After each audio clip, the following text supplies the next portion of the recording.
to answer that type of questioning, and we were just pointing out how, yeah. Like for instance, I can do it with Neff, as long as everybody else in the room just shuts up and doesn't try to interject or talk over me. And that's literally, I take an honest, genuine questions with him. I'm not grilling him. Yeah. I want to hear what he has to say. I've never heard him concede a point. Yeah. No, I don't want him to concede. I want to hear what he has to say. I want him to give me the link so I can read the article too. The problem is when I do it, there's always somebody in the room going, over talking me or yelling at him and contradicting what he just said. Just let him talk. Yeah, and then you can start to build a little friendship with him and get the links to where he's talking about, and then you can give them to somebody else then who really understands the stuff and they can read it and understand where he's wrong. This is an individual who thinks that the craters on the moon were caused from flood swashing against mountains and ejecting boulders to hit the moon. I know. He's also an individual who believes that a gush of water blew fish fossils to the moon. Well, he's I know. Cuckoo for Cocoa Puffs, man. But some of this is also there because he's been pushed and pushed and pushed by people arguing, where then he started making crazy statements. Oh, wow. Yeah, well, he can't admit he's wrong because he's got a personality defect. It's so fucking obvious. And who was it who was on here complaining earlier about, making dime store psychoanalysis of people in the community, right? Like, I guess it's a valid complaint. I'm certainly no expert, but it doesn't take a lot to spot these people, like Matt from Scotland there with the forehead dude, right? Oh, Matt Bell. Yeah. Yeah, I mean, it's so obvious he has NPD that it's just it's unbelievable. Easy term is forehead vagina, dude. Okay. I take. I never said that, right? I know. Right? No. I got no problem with laying claim that I think that dude has NPD, right? But I pause on insulting him about his appearance and his forehead, right? Okay, I have to look up a picture of Matt Bell now. But which is really funny because socially, because I've heard this joke before, and now the community will insult the guy's forehead and all that. But if I suggest he's the 301.81, people throw their arms up in the air, and I'm an asshole. That's how fucking absurd it is. Okay, I got a picture of Matthew Bell. Yep.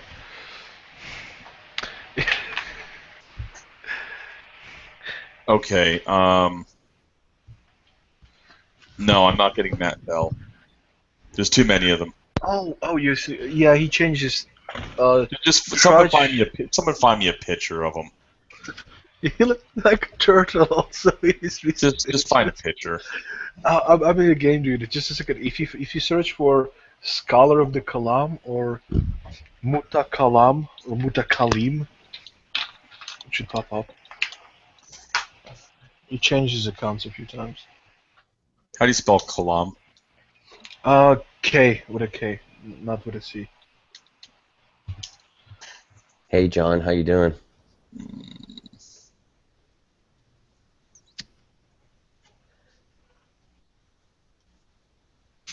Hey, what's up? What up, John? What's up? Hey guys,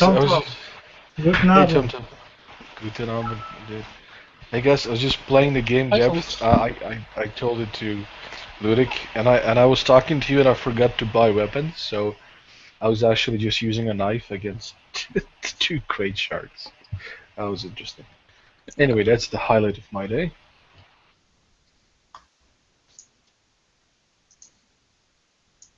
Girls, I'm single.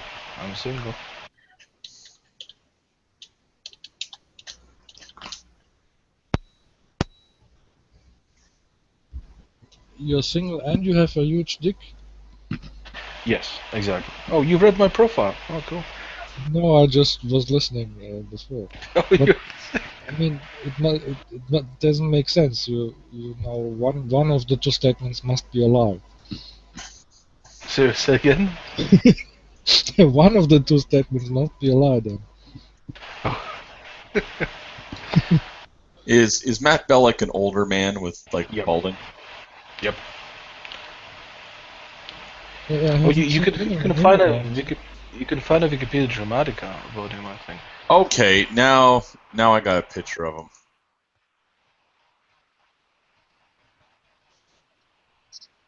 You know you've hit the big time when you got an ED entry. Indeed. You made it. All right, yeah, making fun of his forehead is not a legitimate argument. Of course not. It's not supposed That's to be. mean. Hey, can you guys hear me? Oh, Yeah, we can hear you, Seamus is Seamus. I'm not on my home computer. I was watching on the outside for a little while. I just wanted to let you guys know that Pseudo and Ludic, that when Dave S. made those videos, I wrote in comment responses in all three of the videos over 3 paragraphs long. So you were aware of them then?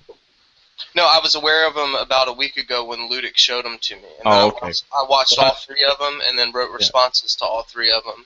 And Great. I look forward to reading it. I actually think to be honest with you, I think the videos actually paint him in a worse light than me.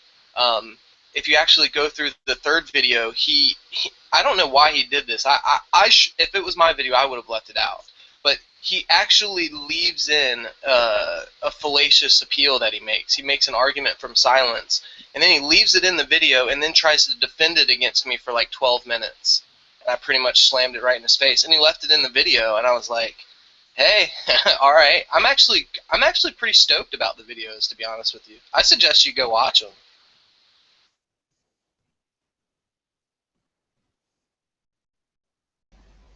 Yeah, I haven't watched the videos that you're referring from Dave S, right? But yeah, they're like his pretty recent too, like within maybe a month or 2. But I've run into comments from Seamus on videos, so he's pretty active in answering.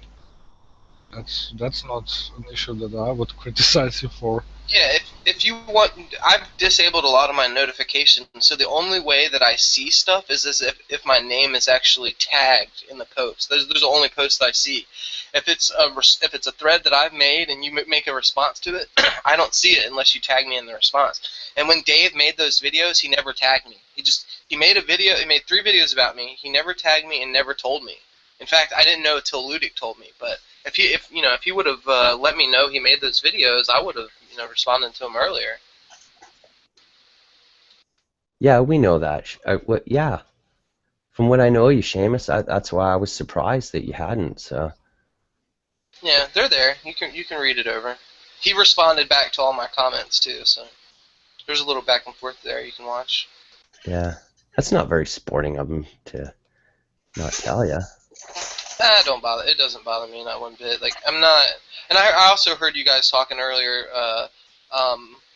kind of about what you guys think about me and stuff, and I can kind of tell you where I used to be, and Art could probably testify to this. When I first came here, I was a lot less confrontational, and I was a lot more forgiving, and I was a lot more charitable. But That's not how I exactly remember it.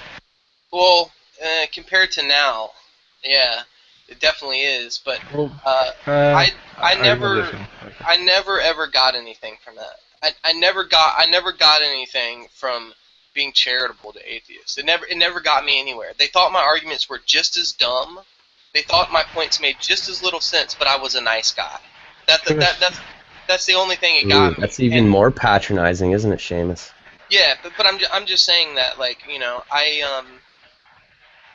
there was points at time where I came on here and like that was one of my main areas of focus. Where now it really isn't. Like if all the atheists despise me on G+, I'd probably have a notion that I was actually doing things right rather than wrong, because oftentimes when I have like an argument with Floyd, I'll get like 3 or 4 private messages from Christians watching, to like giving me advice or giving me thanking me or something like this. Very, very few Christians on G+ have ever told me that they dislike what I'm doing. Very, very, very few. So the phenomenon is almost completely divided along the worldview line. Like, all the people that hate me are all atheists. And Christians on here, they all really, really like me. You want to know why?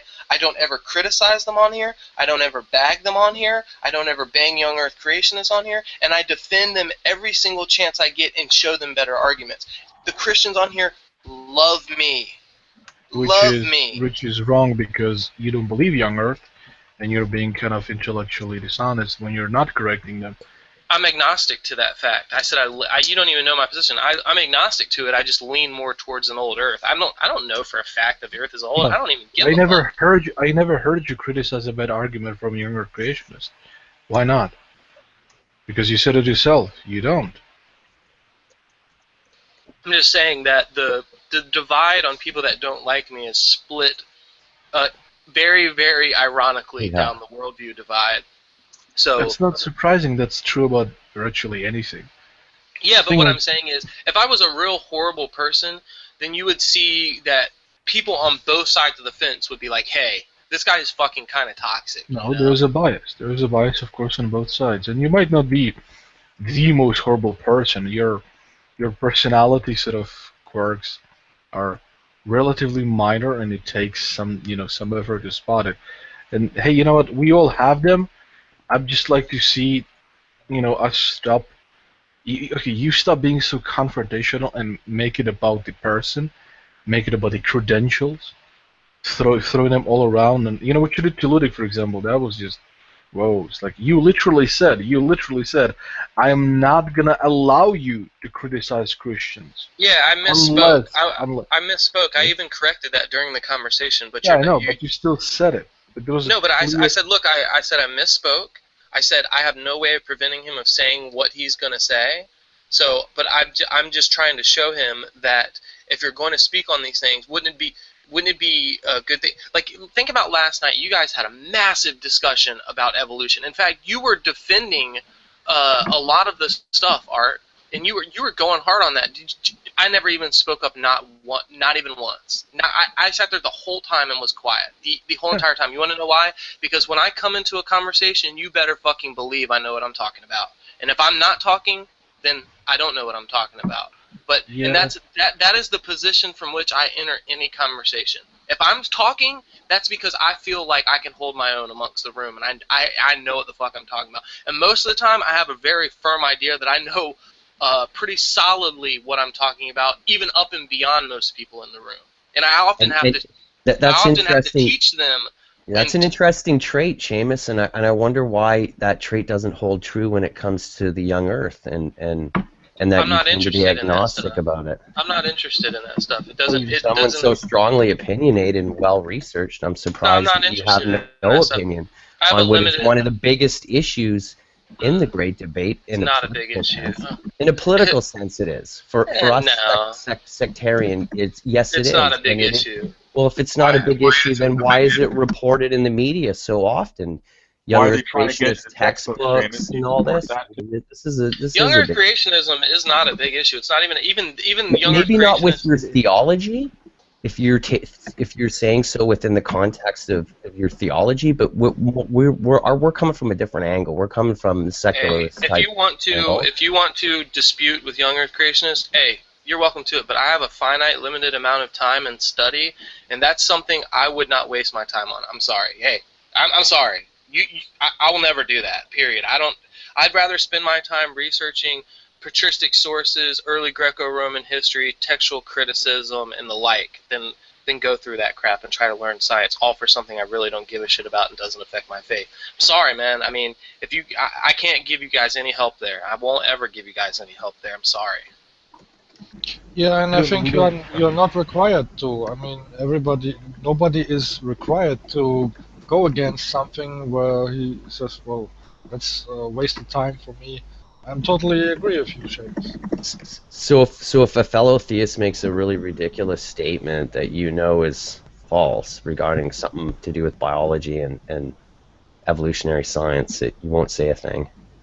Yeah, most of the time I won't. Most of the time I won't, because the room in which they're making statements in, they have even more qualified atheists in the field of science that are already telling them where they're going wrong. So why do I need to speak up when I know less than the atheists that are correcting because them? you have credence in the community, No, Seamus, man, as you I don't have said. any fucking credence on any scientific issues. If you go back over the last year and a half and listen to every scientific discussion on evolution and see how many times I speak up. I have no credentials in that subject. None.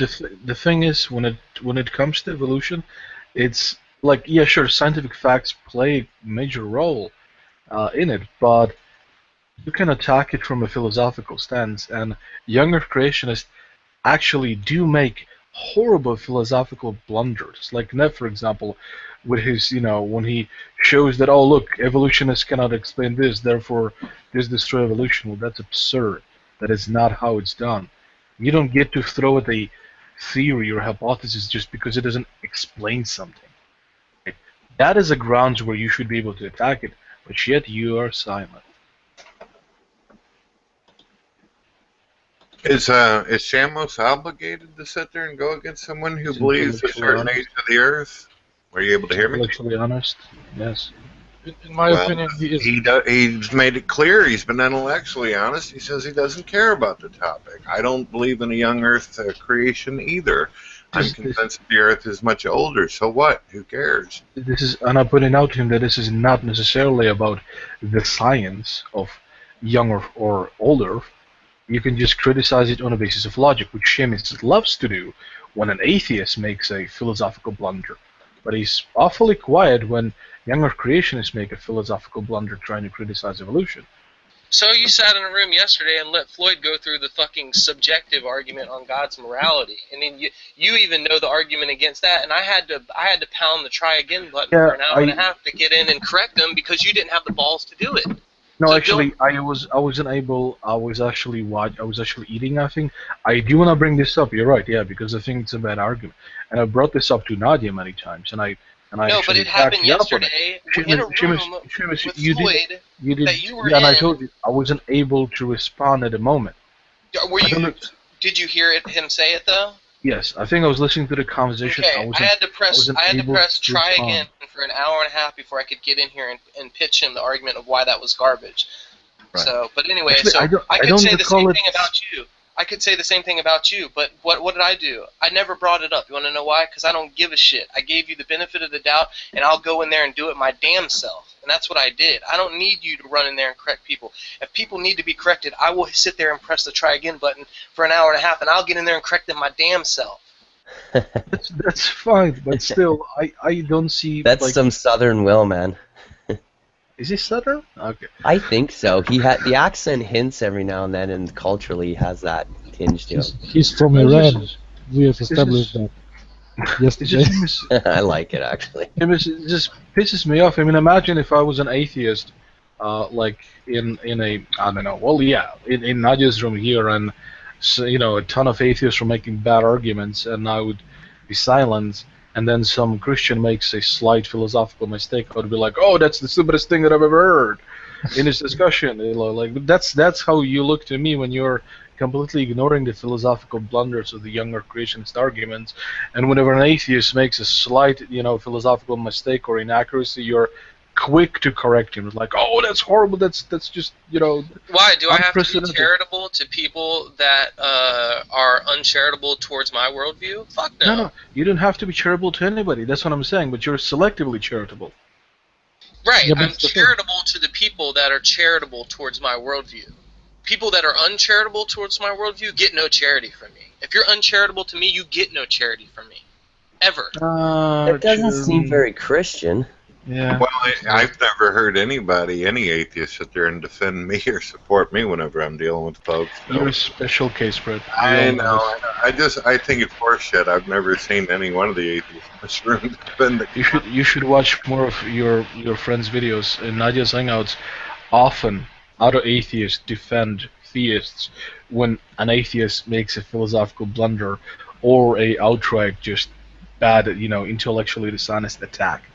Okay, well, give me a specific time where you actually went with a non-believer. Sure, I don't exactly recall, but I do know I had conversations regarding, for example. I can give you an example. I'm still talking, Brett. So, for example, Catholic Church, this is often brought up in this kind of discussions, and atheists will, on occasion, we will defend the Catholics because we hear such horrible misrepresentations of the Catholics, like that they're devil worshippers, that they deny Christ as a sufficient savior or something because you need Mary to pray for you or something to save you, and we just correct this, right? So it's been suggested that they're not even Christians. Right. This happened so many times. I'm just shocked that you didn't notice this. No, you're usually too busy going after me and everything, or one of the other God believers in the room. I don't ever. Would you like an example?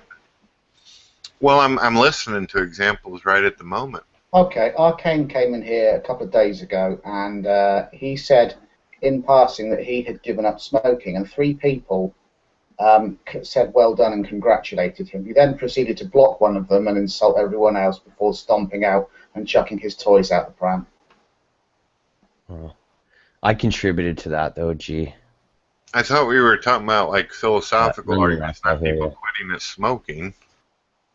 Yeah, I think 3 people were being kind to him. Same difference. Well, that's not a question that there's sometimes nice conversation between non-believers and God believers. I just don't hear a non-believer fighting for someone else's philosophy that's a God believer. Well, then be in the room more often then.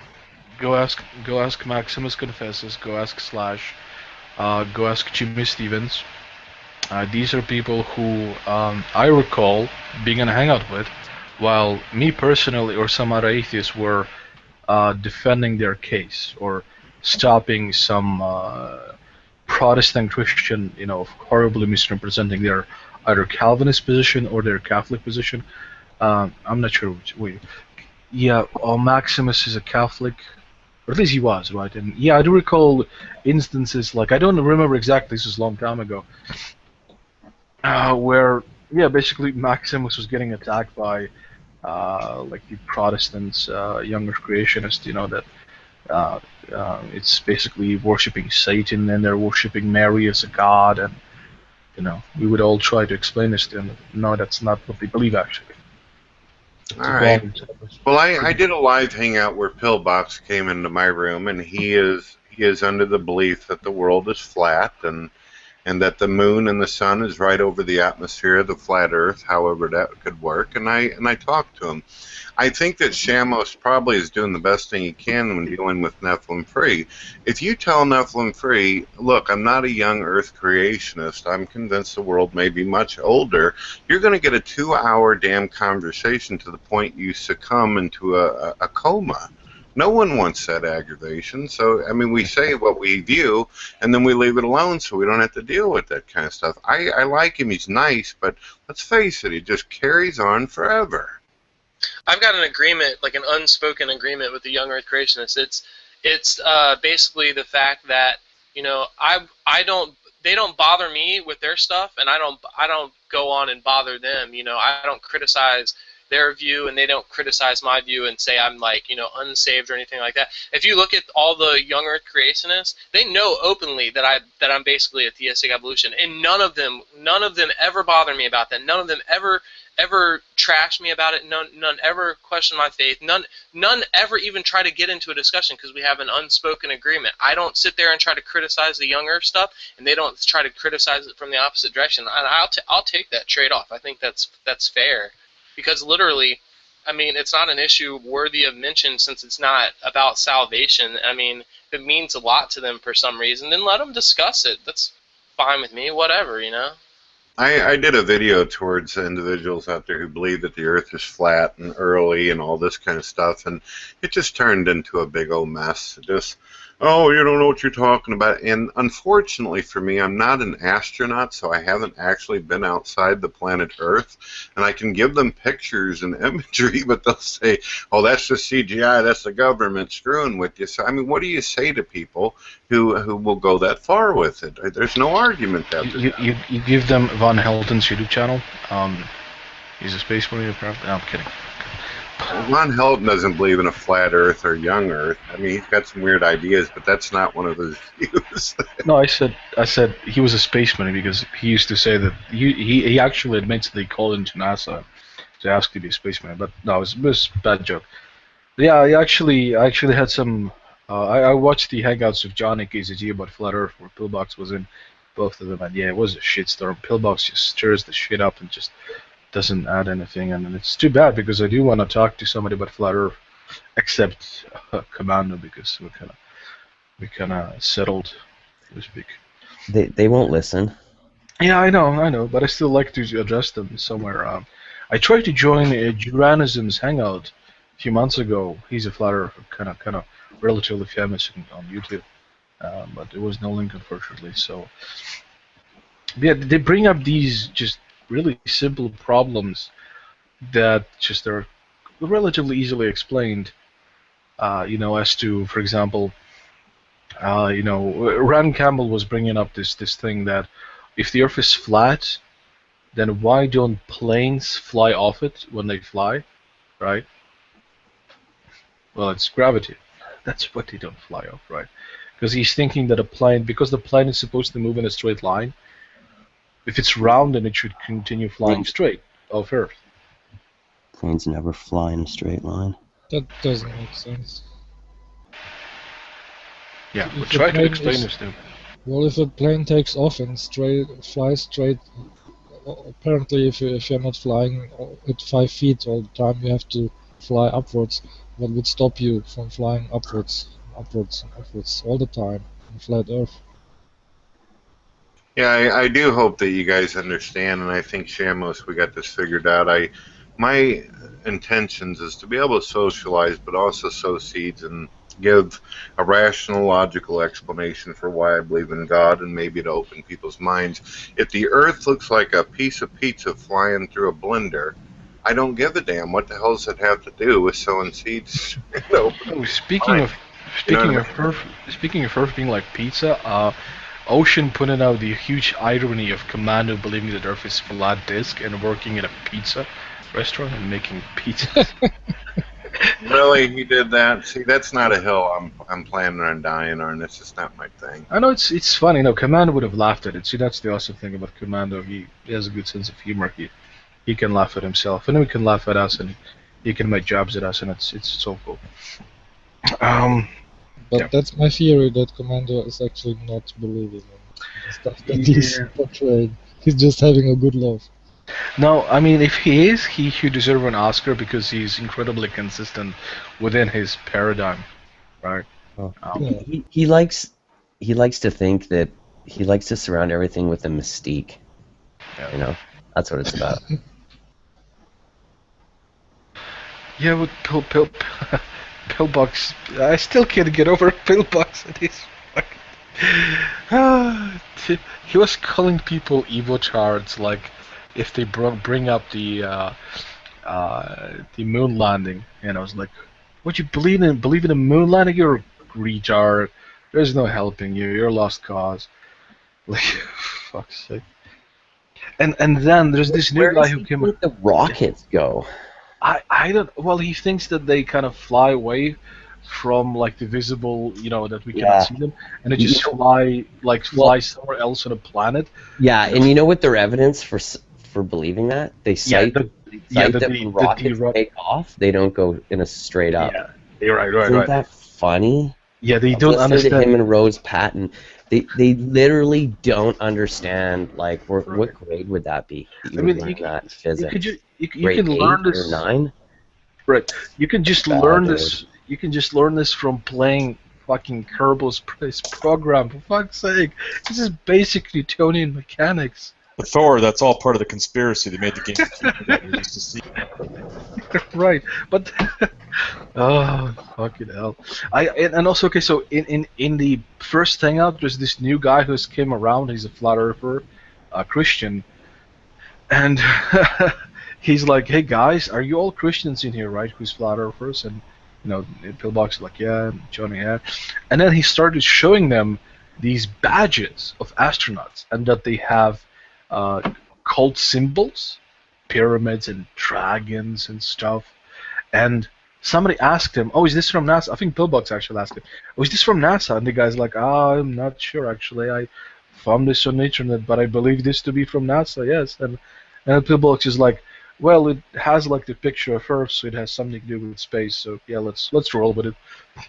And just a few hours before this, they were calling like photos right from satellites doctor, even though they are from fucking NASA.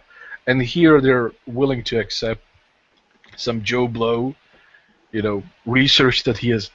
Well, no, not human research. Is Google search for pictures of NASA badges as actual, fucking evidence of this. Just the inconsistency. It's just crazy. Sorry, I'm ranting here. Just pissed off at this. I was going to say that I don't want to discuss this or anything, but if you guys are interested, there was a pretty gnarly conversation last night between me and Floyd, and it wasn't the usual textual critical garbage.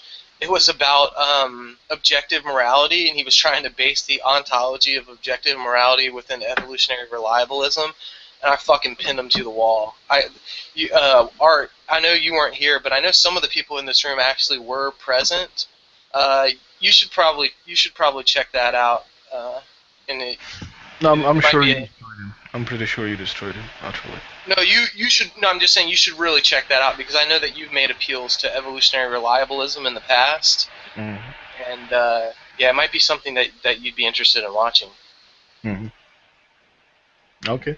Yeah, I do have. Well, didn't he try and use some argument to do with God's ontology and what created that, or what was the driver behind that? Oh yeah, that was just a side note. He said at one point, this was just a very, very minor thing that we were talking about. He said, did God create the fact of his own existence? And I laughed in his face and told him that he's asking a contradiction. He's asking if the uncreated can be created. And he he's making a point. He's making a point. He's not actually suggesting that it's the case. What you should say is, of course not. God is the way it is. He's the necessary being, right? No, that's what I told him. But no, he kept believe me, Art. That's what I told him. But he kept saying, no. I'm trying to say, is it a fact that God exists? And I'm like, yeah. Well, did God create the fact of his existence? No. Well, then there's one fact that God didn't create. And I said, no, that's a non sequitur. To even use the word create in reference to that is a non sequitur. And he couldn't get it through his head. And I kept telling him, when you're talking about creating the fact of his existence on something that's existence was never created, it induces a non sequitur. And I don't know, you can watch it in the video. I mean, I sharply picked up on it. And okay. Well, I need to think about this, but... Yeah, I mean, we talked about... I agreed with you, totally. Well, fact is synonymous with truth. Existence is synonymous with ontology. So let's rephrase it. Did God create the fact of his ontology? Did God create the truth of his ontology? Did God create his ontology? Oh, well, contradiction. Maybe a better way to phrase it would be, did God choose his nature? No, but that's what it wasn't what he was asking. He was trying to... He literally once he tried to reformulate it like 3 times, and then he failed, and then he completely abandoned it, and then we went back to evolutionary reliabilism. He did go into, did God choose his nature? Nature, yeah. Yeah, I think that's a good question actually to pose. No, God didn't choose his nature. It doesn't work in such a way. So what determines his nature? Nothing? It's almost that question when you ask determine, it almost speaks of like, what was the thing that made this the way it is? And it's okay. Let me ask you a different question. That question can't be asked because it was always the way it is. So when something is always the way it is, you can never ask how did it get here? Why is it this way? No, it's an eternal fact of existence that literally doesn't. Right, I get it. Right. So let me just rephrase it a little bit better. I think so. What's the reason maybe for God's nature to be what it is? And this kind of touches on the discussion we had a few days before. Yeah, he's a necessary being. And what's the reason for that? Well, you know all the reasons for that in terms of modality. Like, it would only be, I'd only have to, No, but why is that nature necessary for this universe and all possible universes to exist. Well, that's distinct from what me and Floyd were talking about. You're not even asking the same question as Floyd. I know, yeah, I know. So, why can't we go into this? I mean, I suppose. I thought we were just. I kind of wanted to have a little talk about what that was all about, because Ludic was here last night. Tom was here last night. Tom heard the entire conversation, and I was just kind of wanted to touch base on that. But I mean, if you wanted to just push that aside and transition into a well, actually, nah, not really. Okay. Yeah, I had the conversation and I understood your argument, but I'm not really. I wouldn't subscribe to that. You owned it, that you own Floyd. I would rather say if you were talking past each other, and at some point, you've heard both arguments twice or several times, and you just shut off because it wasn't going anywhere. Floyd never had an argument. He just had a position, and I was just critiquing his position the whole time. He never even had the time to go on the offensive. He was on the defensive the whole entire time. He said, "Well, what makes objective morality the way that it is the objective facts about our nature and the people that we are." Yeah, I understood that. And I said, "Well, how did that get here?" And he said, "Of course, it got here through evolutionary means." And I said, "Okay, so." The nature that we are, that got here through evolutionary means, okay, that nature is what determines these objective facts about reality, okay? And I said, what's interesting? No, that's what he was saying. He was saying that there are objective moral facts like...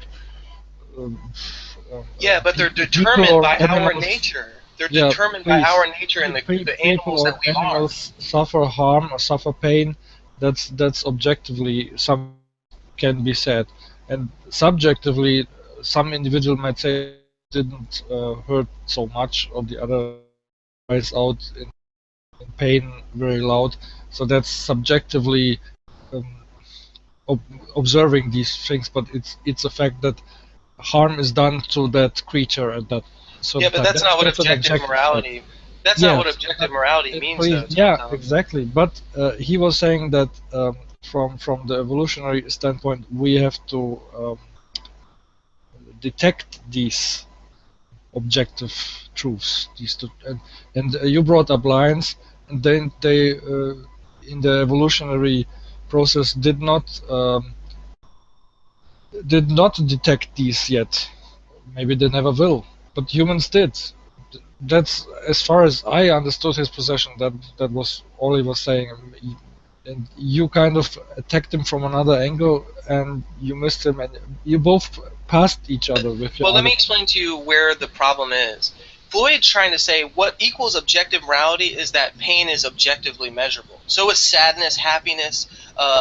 There's a lot of things that can be objectively measurable, but that's not what objective morality means. Objective morality means, is it an extra mental fact about reality? That means, is it a fact outside of any mental faculties? Is it a fact like the laws of logic that are true about reality and not of what people think? It doesn't matter if pain is objectively measured. That's not what they're talking about. They want to know is there an objective standard that exists in reality outside of human minds that actually is the standard for morality, and why? And Floyd argues, yes, there is this standard, and it's based on human nature and the people that we are and the creatures that we become. We're social creatures, and all of these things that are which objectively moral address all of the things that are in our nature and the creatures that we are, and for our survival and so on and so forth. But what he does is maybe you're correct. I understood it different. I said how I understood it. I can repeat it. He said that it is the human nature that has to discover these objective facts, and some of them he said that later. Discover. Yeah, okay. But listen, what he's saying that these facts exist, and somehow we've discovered them, and they correspond with our nature and the people and the animals that we are. They don't correspond with the nature of tigers, lions, or any other animals that have evolved and came here through the same means. Somehow, our nature has made an imprint on reality. That means... No. Yes, listen, Tom. It just detected it. No, listen.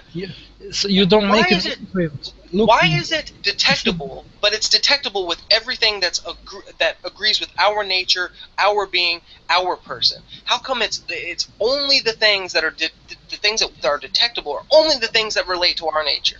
How come they aren't things detectable to lion's nature or anybody else? Why did all these things seem to correspond only with human nature? So that everything we look at, that these are these things that exist in reality that we have to discover, every time we discover them, they correspond to the people we are, not the people lions are, not the people dolphins are, but we. So everything that exists in reality corresponds to us, and us only, and our nature only. But we came about through the same process of all these animals. So how did our nature become the true fact about reality, and everyone other animal's nature is not the true fact about reality?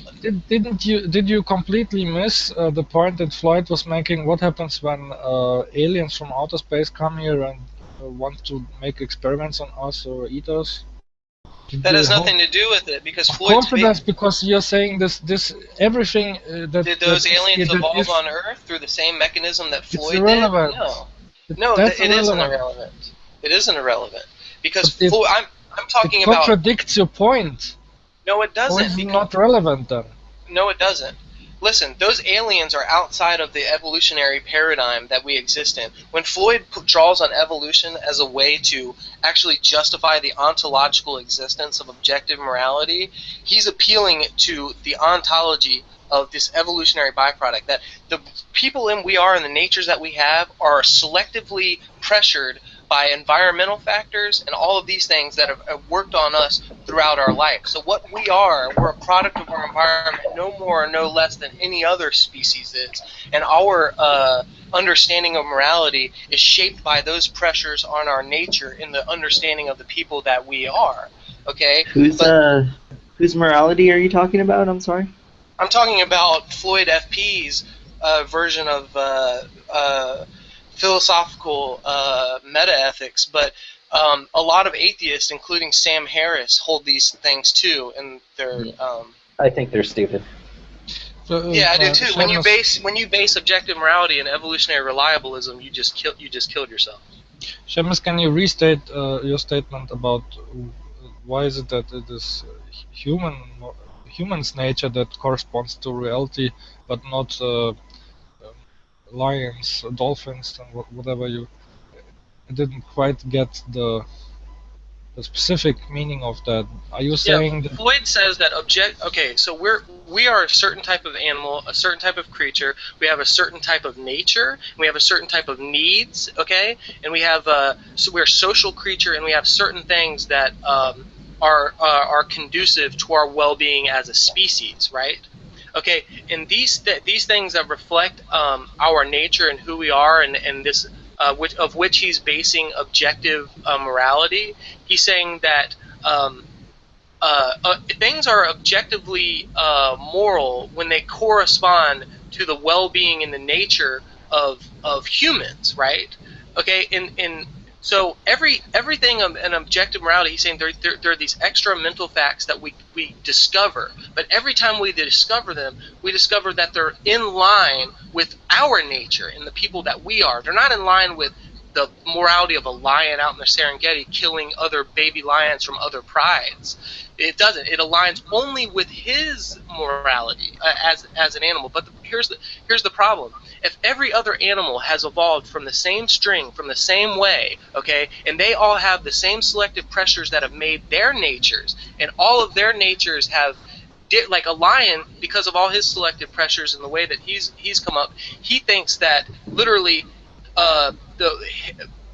it's justified to kill young. And if let's say a lion could speak, he would tell Floyd would say, killing children is wrong, and the lion would say, no, it's not, and Floyd would say, yes, it is. I know where you messed up, though. But look, Floyd would say, yes, it is wrong, and you want to know, and then the lion would say, well, why is it wrong? And Floyd would say, well, because we're a social species, and because of the nature that we have, if we were to do that, it would be detrimental to our society and to our species. And so there's objective facts about our nature that make this objectively immoral. But the lion would say, well, look, I've evolved and have these selective pressures too, all of which that you have. But these are we're still a somewhat of a social creature as well, and these things are conducive to our survival and have been ever since. So why does your version of your nature reflect what's objective about morality and not the lion's nature? Now I understand. He's being biased towards his species. He's saying, well, yeah, I know they have natures. I know they can. That's what Craig says. The conclusion is then that both species could not make an objective moral statement. They could make a relatively to their one species is right objective. or they're both wrong. That's the thing. So here's it could be both wrong. Yeah, they could be both. One is right or they're both wrong. They both cannot be right.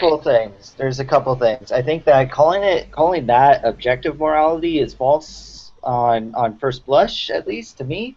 It sounds like it's false, but I don't see how that necessarily makes it wrong. It's obviously obviously relative to species, but the thing is that can I stop you there on that first point? Go ahead. What's interesting about that is because he's basing it in their nature, and if one species has a different view of morality based on their objective facts about their nature, and another species has another view of morality based on objective facts about their nature, only one could be right. And if he's using the nature and evolution to justify the ontology of that, then they both have the same justification. They both have the evolutionary justification and their natures as a means to justify what's right.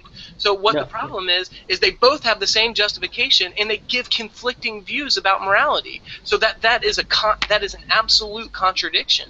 So one has to give either the lion's right and Floyd's wrong, or Floyd is right and the lion's wrong, or they're both wrong. But even if Floyd is right, his justification can't be the same as the lion. Not necessarily. Can I explain why? Actually, let's make a proposal. The lions could be right in regards to their specific race, and humans could be correct and specific to the humans. That destroys objective morality. Morality can no longer be objective if that's true. That's exactly my point. Well, Floyd was arguing for objective morality, so he would never ever agree to that, because I would have to ask him. If they're both right and they both have conflicting moral systems and they're both right, objective morality is not true. Yeah, I think the problem is when you, in your scenario, you've elevated. I think the principal issue that's been separating it and making it okay in Floyd's head, and I don't presume to speak for him, but from what you described, it sounds like the difference is that we're able to reflect. We became a complex social creature in a significantly different way than the lion. And so in your scenario, it sounds like the lion, like you've made it so. What if lions all of a sudden were able to reflect in the same way that we were? And now that becomes the issue where, well, if lions were able to reflect in the same way that we are, then they actually have the same nature that we have. And so it is the case. Well, hold on. It is the case. I mean, I'm just teasing this out there because, like I said, I don't agree with Sam Harris or Floyd's morality, but this is how I see it. The major difference is that we're able to appreciate things. We have theory of mind. We have the complex cultural. We're dependent on culture in a way that's so significant that that's what separates us from the rest of the animals. In this scenario,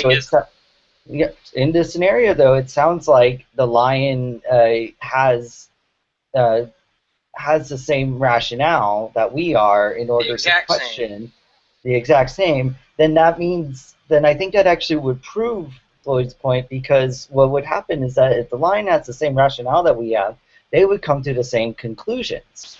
They would be able to hold on. They wouldn't be in the situation that they are now because they had the same rationale as we are. Communication does not equal our natures are the same. Because someone can communicate to you doesn't mean he has the same views on morality. So even if a lion can theoretically communicate with a human, it doesn't necessarily imply that his views on morality would change just because he can communicate. Okay? Well, you said earlier that it was the exact same. So if they're just able to communicate, that's an interesting question. Because it's like if we're able to communicate with other, like imagine, like, back in the day, it was us, Australopithecine. Oh, no, excuse me, not Australopithecine. It was us, Homo erectus, and Neanderthal. Like, I'm wondering the communication between them. What's the morality between us three as Don't part mistake of the ability to relay communication with Mhm. somehow, because we can now relay communication, our moral standards are now the same. People Well, the often thing is, me and you are communicating right now, and our moral standards aren't the same. So that just yeah, but boom, defeater. no, I agree, but we do have, like, we do ultimately have, like, a shared. I mean, we would be able. We're like, but that's the nature of humans, though. I'm That's just the trying to nature tell of you that humans the having. fact that someone can communicate doesn't mean they have the same views on morality. So in the thought experiment, I'm just trying to get the, I'm trying to give the arguments that a lion would give with having his nature still the same. And what I'm saying is, if Floyd's justification is his nature, okay, and the people he are, and the objective facts about his nature as a human, and he justifies the ontology of that through evolutionary reliabilism, then the lion has the exact same justification. He has his nature, the person that he is, the objective facts about his nature, and he still has the same claim about the ontological basis of that being justified on evolutionary reliabilism, but they have two different views of morality. So what would the question would say that either they're both wrong or one's right. But let's say in this thought experiment, Floyd is really right. Hold on really quick. Hold on, let me just finish this last statement. Let's say in this thought experiment, Floyd is honestly right. Let's give it to him. Let's say Floyd is in fact correct. His morality is truly objective. It does reflect facts about reality, and the lion's does not. Guess what the problem is? Their justification is the same. Even though Floyd's right, his justification is lacking. I don't think it is the same, actually, after what you just said, because the only comparable thing that you mentioned was the fact that we were able to communicate with each other. But obviously, what do you know about lions? Maybe this will help you. Lions kill the pride, kill the young. No, they infanticide. I understand. Okay. That's in Did you order know that to they increase also the estrogen. are also known in some instances to rape female lions? No, I understand, and that's the difference between us. I mean, right. That's the point. So, like, but listen, a human would deem those things immoral. A human would deem infanticide and rape of a woman immoral. But a lion would not. Okay. That would be speciesism in your mind. That's what you're saying. Because that's what I was going to ask. Yes, I actually could link a paper right now from William Lane Craig. No, I understand how. Yeah, I know. I'm familiar with this. This isn't like something I just came up with overnight. Yeah, I know. It's William Lane Craig's. No, it's not even William Lane Craig's. It's a classic critique that's been floating around for over 120 years and has been retooled by modern philosophers. I don't understand the force of it. That's the thing. Like, I never. Well, like, lions go. The justifications are the same. So even if Floyd is right, his justification is still the same as the lion's, which means his justification is lacking. Which means even if he's correct, because lions have a different cultural. I mean, not cultural. Lions don't have culture. We are complex social creatures. That's speciesism. Where we That's rely speciesism. On, yeah, lions do have culture. They don't have it in an evolved sense like we do, but they do have culture. No, that's the thing. It's not in an evolved sense. It's just that our evolutionary patterns were different. Okay, well, I'm not going to engage if you're going to commit outright speciesism and outright say that lions have no culture and they have no. They don't, though. Okay, well then I disagree. What speciesism? I mean, I'm a cultural anthropologist. Saying that lions have a culture is rather. I feel a culture is. I mean, lions have a social they have a social group organization, sure, and you described it well enough. I agree, but it's not the same as human culture. The symbology, it's only an evolved process. It's only you see it on a spectrum, and you see lions are down on the end of this spectrum, and humans are the end of this spectrum. Oh, no. Okay, well, I would disagree. That social organization, maybe there's a spectrum, but culture is not. And this isn't even an evolutionary argument. This is culture is an evolved. Culture is evolved from the social. So as the social paradigm on that spectrum progresses, it enters culture, and the more as soon as you introduce like actual communication or something like that, then it or written communication, it really bolsters it. Then, but culture is usually seen with biology assumed as constant. So I mean, Yeah, I agree with you that culture is obviously that's like one of the it was a significant evolutionary production, and it was significant to our species. But when you talk about culture and when you look at culture, when you compare cultures, it's biology is usually seen as taken as a constant. That way, you can get away from these kind of the No, kind you're of just all trying to the. invoke something that, from your view of speciation, that other animals don't That's the other have. thing. I don't So when understand you why. invoke these things, you're trying to invoke a standard that gives you your special pleading. Your special pleading to something that Yeah, you it have. does sound like special pleading. I Oh agree with no, you, it but is like, special pleading. no, You're but special like, I pleading don't through understand why that's speciation. wrong, though. Why is You that don't know why wrong? special pleading is wrong? Yeah, Special pleading. why having only humans go by a certain moral code with respect to animals who aren't able to appreciate such a moral code? I mean, I don't That understand begs the why. question. That begs the question on morality How now. Now so? you're begging the. Well, now you're saying that they can't appreciate morality. You're saying, I well, also my want to like morality is preface, morality. like, So that, but I'm that just begs the throwing this question out there. I'm versus your not own trying to morality. argue. I mean, But I mean, do I you see am what I'm saying? arguing. When you say that they can't recognize morality, that begs the question that your moral framework is correct and theirs isn't. So you've already begged the question on their moral framework. You've Well, already because they don't assumed have you a moral framework, you just did though. it They're again. You're not assuming the capable. validity of your framework in order to prove it. So the only way you can I prove don't. your moral framework is to assume its validity and assume the falsehood of the other. It's not even assuming its validity. It's assuming the fact that they can even have moral frameworks. And lions, especially, can't have Yeah. moral. I mean, is that the part of the argument that other animals have moral frameworks? If you're trying to base its ontology within their nature, yeah, Well, that's the that's whole the thing. It's that's the whole not. critique. If you're basing the ontology of objective morality within a certain species' nature and who they are, then there's a bunch of other species out there that came about the same way that you did, and you got to tell me why you're not committing a special pleading and speciation fallacy when you're making these claims, and they can't. And it's been written on over and over and over by PhD philosophers, and this is why Yeah, but it's modern not taken. people. I mean, in Let me show you ethics. something. And, go Let ahead. me tell you something.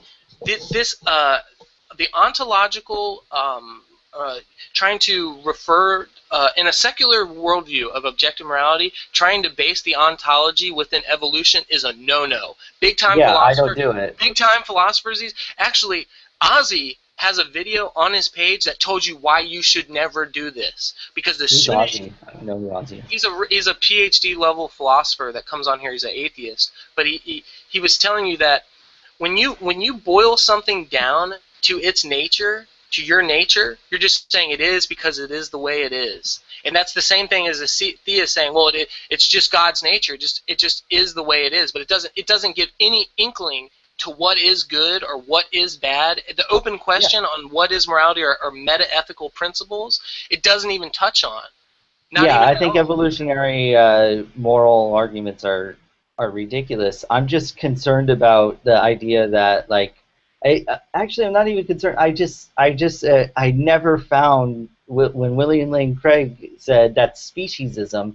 I never found that convincing because of the. I mean, Well, because it sounds like you're saying it's special pleading. I get what you're saying, but I don't see why. I mean, yeah, I know special pleading is a fallacy, but I don't see why. I mean, the point is that like the difference in our nature. I mean, it's clear we have a different nature than other animals, and that Yep, and you're special pleading that your nature is the basis, or not you, but Floyd was special pleading that his nature is the basis for the ontological basis for objective morality as observed.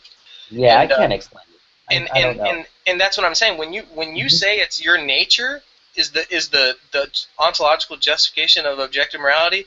Well, now you have a serious, especially when you base it on evolutionary, because there's a crap load of other animals out there with similar natures that have the same justification that you have in a different view of morality. I think I know where I see an issue. I'm concerned that if I say it's how we. I mean, because I could see arguments calling upon our dependency on things like culture, on the complex social structure that we live in order to ground their morality. Do you see that as just the same argument that Floyd was making? That's even worse. That's appeal to societal consensus almost. It's saying, Not well, necessarily. society, and these social things is what brings about objective morality, and that's when No, I don't see where consensus comes in right there. It's just saying that our need bring to in society. If you're saying that there's social things, so what brought about objective morality? Social constructs. Well, what brings about social constructs? That's the other thing. Society. See, I'm not arguing for. Okay. Well, what brings about social constructs in society? Societal This consensus. is I figured out the issue. I forgot about objective morality. I forgot about that. Yeah, I think that you can argue for for I guess subjective morality, and I don't think, and I think by I don't think that means that it's consensus. I think that it means that if you want to interact with the society, it's not necessarily dependent on consensus. It's dependent on how valuable those interactions are, or how even if you want to go utilitarian, how productive, or how no, not even utilitarian. If you want to go pragmatic, how productive those interactions are. It doesn't matter in terms of consensus, because then when you say, oh, it's by consensus, it ends up going down that's majority at one point we're cool with slavery type of thing, Appealing to social constructs is doing just that. Maybe social constructs is the wrong word, because social construct is things. Even if you start introducing the word social or society in an attempt to justify morality. Not social organization, complex social creatures, I think, has a different. It should have a different connotation. I could see it being equivocated between the concepts of society or the concept of social constructs. Concepts of social constructs. I almost messed that up. But but this is where I think you would run into the issue with the evolutionary argument that Floyd brought up, which is that, if I appeal to our reliance on having complex social organization, complex interactions with each other, which I am saying is different from just societal constructs, or appeal to interacting with the classical idea of society. What I'm appealing to, I think, can be taken as appealing to one of our evolutionary differences between the animals, and then it goes back to speciesism. Yeah, you'd be special pleading. For example, a beehive has complex social interactions within the hive, and they actually willingly kill off female bees so that they can have. You know why that is, right? Yeah, to protect the hive and the queen or something. And it's also because of their genetic relationship to each other. But what I'm saying is, now you have a problem, because there's a social structure which has come up with the idea to kill all the newborn females. So you can't appeal to social structure, or any type of social interaction, because you can't, because theirs is, for lack of a better term, working for them, and ours is in order for that to work for us. Then you're turning it into pragmatism. Yeah, that's not the objective. issue. It's no longer objective morality. It's just what works for them, what works for us, what works for the rapist, what works for the murderer. It doesn't turn into what works for the rapist. It turns into what works for complex if it changes by species or by their nature, it's no longer objective. Well, I'm fine with that. You just threw objective morality right out the window. Yeah, I'm fine with that. But Floyd wouldn't be, and that's what I'm saying. So these people, that would have been that his worldview comes crumbling down when he makes that. When he gives that to me, don't you want the worldview that's going to be? That sounds the most. Oh no. Yeah, I don't want a worldview where I'm confused as to whether or not, I don't know, genocide is right or wrong. I don't want given who says it. I don't want a worldview who where it's well, wait a minute, what if a lion says that he's cool with infanticide? if the worldview, if the moral framework that's gonna be like, I guess it's pragmatism again, the most pragmatic, the best, I guess, for myself and for those around me and for I guess everyone, is if it ends up being a subjective worldview, it doesn't. Who cares if it's the worldview that, I mean? Can I ask a question?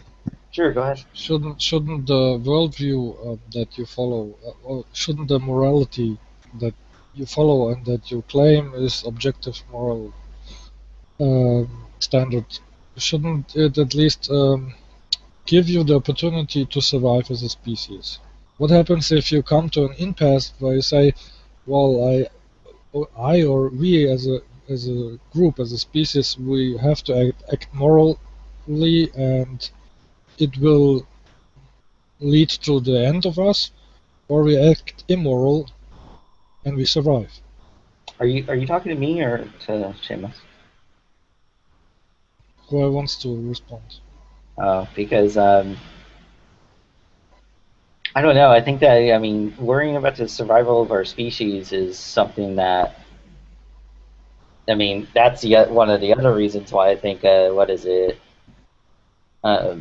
Having a moral framework. And you know, earlier I was intermixing the term or the phrase worldview with moral framework. I should have just stuck with moral framework because that's what I'm focusing on right now. So that's what I meant. But also one that like is concerned for survival of the species is, I mean, isn't that has to do with like transhumanism and stuff, right? And I don't like that topic. No, I'm just, let's make a thought experiment. For example, the lions say, if we could communicate with them, we have to act like that. We have to rape our women from time to time, or eat our children, because they could maybe show with some simulations that if they wouldn't do that, the species would just die out. Yeah. Are they then justified in having them all, right? Or are they still not? Or okay, there's more rapes in India.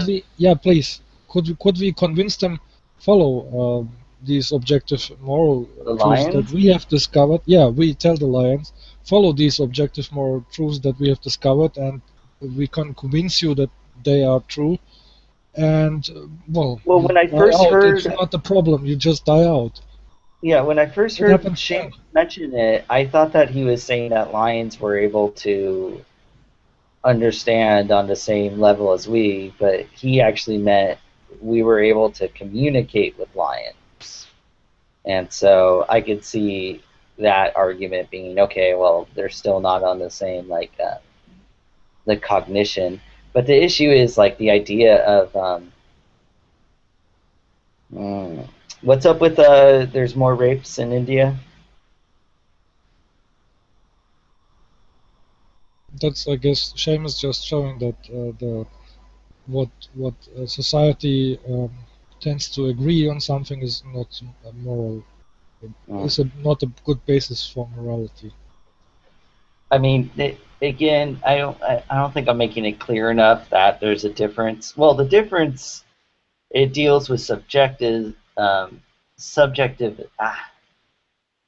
It's subjective. It's not objective. And I mean, to say I thought I also kind of made it clear that I didn't mean it by society in the classical terms. I thought I mentioned that. I meant it in the idea that as you know, like complex social creatures, as entities who rely on interactions with each other, maintaining stable interactions with each other in order to maintain other things that we eventually will value, or in order to enable even like basic things like survival, like you mentioned earlier. We have to, I mean, for lack of a better term, get along. That's the kind of interactions that have been successful for our species. And so that certainly, from what so far what Shamos has mentioned, wouldn't be objective. Although, yeah, it wouldn't be objective, but that would if what's make objective, sense with our evolutionary status, and I don't see a problem with that, and with saying, well, it's subjective, but it's what the framework that makes sense. Now, the thing that I'm not making clear is that it's not therefore society. I mean, it's. I mean, the thing is, we're able to appreciate that what's happening in India is wrong, and uh, the issue is that the health and yeah, you're right, they are they are very populated. Yeah, but it's different because then the issue of culture comes in and the issue of values come in, right?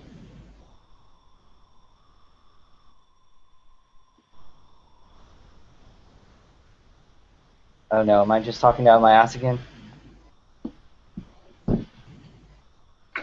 I was just responding to Shane's question. Oh. Yeah, So- I don't. Now I'm just like, why am I? Now it sounds like I'm still just defending Sam Harris stuff, and again, I don't think that Sam Harris presents an objective moral framework that I can get behind. I'm not a well, big it's fan not of even Sam objective what he presented. Sam Harris and William Lane Craig was rightly so. What he did is he redefined moral and immoral to non-moral terms. He took the word morality and defined morality as that which is conducive to the well-being of humans. And so he took a moral issue and turned it into something not moral. So he's equating a moral issue with something not moral. And so I think that was the problem. And it sounds like by the sound of it, you probably watched the same debate I watched. He did terrible with it. Sam Harris? Yeah, Sam Harris got dogged, but I think it was more the reason why he did poorly is because William Lane Craig comes up there with an absolute game plan, and he's reading right from a speech, and he's got it all succinctly put down. He's been doing this since high school. Yeah, Sam Harris got up there and he was a little more laid back and he started responding to a few arguments Craig made in the earlier speech, and then went back to some of his other points. Like you could tell that he was almost like at a certain point he was just kind of winging it, and he was kind of jumping around, and I was just like, oh my god! Like Craig not only had his introduction prepared, he had his second rebuttal pre-written, and he just slammed them, and I was like, oh my god! Yeah, it's weird. Like, the reason why I came into this was because I started getting interested in atheist religious debates. And at first I didn't like William Lane Craig, which is a normal thing. But then I read, Common Sense Atheism, that blog. It used to be a blog, and I wish it was still around, but the guy got really into singularity and artificial intelligence crap. But he had a really good blog. What's the name of the guy? His name is Luke Muehlhauser. Oh, no, I don't. Hey, what's wrong with the singularity? Oh, I'm just not interested in it. I think that is an interesting topic to a degree, but some people just go way off. Like, it's the most important thing in life. And, no, Seamus, I think Craig, he's like my favorite debater. I don't agree with him, but and I don't even watch his openings. Shame on you, Joe. How can you be an atheist? Where he becomes an awesome debater is in his rebuttals. This guy is able to condense good sounding arguments and rebuttals on the fly like a machine. He's he's an apologetic missile. The apologist I like the most is Swinburne, but that's because Swinburne's cool without appealing to divine command theory, which I really don't like. Now imagine if atheists were funding so readily atheist apologists so that they can devote their whole life to defending their idea. Seamus, you got to look at it this way. Craig, he works at Talbot School. when he does a debate, he has like grad students research for him. No, yeah, and what Art just said was also right. Craig is multi-million-dollar funded through Christian evangelical organizations. Yeah, in fact, he was given a scholarship paid completely by an evangelical fund out in Germany, in Munster, which is I don't know if a lot of you know this, but in terms of New Testament studies, Germany is the place to be. Germany is the place to be, and he's just super, super, super well funded. I'm pretty sure that's what he said as well. He gets grants and everything, and they fly him around. He's done debates in German. Yeah, there's no such figure for atheism like Craig. Like, I mean, and Art's kind of right. Like, they don't really have some central figure that's just, backed by everybody and kind of got a really nice budget and the ability to go around and study all this stuff. And did you know? Let me tell you something that's hilarious. Robert M. Price and a guy named Jeffrey Lauder of Infidel.org fame, they produced this article on the and basically the minimal facts about the resurrection, and they were trying to defeat the argument, and they were responding to an earlier paper by Craig. You want to know what happened?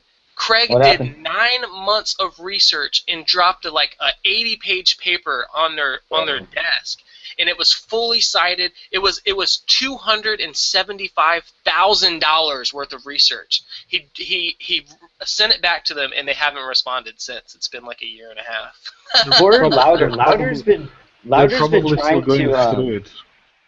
Lauder's been trying to debate Craig for a while, and I don't understand. I mean, Lauder's not like a sketchy atheist or anything. He doesn't have a PhD, but I don't understand why. I mean, Lauder, that would be a great debate, because Lauder's done high school debate the same way that Craig has. Lauder's like, he's familiar with like dishing out a lot of arguments and having them ready to go. I want to start a Kickstarter to fund Ozzy to be the nemesis of Velma and Craig. Second time I've heard this guy. You can have the funds. Good luck. You can have debate. Does Ozzy have a PhD? He went through the program. He dropped off, but if you talk to him, he is pretty much just this. For Craig. Oh, fucking Craig, yeah. Right. Unless you're like a big time guy like Hitchens. Let's get Ozzy some PhD. Let's get PhD. Let's get Ozzy PhD that Kent Hovind has. I mean, I don't think Ozzy would be well qualified, because the problem is Ozzy's more of a he's like a kind of a into like classical logic and philosophy. He's not really big into the intersection of philosophy and theology and stuff. Like he did a lot of teaching in the college level, like introductory type courses and stuff, and he's got a firm basis of like philosophy and really logic. A lot of his areas of study was actual formal logic. And so what I'm saying is, Craig, even though he's a philosopher, Craig went into all the theological aspects of philosophy. He's went down that avenue, when Ozzy's went down more of like a formal logic, introductory teaching-esque type thing of philosophy. So I'm saying, like, it would only be a good idea if Ozzy was like heavily concentrating on that intersection, and he really doesn't. You have to know. Yeah. He's competent. He's super competent, but he's not. When you get up there amongst all these PhD guys, Ozzy, I know he's the big man around town around here, but he wouldn't stack up against these guys because he hasn't put that area of focus in that specific area like they have. That's why we give him the money. Just, you know. Yeah, we should give him I'm all for it. I'm all for it. You're gonna join the Kickstarter campaign, Seamus? There's a really good website that's like how you should debate William Lane Craig, and it's written by a guy who used to do high school and college debate. Let me find it for you guys. See what you guys think. And it got a, you guys know John Loftus then, right? He's been trying to debate Craig for years, and the thing is, like, he's known for writing really good books and like being articulate, I guess, in text. But the debates I've seen him in, he has not done well. Especially his most recent one. Anyways, this guy. Oh, cool. Thank you for the link, Tom.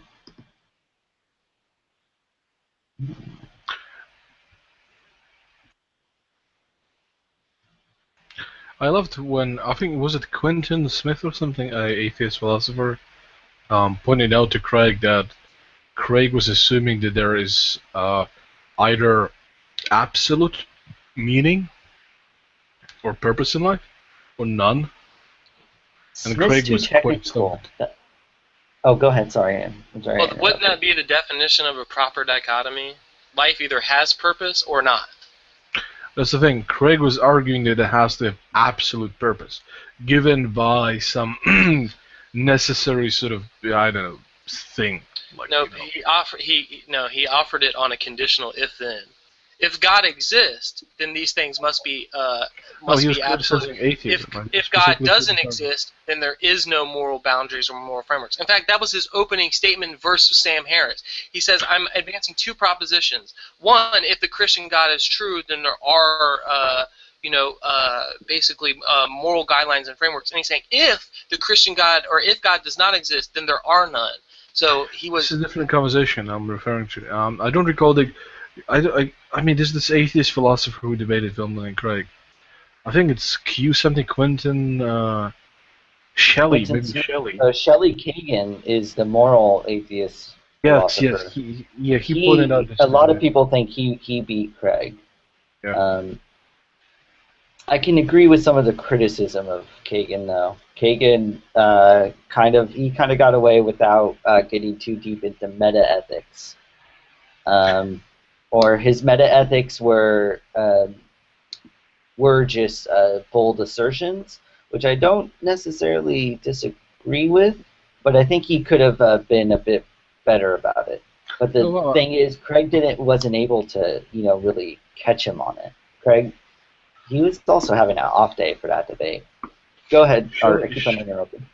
So Shelley Kagan looks like Shadow Heathens with more hair. If anybody knows Shadow. There's a recent debate that Seamus, did you see Craig's debate with Sean Carroll? No, who's Sean Carroll?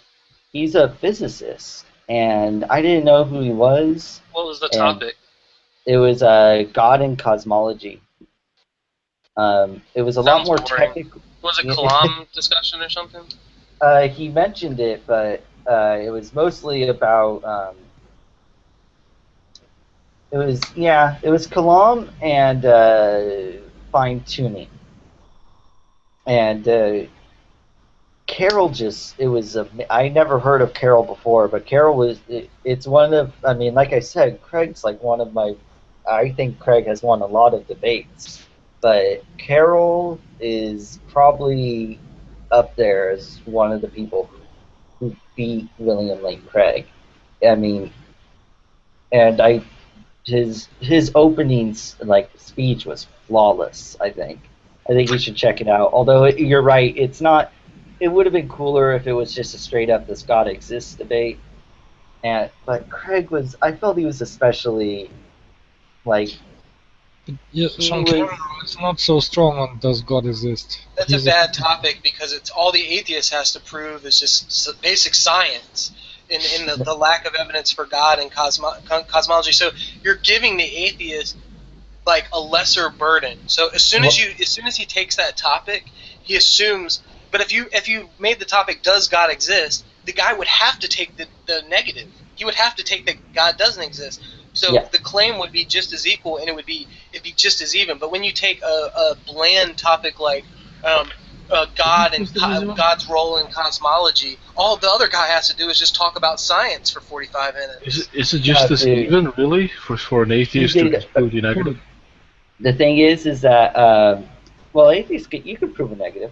But, I know, but I'm talking about God, right? So disproving God is a much bigger. The thing is that Carroll framed the debate as theism versus naturalism, and that's one of the ways he actually, I think he won up Craig, because Carroll actually made it into the debate that Craig really wanted to do. I mean, this is what kind of bugged me about Craig. I'm trying to find what his like his Craig will only agree to topics, of course, topics that suit him. That's understandable, but you could never say, on the other hand, that Craig was tricked into a debate that he didn't want to do. That's never going to happen. So it would be very strange to say that Craig had a hard time in his debate because he wouldn't put himself. For what reason would he put himself at advantage, knowing that it's a disadvantage in the debate topic? He wouldn't do that. Tom, why is your mic so faint? He might have done it if he a good I'm debater sorry. might take sorry, a debate topic. sorry if I sounded like a dick. Sorry. No, see, a good debater might take a debate topic that's not so much in his favor if he thinks that he could still come out in the debate. So the topic doesn't have to be one which has an equal burden, as long as he thinks he can still do well. And I'm sure Craig thought versus the competition that he could take the topic of the debate. He could give some ground there, and it wouldn't so much matter. But I would. If I was going to be in a debate, I would make sure that the person was taking a negative claim. Like your claim, so there's a claim, and I'm taking the affirmative, and you're taking the negative. So I'm making a positive claim, you're making a negative claim. I'm trying to prove the positive, you're trying to prove the negative. But when it gets more vacuous than that, and there's no real affirmative and negative position, then we have a problem. Like if the debate was like cosmology, is the origin natural or supernatural? That's a good topic because that's affirmative and negative. This is what Craig kept on saying throughout the debate that he was defending. He's like, I'm simply appealing to the cosmological evidence in support of these theologically neutral premises that go to deductively imply the existence of a creator and designer. Like well said. Well, the thing is, that's super vague. No, but they're theologically neutral premises that rely only on science. The Kalam has no theological premises. All premises are based within modern science, and each premises is backed within modern science. First premises is backed within the laws of causality, and the quantum indeterminacy can't be used as a defeater for the first premise, because the Copenhagen model is only interpretive. And then the second just has to do with actual infinities, and works away. He doesn't do the actual infinity argument in this one. Can you hear me better now? What? Am I louder now? You know what? I'm used to having like mod and stuff. No, I don't. I was gonna say I can try and boost your volume. No, it doesn't work anyway. To boost it. Oh, okay. It's just there for decoration. Oh no, it used to work. It doesn't work now. Oh, okay. Google sucks. No, Craig only focused on two arguments, and this is where I think Craig made room access controls. Okay, this is where I think Craig blundered too. He focused way too much on Carroll's paper on on an eternal universe, and Carroll, and this is where I think Shelley Kagan also won, but I'll get around to that in a little bit. Carroll picked other people's models for an eternal universe to also discuss, and so when Craig spent so much time talking about like both on brain problems and like he spent a lot of time talking about really technical stuff that was specific to Carroll's model, the Carroll Chen model, and then Sean Carroll went up there and he mentioned three different He mentioned, at least three different eternal models, and Craig just didn't have time to, he didn't prepare for that. And the thing is, like, Shelley Kagan, the same thing happened. Shelley Kagan went up and defended contractarianism, which isn't, I don't think it's necessarily his ultimate, it isn't ultimately the moral framework that he like espouses in his book. And so what happened is Craig probably read his book, he probably spent a lot of time researching because he's really good with that stuff, and these guys undermined all of that by just sticking with by just going with works by other people. So like when Craig, I mean, especially Craig's final speech in the Carroll debate, he was just listing off like, because this is what you could do. You can find that this person wrote an article or wrote a book. You go to the peer-reviewed literature. You know there's going to be critical reviews of that stuff. You can go and you can find really good quotes from those critical reviews, and you say them in your debate, and it sounds good. But like when Sean Carroll's talking about different models, and Craig's saying like saying a quick quote about Sean Carroll's model, and Sean Carroll comes up and goes, he spends a lot of time on my model, so he doesn't address the other models that are proposed. And it really, I mean, most of the time it works out for Craig. Yeah, I think that he might not have. I haven't seen it, but I mean, I think even if Craig wasn't prepared with whatever eternal model was proposed, I think he knows enough about a priori logical arguments rather than trying to attack the actual argument itself. He could just attack it from an a priori logical manner. You know, like Hilbert's Hotel, or that's all eternal, infinite, and Craig didn't present that, which is Carroll even in a post-debate thing said, I'm glad he didn't go that route. Yeah, and another thing I think is I don't think producing an infinite universe model is very I don't what think is that's that? Is that what? Oh, I'm sorry. Go ahead. Was that what they were doing in trying to? Because a lot of times the second premise of the Kalam can be defeated by proposing that the universe didn't begin to exist, that it's in fact that it's eternal. Eternal and infinite. And what I think is a problem with those models is that it flies. Every one of those models flies in the face of modern science. Like, and I disagree. Yeah, I would say so, and I mean. Okay. That's the other great thing. Yeah, go ahead. Look, so there's many models, right? And they may have some scientific explanation. I'm not saying they're unscientific, but what I'm saying is it's not the leading model because it has less explanatory power than other models, particularly finite universe models, such as. Well, the issue is Borg, Guth, Vilenkin. Is that what you're going to mention? The Borg-Vilenkin model has explanatory powers, but it has limitations in that it is quantum mechanics is not included. But quantum mechanics can't be used as a defeater because quantum mechanics only works. It can because it assumes classical relativistic. This is what Craig says, because quantum I thought Carroll can never be used as a principle because every model in quantum mechanics that cites quantum determinacy is only an interpretive model based on explanatory power. That's irrelevant, Seamus. I'm sorry. Up the paper of the BGV theorem, and you would see that there is classical speed. Okay, Tom, hold on 1 second. Did he say he'll be right back or something? No, I'm just going to get a link so that I can back up what I said. Well, the thing is that in the debate, this is what happened. Sean Carroll explained that two things are explained by BVG. God, yeah. Two things are explained by, or two things are kind of what their model is really saying. One is that it shows that when the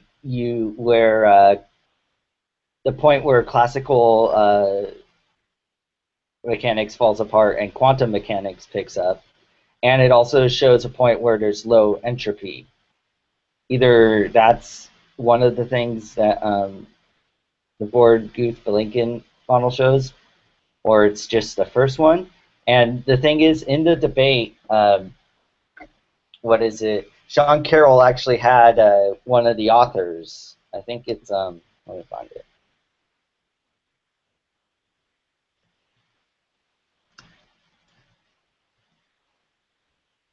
Yeah,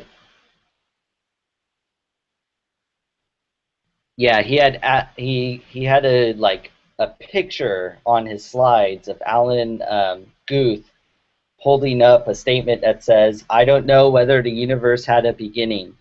I suspect the universe didn't have a beginning. It's very likely eternal, but nobody knows." And so, like, well, not that it's you mentioned, I think that there's a, yeah, the thing is that oh, okay, you're talking right when I saw "try again." I'm like, hey, I'm being cordial. Don't be all like "try again" to me. Okay. No, Seamus, did you happen to hear what I mentioned? No, I was typing. Say it again. Oh, okay. Oh, well, in the debate with Carol read a quote from Alan Guth, and on his PowerPoint slide, it actually shows Guth holding up a tablet that says the quote. It says, quote, "I don't know whether the universe had a beginning. I suspect the universe didn't have a beginning. It's very likely eternal, but nobody knows." And Carol, end quote. And Carol continues, "Now, how in the world can the author of the Borde-Guth-Vilenkin theorem say the universe is probably eternal?" And it's well, I think people could. I think that's an interesting thing to say, but it's actually something that's almost. Well, there's some scientists that would love that are trying to pioneer these new fields and these new models, but it's more or less a philosophic notion that's been not a whole lot of scientists. They may be working in the field, but none of them are really pressing forward. Like, for example, the most modern understandings of the universe aren't related through infinite models. So far they're proposals is what I'm saying, and really I don't think I think we're a long ways away from this being taught in the method that a finite universe is taught without it coming a little bit further in what it shows. Right now, it's vastly theoretical, which means that it revolves on an a priori logical basis, and a lot of this stuff isn't really evidenced a posteriori.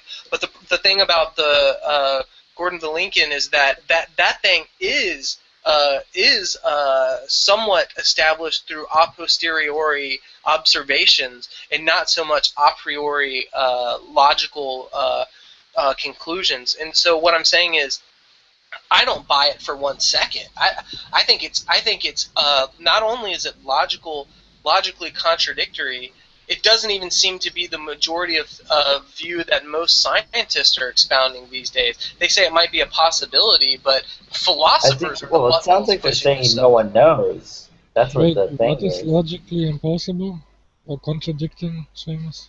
An infinite universe would be logically impossible because Why? Right now there would be an endless series of events working backward in time, and that endless series of events would even now still be working backward in time into an infinite regression. But if that were true, and that infinite regression would still be going, it would not give us time to be here now, because it's still infinitely regressing into there's still a cause of a cause of a cause of a cause of a cause of a cause that we don't know that's a cause of a cause of a cause, that it's still infinitely going backwards into the past, which means that the future could never be present. Well, isn't there, I mean, when you're talking about causes, though, and I think that's one of the issues that Carol brought up, is that talking about it in terms of cause is like, that's not the way it's talked about in cosmology. That's like they want to throw out the laws of causality. They want to throw out the laws of causality, but the only thing that gives us warrant to throw out the laws of causality are quantum indeterminacy. But when we're talking about cosmology, we're not talking about quantum indeterminacy unless you want to get to like pre-Planck time or something like that. But Seamus, you're throwing out laws of causality as well. Supernatural is by definition without causality. No, that's not true. That's just one interpretation of it. You need to do some reading. There's four. How does God cause the universe? There's By which 4 means? proposed mechanisms of which supernatural causation, and not all of them rely on no causation. So that would just be one. Give me one. What? Okay, Give me before one, please. everything becomes It comes from God. intense- It comes from God's will, in the same way that a human's action comes from their will. Like when I pick That's up. begging a question, though. Hold on. No, it's not. Listen, it's explanatory power. I have on my desk a bunch of poker chips. Here they are. That's them going down like that. But I made the will to go out and do that. So the cause and effect. The cause was my will. The effect was this. That's not comparable at all. Everything Actually, that it you're is. showing, Let me write. everything that you show there is completely physical. Let me give Hey, you the Shamos, by the I'll give you way- a paper on it. I'm just trying to condense it. There's philosophical papers been written on this. I'll just give you the paper, but that's a And they all condensed beg way. the question of our No, they mind don't. being immaterial. No, Hold on a listen. second, Shamos. If God has in will- the side chat, I put a link to Vic Stanger's thing on Eternal. Sorry, I just had to say that because I'll be right back. Yeah, if humans have will, and then we don't ever say, well, what was the cause of Shamos picking up those poker chips on his desk? Yeah, colloquially we don't, because humans in this sort of like usually we don't, because it's intuitive to us that we propose this what's the word, fucking hell, folk, there we go, folk notions, sort of common sense human notions that we have perceived about, that we have imposed on us on the sort of psychological level, that we have free will and we have what about like a will, that is free from causality, and you're using that, presupposing that it is indeed free of causality, that it's some kind of ethereal, immaterial thing that does something. Well, listen, I'm giving you a justification for the causality. Listen, if I'm a carpenter and I build a chair, okay, and then we say, well, okay, we see this chair, okay, what caused this chair, okay? So I would be the sufficient cause for that chair, okay, not the necessary causes would be the things that I put together, okay, but I'm the sufficient cause for that chair. Okay, so I'm the cause, the sufficient cause, and the effect is the chair. Okay, and what is the mechanism of which I made that chair? Well, my will. What's your will made of? What do you mean? That doesn't have to be explained. That's what we're talking about. So no, you're asking for a mechanism. Yeah, that's exactly what I'm asking for. So what is the mechanism of which abiogenesis and life came? You don't know the mechanism. Mechanism isn't important, so shut up. Wait. I could ask you a million different mechanisms. That is what you're arguing for. I could ask you a million different mechanisms for everything you believe, and you don't have those mechanisms, and you want to know what? That's not important. We don't have a specific mechanism, but we can imagine natural mechanisms through chemistry that can produce this. No problem. We just don't know a specific one. In your own belief set, you as somebody who believes in supernatural. I haven't finished yet. That's the thing. Yeah, but you interrupted me to finish. I don't think so, but okay, go ahead. In your own belief set, you have many things that you believe that you have no idea the mechanism of which they do that. I can name 10 in a row. How can you know that? Wait, hold on. So you mentioned That's a ridiculous abiogenesis. statement, Seamus. Yeah, well, okay, Seamus, no, we do not know the specific mechanism. Right, mechanisms aren't important. The logical inference is. Whoa. But we do know there has to be a mechanism, a natural mechanism, because that's what I believe, is all that exists. Assumed through methodological. Yeah, sure, it is. That's my view, and I have a causal. I have a causal chain. Can you justify that assumption? No. You have to assume it through methodological naturalism. We were talking about causality. I have a causal mechanism, because of naturalism, because I have discrete entities that connect through each other and affect each other. You, as a theist, that propose something supernatural without a mechanism, how can you propose that something immaterial caused something material? Through what mechanism? Through what causal link?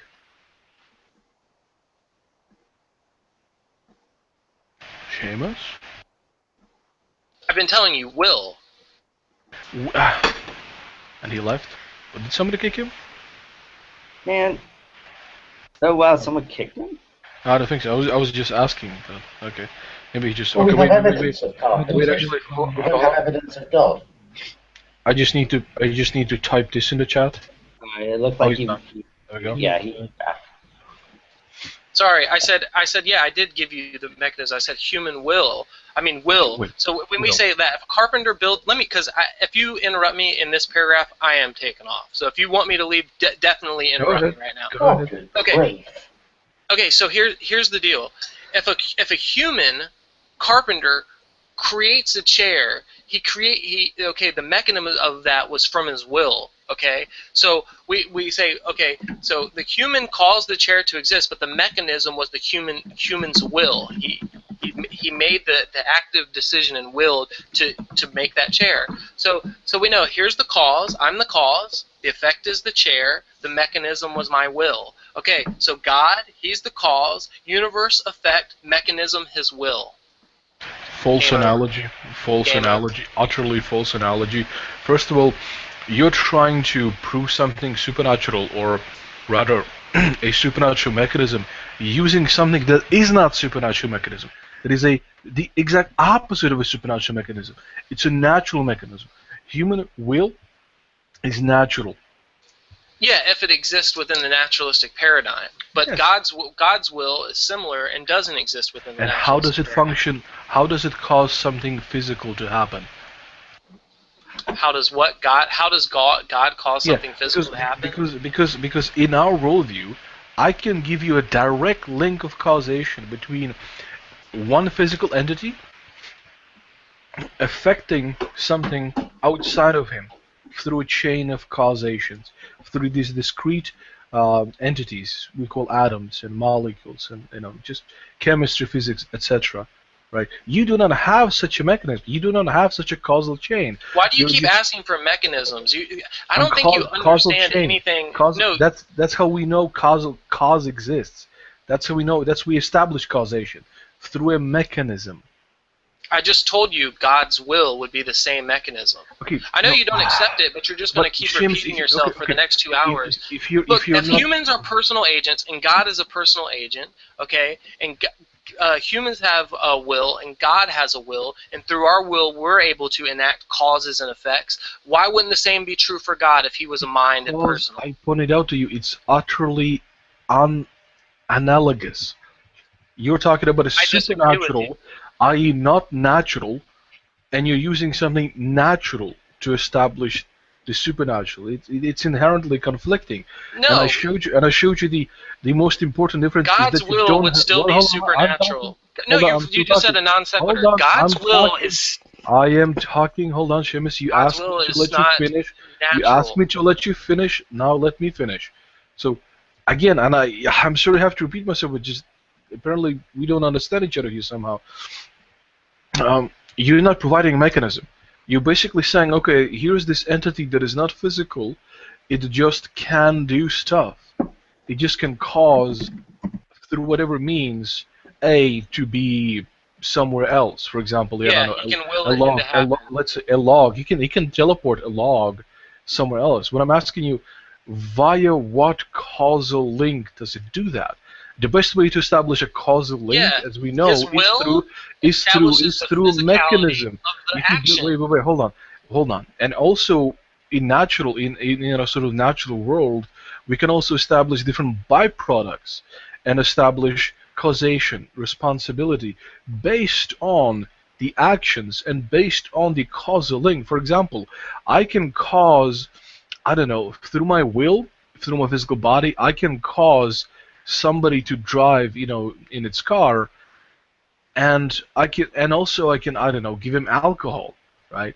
And we can trace the causal link through the physical means and establish that I was responsible partially. Yeah, God's immaterial, so it doesn't work in that way. Exactly, that's what I'm saying. So if you don't have a mechanism, how can you? No, I do have a mechanism. No, wait, let me finish. You've been going on for 3 minutes now. Dude, you've been going on for 3 fucking minutes. I haven't finished. Let's have a conversation. You're oh, fuck. Go ahead, sure. I'm just saying, come on, no more, little less monologue and a little more dialogue would be favorable. You haven't let me finish my thought. I You've know, been because you're responding 4 to minutes in, Ernestine's thought. just about, dude. Sure, go ahead, respond. Do you even understand what is making the point? Yeah, you're making a fallacious reasoning through category error.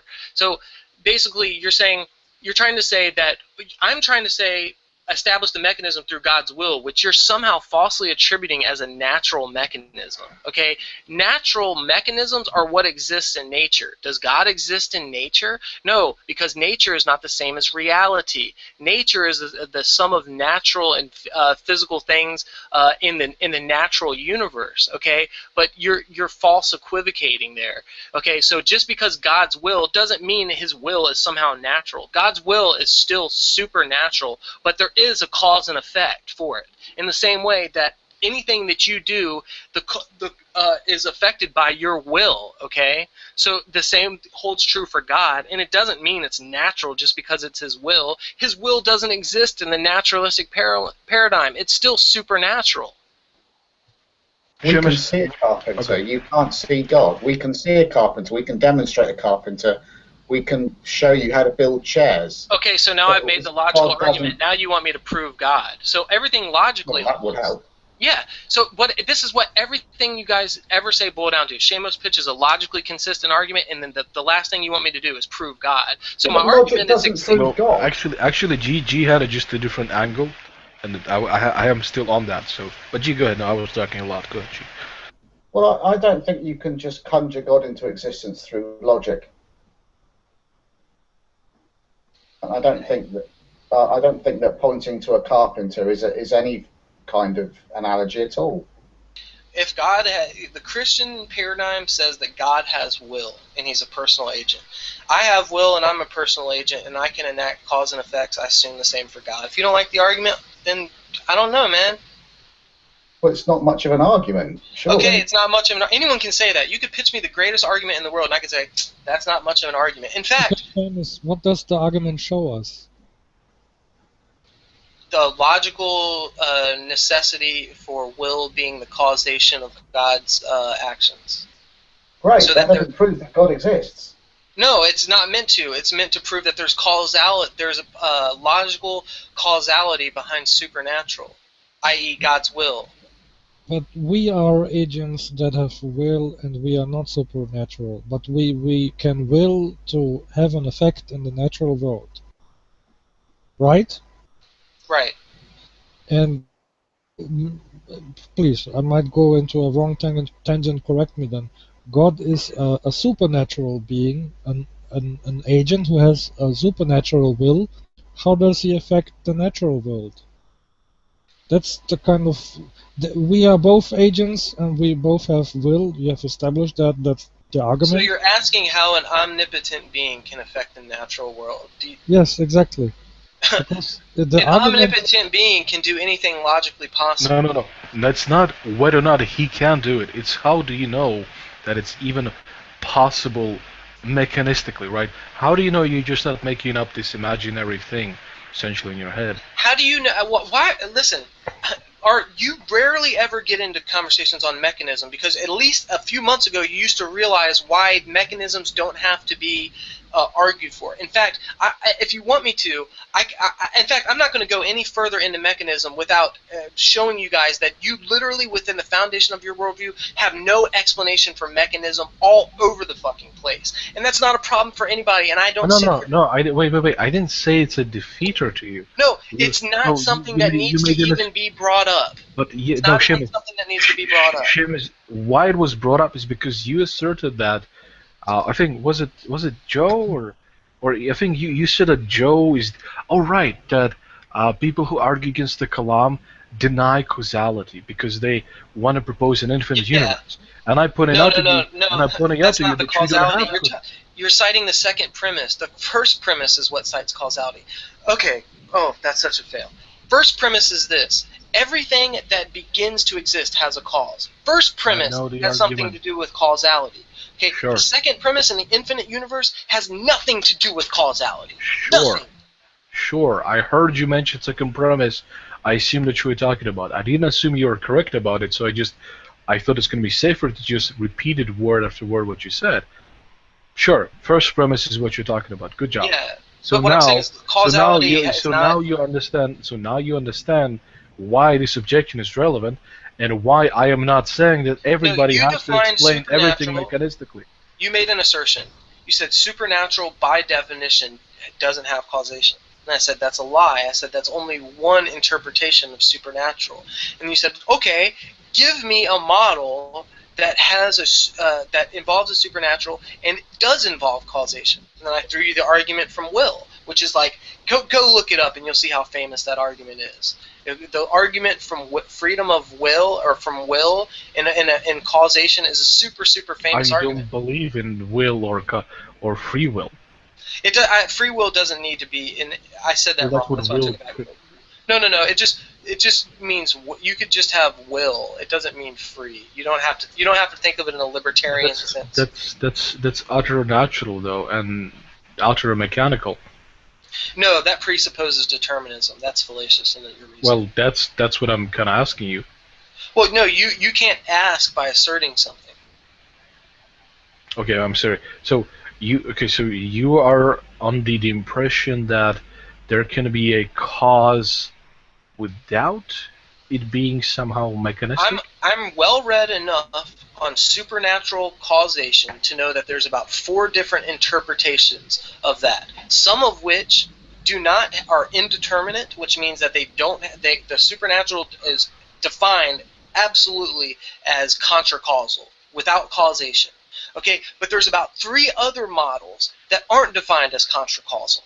Okay, you seem to cite the definition of supernatural as contra-causal, and then I said, Art, that is only one interpretation of the definition of supernatural in terms of causality as contra-causal. Okay, so oh really? And I said, yes, really. You said, can you please provide me with one model that shows it that it does involve causality? Then I showed you the model. Okay, so maybe we should talk about causality, because in my view, for something to be established to cause something else, there has to be a mechanism.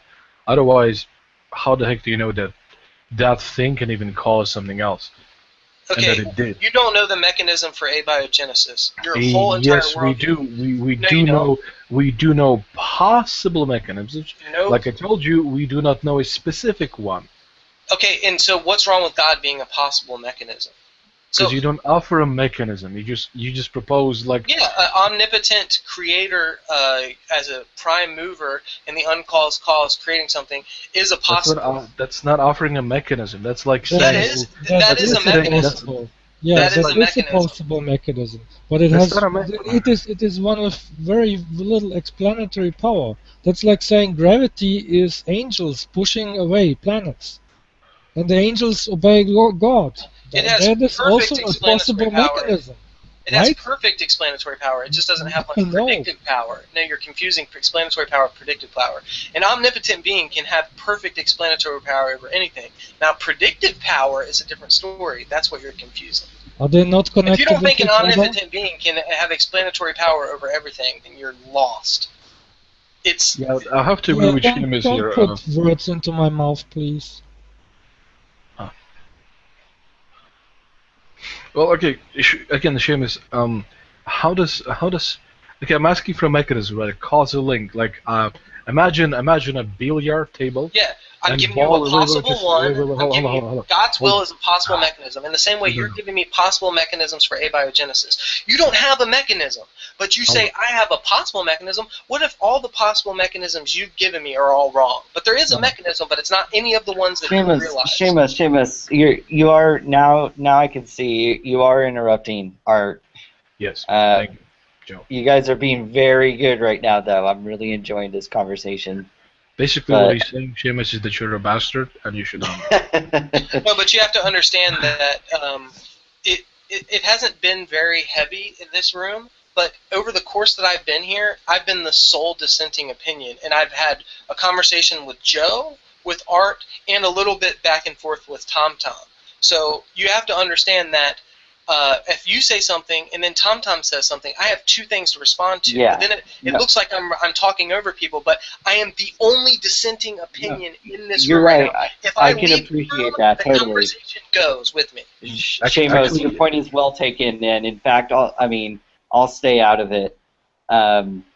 I could see. Yeah, I especially said something in the chat too. And no, I can appreciate that. It's so annoying when going into Neff's room and having to deal with like 50 creationists. So yeah, I definitely.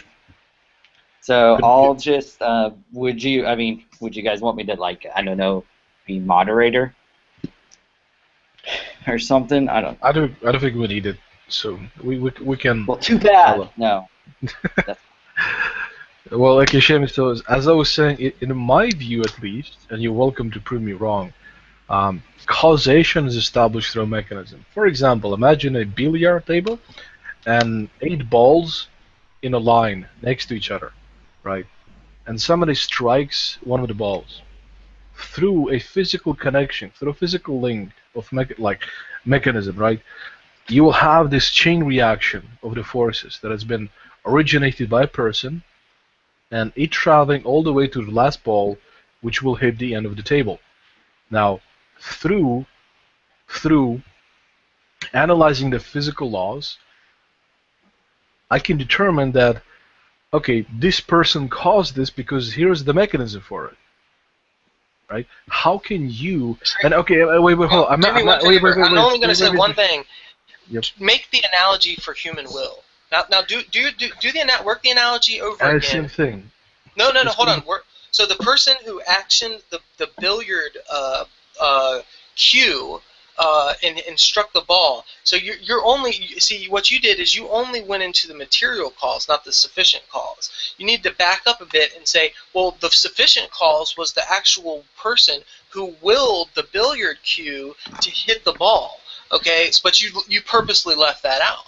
Right. Well, will is really complicated. We have to get into neural states.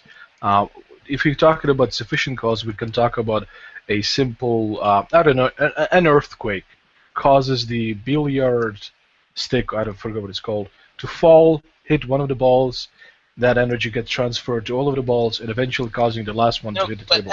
But you know that as soon as you hand this over to me, I'm going to be arguing for will. So why don't you just make an analogy, a preemptive analogy that rebuts will before you hand it over to me? Can you do that? I don't need to rebut will. I believe that there's roughly a thing that you're calling a will. So was the mechanism? It's just that it's all mechanical.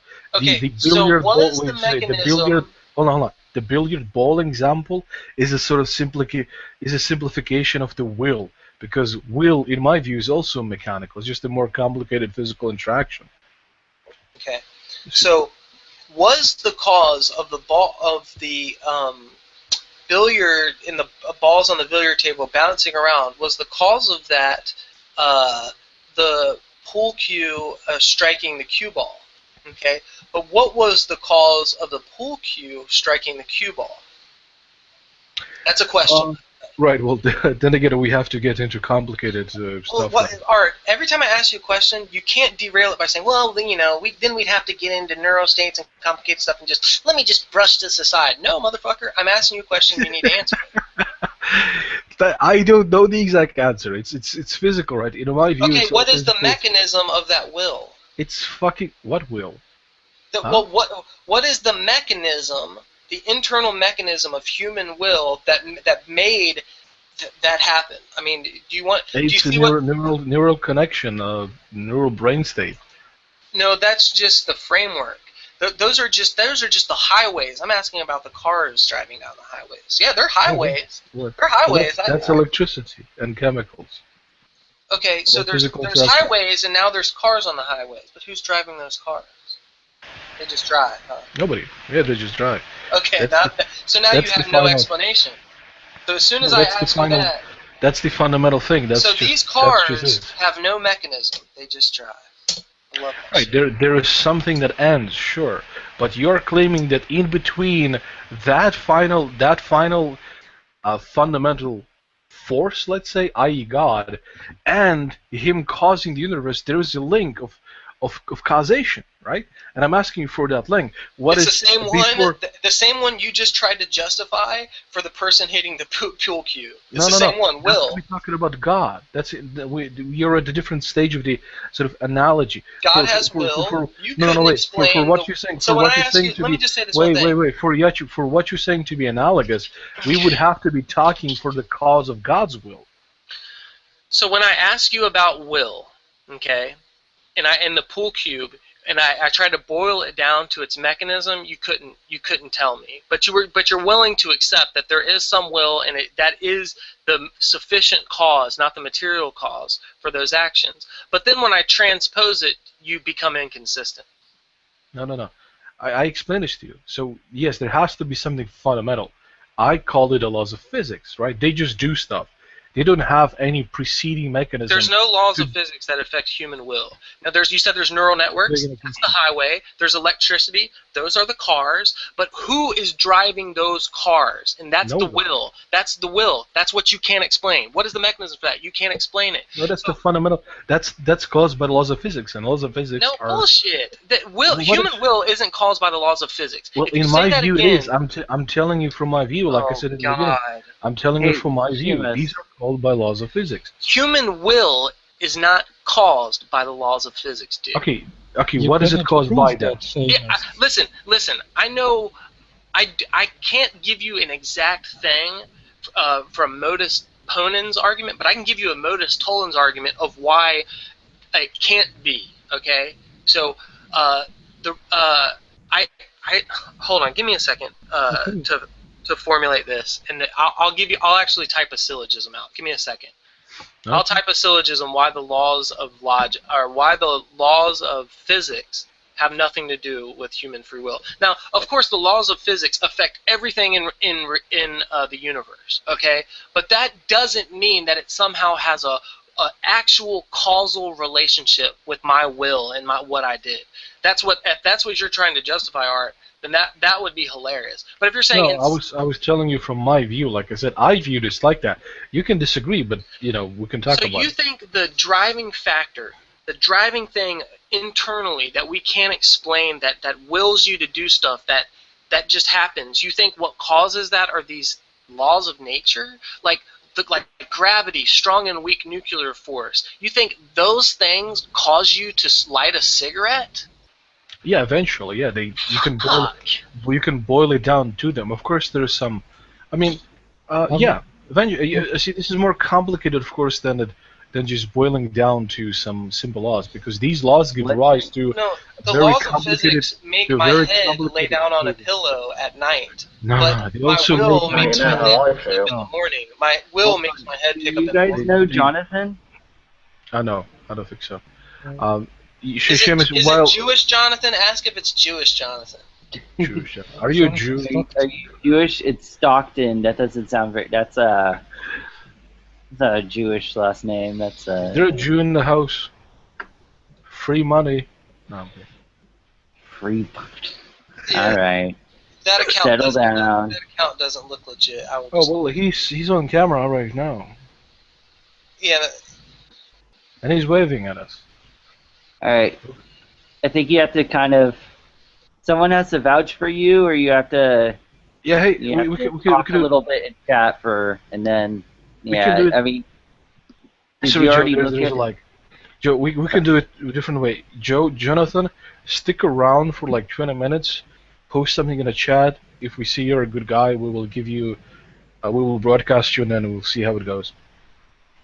He has like family members in his circle. Yeah. If I can, Seamus is the odd sheep out.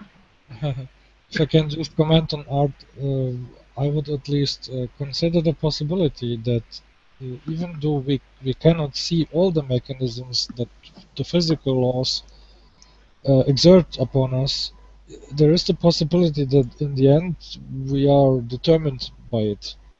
I agree. Our will, our nature, our actions could be to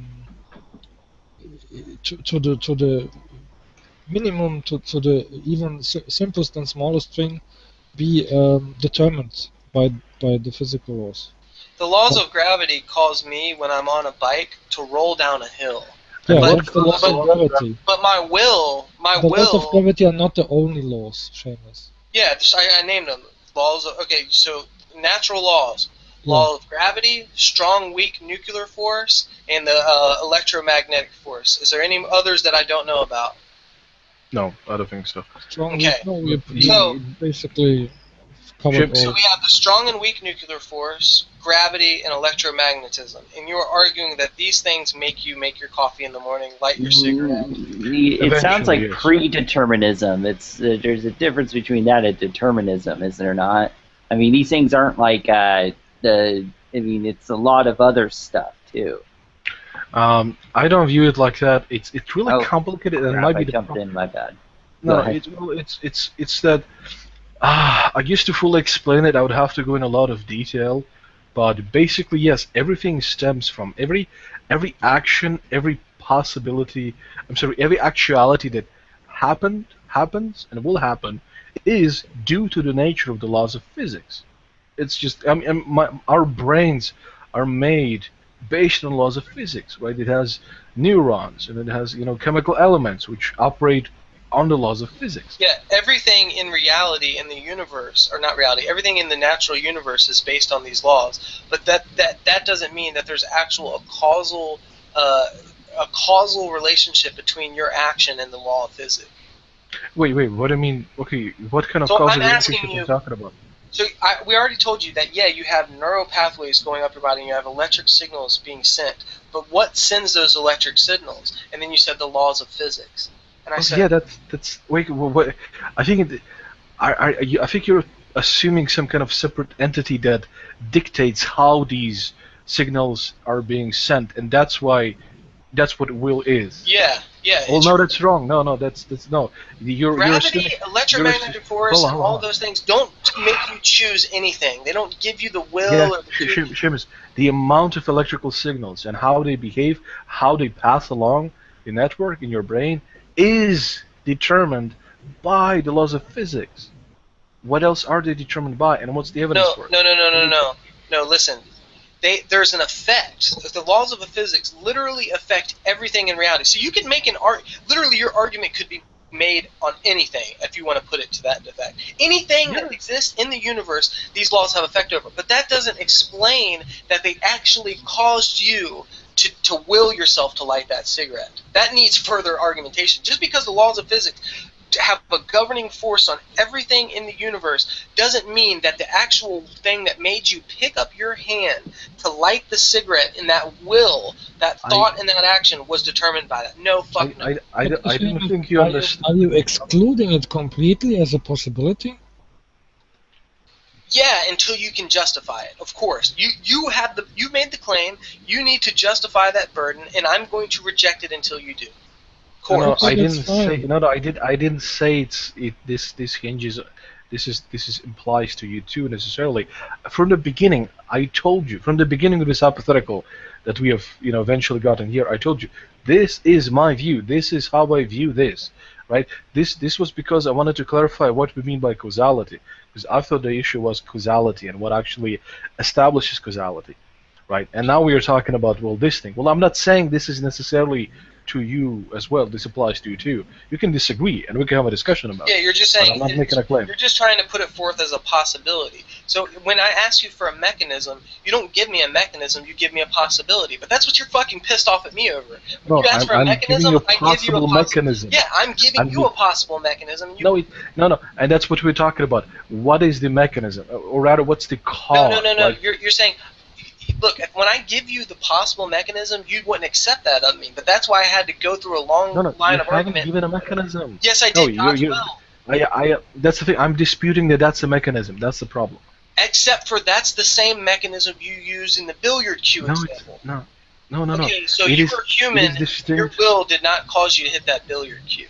Somehow the laws of gravity caused you to hit the billiard cue. Bullshit. Yes, and my will, so to speak, comes from the laws of physics. No, they don't. No. That would require. That's an assertion, and that would require argumentation, which I've been begging. I'm telling you, this is in my view. Okay, so if you disagree, then argumentation isn't just. That's my view. That isn't justification. And I'm not trying to argue that this is the case. I'm telling you hey, here's a possible way I we gave can you a view possibility causality. too. I gave you a possibility earlier, but you didn't like my possibility. One question. You showed us that, or your analogy was that there's a God as an actor who has a will. Um, the same way, like we are individuals who Yep, have a it's will, possible. and we do we are the cause of Possible. effects.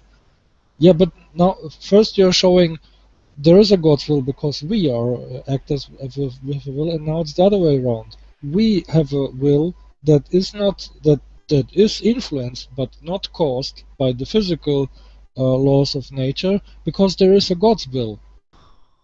Now you're having it backwards. You can't. No, that's not having It's a it both kind of ways. circular argument. That's just One giving you thing, logical. yeah, one thing exists because the other thing we assume it exists. The other thing exists because we assume one thing exists. And when art says, "Well, we could I'm explain," giving you a logical possibility. It doesn't have to exist this way because art's telling you, look, these laws of physics, it might not be this way. I'm just giving you a possibility. So if him not knowing the actual truth of things and only giving me a possibility is enough to justify the mechanism, then that's exactly precisely what I've done. I've given you a mechanism, and I've done the same thing that art's done. Exact same thing. So yeah, I don't disagree with that. Okay, so you don't disagree. It shows art's inconsistency, and art obviously just disagreed. So I think we might have confused something here, or maybe I have confused something here, because I was trying to establish, or rather to talk about what do you and I consider causality, and we then moved into this sort of, oh, how can you think that laws of physics can cause you to do something, right? So yeah, there may be a different discussion. I gave an example of will. You disputed it. In your dispute of it, you offered an example that featured will, the will of the person hitting the billiard cue, and then I got you to trace it down to what it was, and you said, oh, well, we have neural pathways. I said, okay, and I said, well, that's just the highways. What about the cars? You said, oh, yeah, that's the electricity. I said, well, here's the killer question: who's driving the cars? And that's your will, and that's where you said, okay. Well, I don't really know, but I'll give you a proposed mechanism, okay? So I let you give me a proposed mechanism. The same way I did earlier, I gave you a proposed mechanism. That was logically coherent. There's so many wrong. Wait, Joel, please stop. Okay, so so you are actually saying that the will thing is what directs the flow of the electrical and chemical pathways, right? It's That's possible. The will.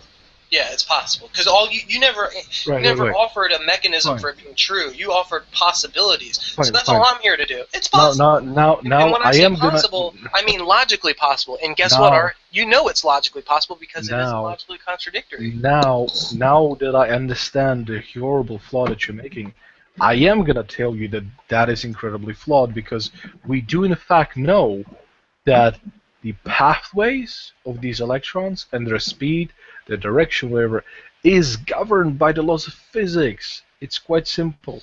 You can look at analogy. Governed by the laws of physics and caused by the laws of physics are two different things. We're talking about causation, not governance. Fuck, what are you talking about? Then what is causation in you? Okay, so wait. So you have a light bulb, right? You have a battery you connected through wires. If I throw a baseball and hit you at the face, if I throw a baseball and hit you in the face with it, that baseball was governed by the laws of physics. But I caused that ball to hit you in the face. The ball's still governed by the laws of physics. In fact, everything in the universe is always, at all times, governed by the laws of physics. Yes, you are. What caused the ball to hit you in the face was my will. Okay. No. You are governed by the laws of physics. Your will is governed by the laws of physics. You are a discrete entity. Yes, it's governed by the laws of physics, but it doesn't mean it causes. In the physical law. Seamus, you gotta let him finish. I lost my trail of thought anyway. Here's where you were at. Governance is not causation. The laws of physics govern every single thing in the entire universe. It doesn't mean that it causes everything in the entire universe. Again, imagine my example of wires and electricity going through them. Does there have to be something else besides the laws of physics for for it to guide the electrons through the wires to light the bulb, or is it purely caused by the laws of physics? No, it's not purely caused by the laws of physics. Okay, Determinism is false. And you want to know another thing? If you're claiming determinism, you have destroyed any claim to objective morality that you could ever have. Absurd. Okay, have you ever heard of the ought implies can? Yes, I actually heard you talk about this. Sure. Okay, now so ought is what's known as a moral duty. Okay, Mm-hmm. If there are moral facts, then there are oughts that you ought to do this. Those are moral duties. But let me tell you something. If I held a brick up, right, and on the top of the entire Empire State Building, and I dropped it, the brick is going to fall. It can do nothing else other than fall. Okay, but if I were to drop the brick and say that brick ought not fall, but there is no state of affairs in which that brick cannot fall. Okay, the ought is pointless. Ought implies that it can. If I say you ought not do this, that means that it's possible that you can or can't do this. If I say you're up on a cliff, Art, and you're about to jump off, say, man, you ought not do this, it implies that you can actually not do that. But if I'm dropping a brick and the brick can only do one thing, and then I suggest the brick ought not do that, it doesn't matter. The ought is irrelevant because it can't do different. Ought is predicated on the ability to do or not to do. Because to say if someone can only do one thing, the ought is irrelevant. Right. It doesn't. Oughts don't matter. It's going to do what it does. Right. This is a similar problem. The brick is going to fall.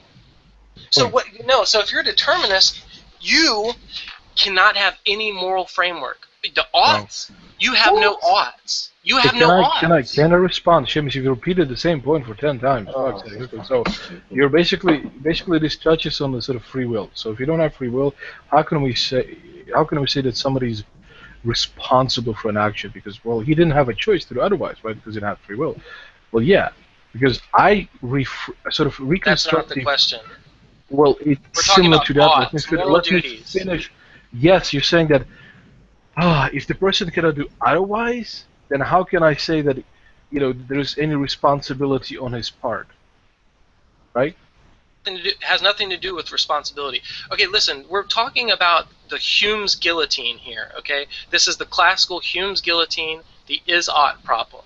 But a major critique of the is-ought problem, see, oughts are moral duties. Oughts can only be thought of within a objective moral framework, okay? But the problem about oughts is under a deterministic framework, a purely deterministic framework, in objective morality, oughts is irrelevant because oughts only imply can. If you were to tell someone they ought do something, that they have a moral obligation to do something, that means that they could do otherwise. But if they can't do otherwise, then the ought is irrelevant. The ought becomes a non sequitur. For example, when the brick can only fall and it can't do otherwise, when I say it ought not fall, that's a non sequitur because there's no state of affairs in which it cannot fall. So the ought is irrelevant because it can't not fall. So you have the biggest problem in the world if you're claiming objective morality from a purely a deterministic standpoint. And William Lane Craig has wrote about 10 articles on this, and so have many philosophers. It's called the ought implies can problem. Go ahead. You like William Lane Craig, don't you? No, I like PhD philosophers that know what they're talking about. So Seamus, I rephrase it simply. Instead of saying that, okay, so let's say, something here. Sorry, I wasn't paying total attention here. Right, implies different state of affairs. Right, well, I would basically say, well, sure, this human didn't have any possibility of doing anything else. It could have been only like that. Oughts are irrelevant, and ought is a non sequitur. Why are you telling a brick it ought not fall when it can't not fall? That's a fucking non sequitur. Congratulations, you have moral duties are irrelevant to determinists. So you say, but we haven't established. So does PhD philosophers. Well, haha, sure, and most PhD philosophers actually think God doesn't exist. So there we go. But Yeah, I have to think We're about not talking this. about God here. We're talking So, about same point that you determinism, made. moral Same duties, and point. objective morality. The last point that you just made applies against you just completely. But yeah, I have to think about this. I'm not totally paying attention. Sorry, so I have to refrain from. Is discussion anyone at this else? point. Fox, I know that Fox might knows maybe a little bit about philosophy. Can he represent the ought implies can problem, or are you willing to defend it, Fox? Well, I only came in on the tail end of that. I was more listening to your conversation about supernatural causation. So if you finish talking about that, I'll probably get off. But yeah, I was just more disagreeing with what you were saying on that, really. Well, you can bring it back if you want. I know it's hard to get in this room sometimes, so if you want to, say what you have to say, and I'll address it without trying. Yeah, it seemed to me a little bit like you were begging a question, really, of the immateriality of the will, which would just kind of re-import the whole problem that art was posing to you. Surely, you can only beg the question if you were to assert it in an actual argument. I was just saying it's logically possible. So I'm not. Yeah, but that's not the criteria by which we're trying to find out whether or not something is a good explanation or whether it's a mechanism that's actually worth too much investment in. Because I mean, logical possibility covers so much stuff that you wouldn't deem to be a particularly good explanation, and yet you do think one particular explanation, because it's logically possible, is a good explanation. So I find that quite odd. So does art. In fact, when I asked him about what is the... But it's got more than just logical possibility. He can actually show a mechanism. He doesn't know the mechanism for will. In fact, he said, well, we have neural networks. Hold on. He said, we have neural networks. And I said, those are only the highways. Okay? So what about the cars? And he said, yeah, we have electricity that moves up and down these highways. I said, great. Yeah, and I think that's where the question beggars come in, because that on a naturalistic account is sufficient to explain the phenomenon of the will. No. You're saying no, there has to be something else because the will is immaterial. What causes the electric currents? If you're going to sit here and say, well, we have electric currents and they are contra-causal, so we have electric currents that determine... You can't do that, and that's what I'm saying. What are the causes of the electric currents? And then he says, well, I don't know. I can only give you logical possibility. And then I said, okay, humor me. And then he says, okay, one logical possibility is it might be governed by the laws of physics. So I can't prove it, but it's logically possible. So I said, okay, so at the end of your justification, your only explanation hinges in logical possibility. So I said, okay, let's be fair here. So he wanted me to give him a mechanism, so I did the same thing. I gave him a mechanism that was logically possible. So his justification at the boiling down of his epistemology was a logically coherent possibility, and I gave the same thing. So if you want to chastise me for throwing out something logically possible, you need to criticize Art because he did the same thing. Well, no, because I think if you break it down to what Art's saying, if you actually do indeed think that the will exists, and I think that that's a debatable position, you could account for that. You have a good explanation if you just use purely physical naturalistic means. Okay, you insist that no, there has to be something else to account for. You're the one who's insisting on this extra condition that must be satisfied. And Art's saying that no, that's the point where you think you're begging a question, because all we have to account for is how, say, a human being moves a billiard ball. Now, I can give you endless neurological explanations, neurophysical explanations that account for why that has happened. The mechanism is not, and that's what I've been telling Art for the last 45 minutes. Thank you for that. I appreciate that. No, the mechanism is the point. Because no, it isn't. By the establishment of a mechanism, that's the means by which we distinguish one logically possible explanation from another. You don't know any mechanisms in your own worldview. If I were to ask you the mechanism for abiogenesis or the mechanism for the Big Bang, you wouldn't know these things. But the fact that you don't know the mechanism doesn't mean that you have no justification or anything. We do know the mechanism for we can hypothesize within. You can only give me logical possibility. No, Seamus, you're jumping from one extreme to the other too quickly, I think. The reason why the Big Bang model or abiogenesis is more likely correct than others is because it fits within existing known causal mechanisms. that we experience every single day. So if we extrapolate from known causal mechanisms and principles, and we don't include any extra ontological stuff out there, then we can get what is the most parsimonious explanation. And I think you're right to an extent that we don't have a complete necessary proof that would satisfy presupposes molecular structure. It must presuppose those things. It has to.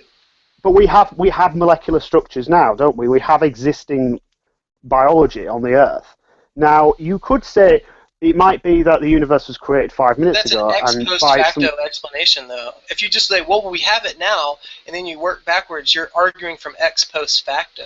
So that's one way of doing that, okay? And the other one would be way in science to do it. No, but the other way would be to do. Doesn't give you a mechanism. If you argue it into from the other way. No, I'm not saying it does, but I'm saying if you employ a mechanism, if you use the mechanisms that of understood mechanisms from, because okay, I mean you are using the idea that there is uniformity in nature and that the regularities and rules of nature stay the same and they operate. If that's the case, and then you employ them, then you can use that to speculate and hypothesize.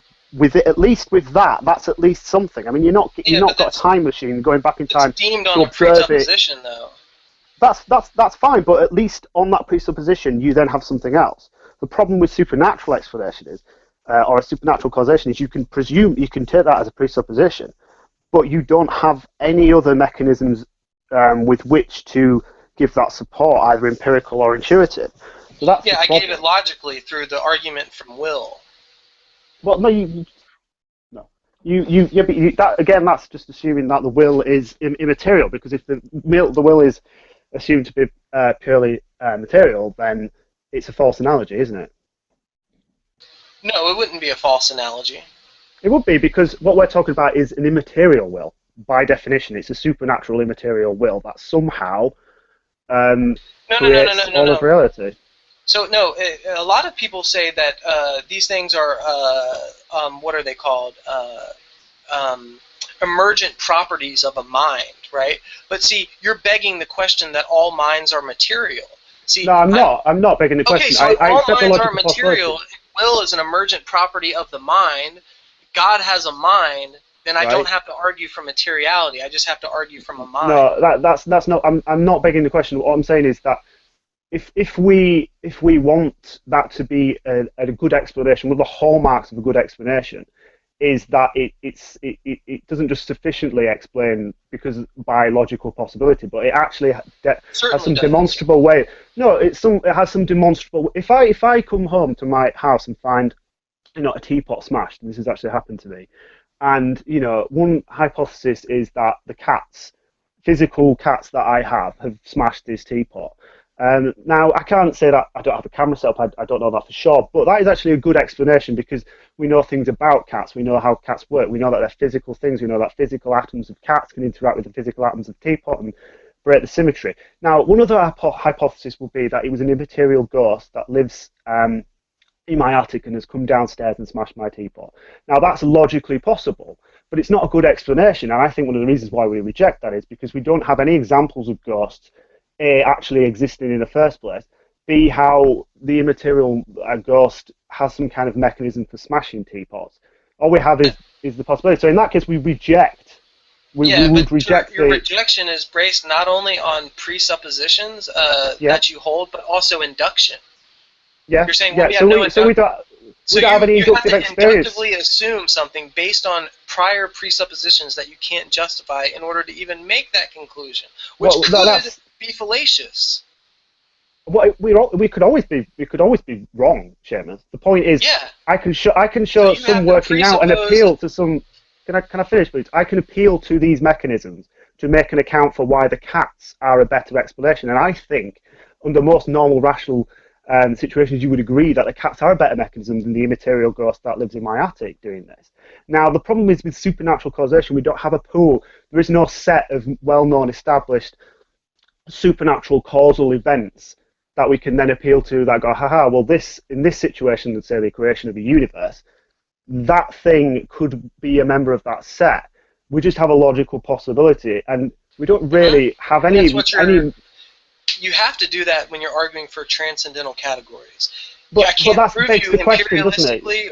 No, but no, you're begging the question if you ask me for anything other than that. Because if it's a transcendental claim, and then you want me to verify a transcendental claim with methodological naturalism or some type of empirical verificational methodology, then you're begging the question. That's not what I'm doing. I accept there is a logical possibility. So besides the empirical stuff, which can't be done because it's predicated on methodological naturalism, which a priori excludes it, and what would you accept besides logical possibility, and besides all of those things that are excluded? The thing is, I don't. It doesn't need. Well, this is you assume that this mechanism is viable, or this process is viable, and this is the problem. Is I'm trying to answer the question, Chip. The reason why I don't accept that is because that's your methodology. It's your burden of proof. It's your methodological shortcoming. You don't have anything approaching methodological. No, that's the metaphysical shortcoming of a transcendental category. Now I ask you again. And then it's indistinguishable from it not happening or it being something else. Then I don't have anything to suggest it over another possibility. Listen to what I'm asking you. If you've already granted me that any type of methodological naturalism we can't explain or it must be excluded because of the presuppositions that it has, and then I'm saying you're saying in logical possibility isn't enough.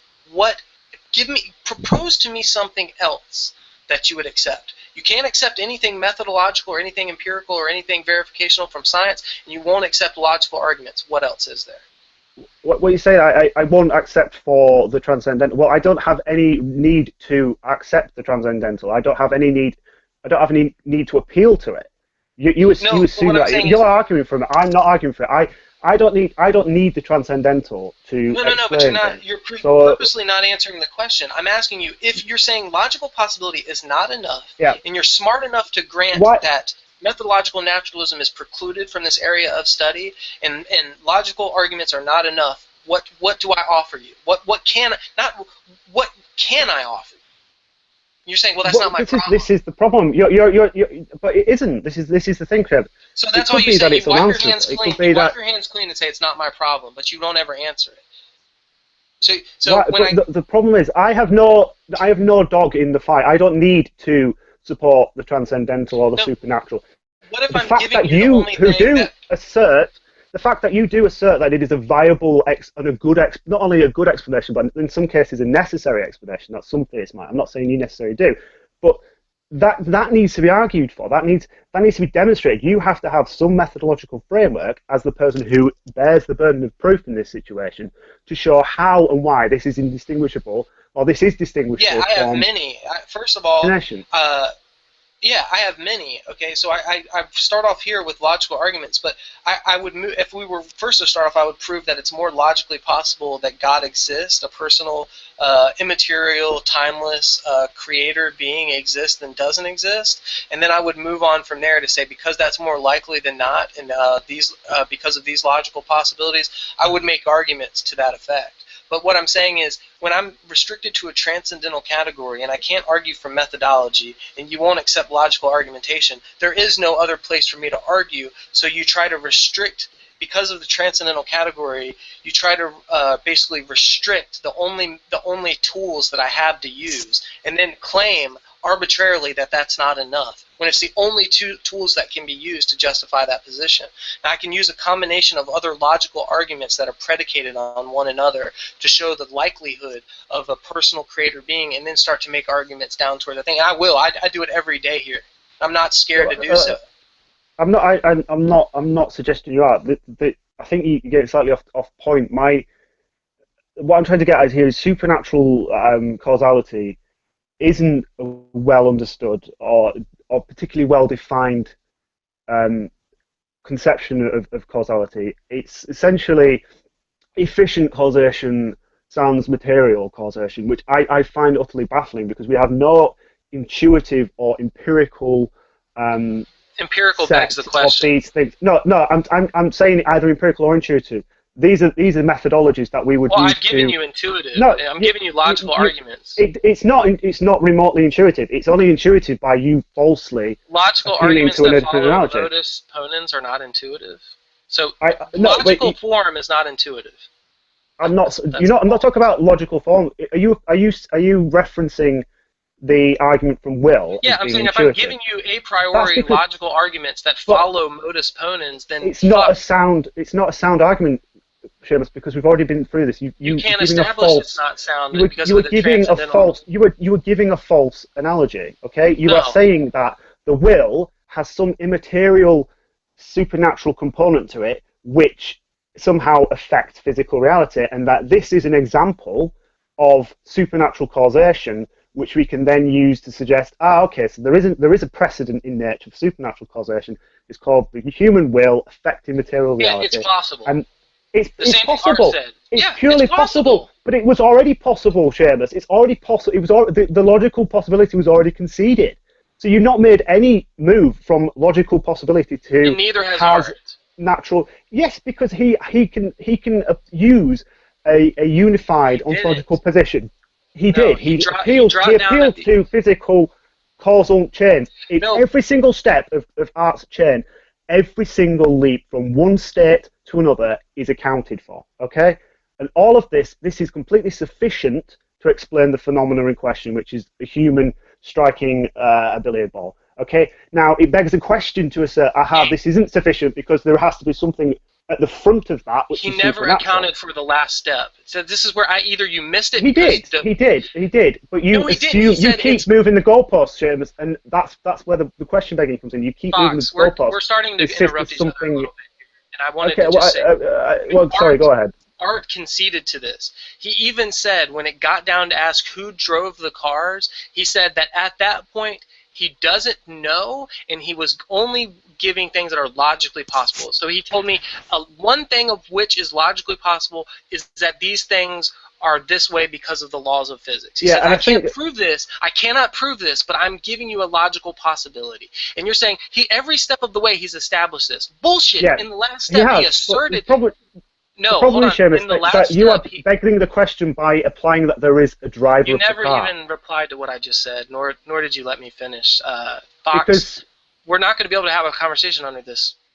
But Seamus, can you not see that it begs I'm the question? debating whether or not we should continue based on the last minute and a half of what was just said. Because you've been pushed to a point where I think you've started to realise that there's a problem. Can I finish, please? No, which is I'm that there isn't necessarily a driver of the car. You are begging the question by suggesting there has to be a driver of the car. So your very means of trying to lead Art as a... The electricity moving up and down all your body is contracausal. No, it's not contracausal. It's caused by prior physical states. No, it's caused by prior physical states, Seamus, isn't it? Okay, and guess what he said they were? The laws of physics. Yes, which is prior physical states. So again, you have... No, it's not. It's a means of accounting for the phenomenon, which doesn't make massive leaps in ontology. Possible. So you really think that he established... It's more than just logical possibility. Something can be logically possible, Seamus, and also have some other means of establishing it as being more likely correct than not. Okay, which is we can again. Can you not agree it's not logically possible that the laws of physics are what's they might be governing them, but it's not the causal link of what the laws of begging physics... a question again. It's just begging. It's a small question begging.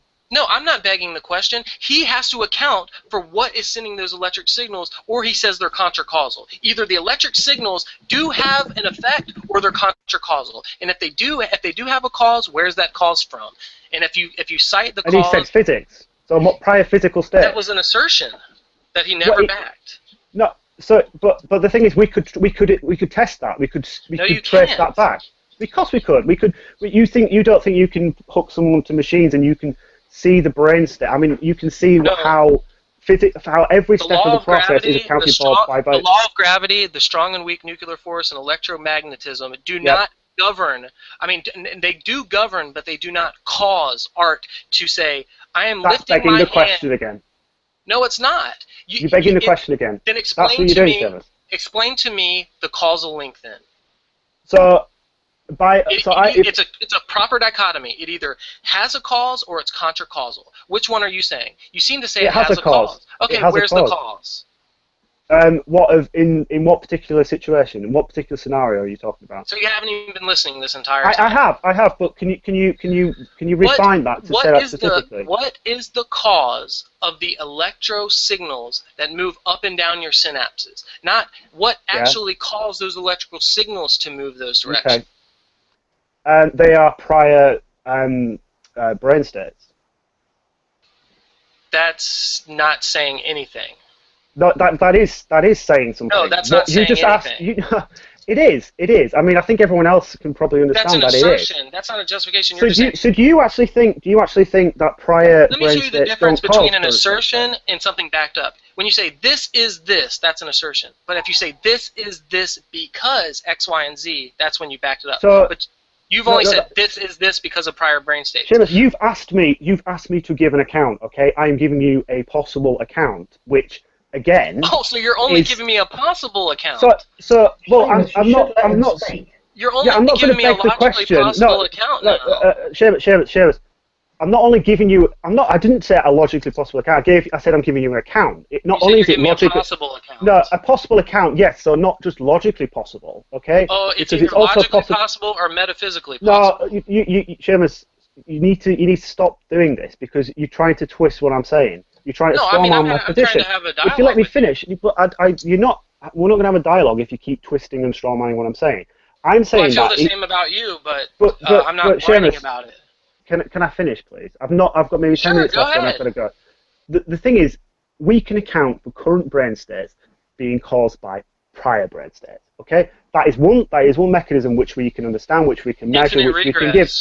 Prior brain states caused by prior brain states that are caused by prior brain states. That's do you know actually an infinite regress is logically possible? So, oh my god! An infinite regress is logically possible. It is. Holy shit! It is. That's enough for me for today. It is. Are you going to try and give me Hilbert's Hotel or something similar like that? Some misunderstanding of set theory? Go ahead. I mean, you should read more than just William Lane Craig, what William Lane Craig has to say and things. You should stop trying to justify fallacious appeals. The problem with the infinite regress... It's not fallacious appeal. You're the one who talks about infinite regress. Let me explain to you something. You want to know the main philosophical problem with infinite regress? Is its justification. An infinite regress has no justification. It requires a previous justification that requires a previous justification, and then it infinitely regresses into an unknown justification. So when you give an infinite regress... No, that's begging a question of the beginning... Of a first justification or a first cause or a first date. So you're begging the question against. No. That's established through the laws of causality. You wouldn't. No, it's not. Because yes, what is logically possible about having a bijection between two infinite sets? One's causes and one's effect. Right. There is no beginning of the set. There's no first cause or effect. Necessarily, this is what we're hypothesizing. Well, that was an assertion. You'd have to establish that, and the only people that have ever tried to establish that have done so through quantum impermanence. No, Seamus. Okay, listen. No is not a way to interrupt me and get me off my sentence. Listen. Because you deliberately. For the past 10 minutes. Listen. Yeah, you do. This is what you do, Seamus. The problem is, what I gave you. I'm not saying that I can.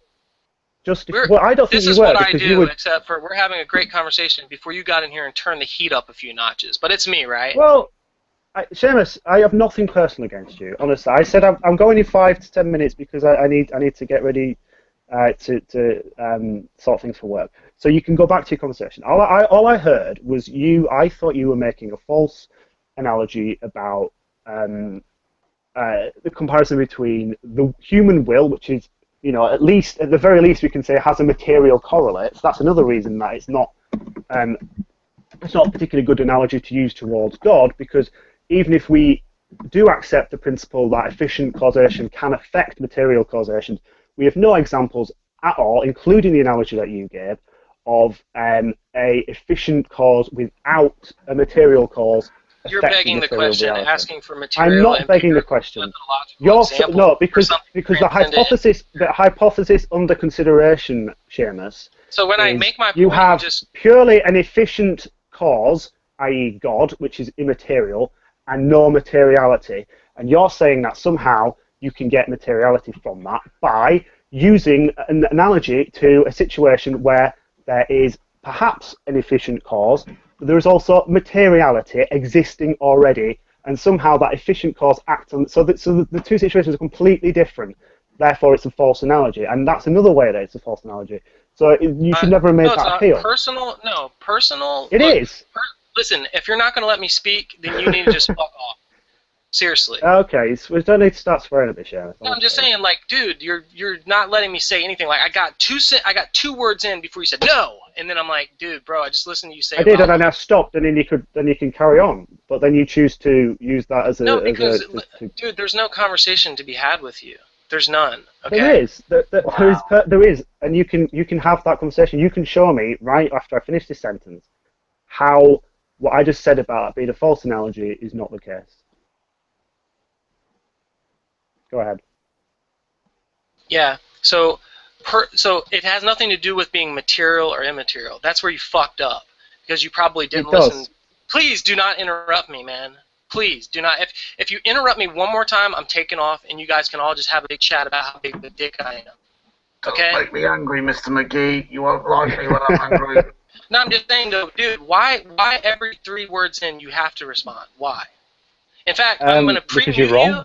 I'm pre-muting you so that you won't do that. So the only way that you can say something now is you would have to click that red button and purposely interrupt me. Okay? So let me show you where you made a false analogy. The material and immaterial is not the problem here. What the problem here is the mind. Okay, so we have example. You would have to be begging the question that all minds are material in order to make that assertion. So I'm not. It has nothing to do with material or immateriality. It has to do with a mind, and minds have will. Okay, so in the same way that whenever that billiard ball hits that cue, okay, the sufficient cause was me actually willing that to happen and doing that. Now you could go through and beg the question on determinism and say, well, there's electric signals, but there's nothing that drives those electric signals. And then when I went on to ask you about those electric signals, you just made some appeal that it's to prior brain states, and those are indicative to prior brain states, and then you appeal to an infinite regression, and then you said infinite regressions are fine.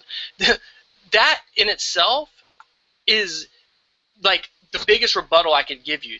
That was your logical thing. You justified it through prior brain states, then you justified that through an infinite regress, then you said an infinite regress is okay. That's your logic.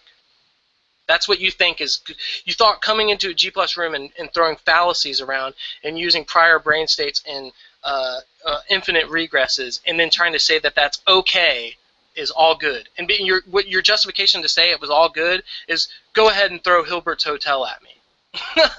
Really? He didn't do that. That's exactly what he said. No, he said, are you going to throw Hilbert's Hotel?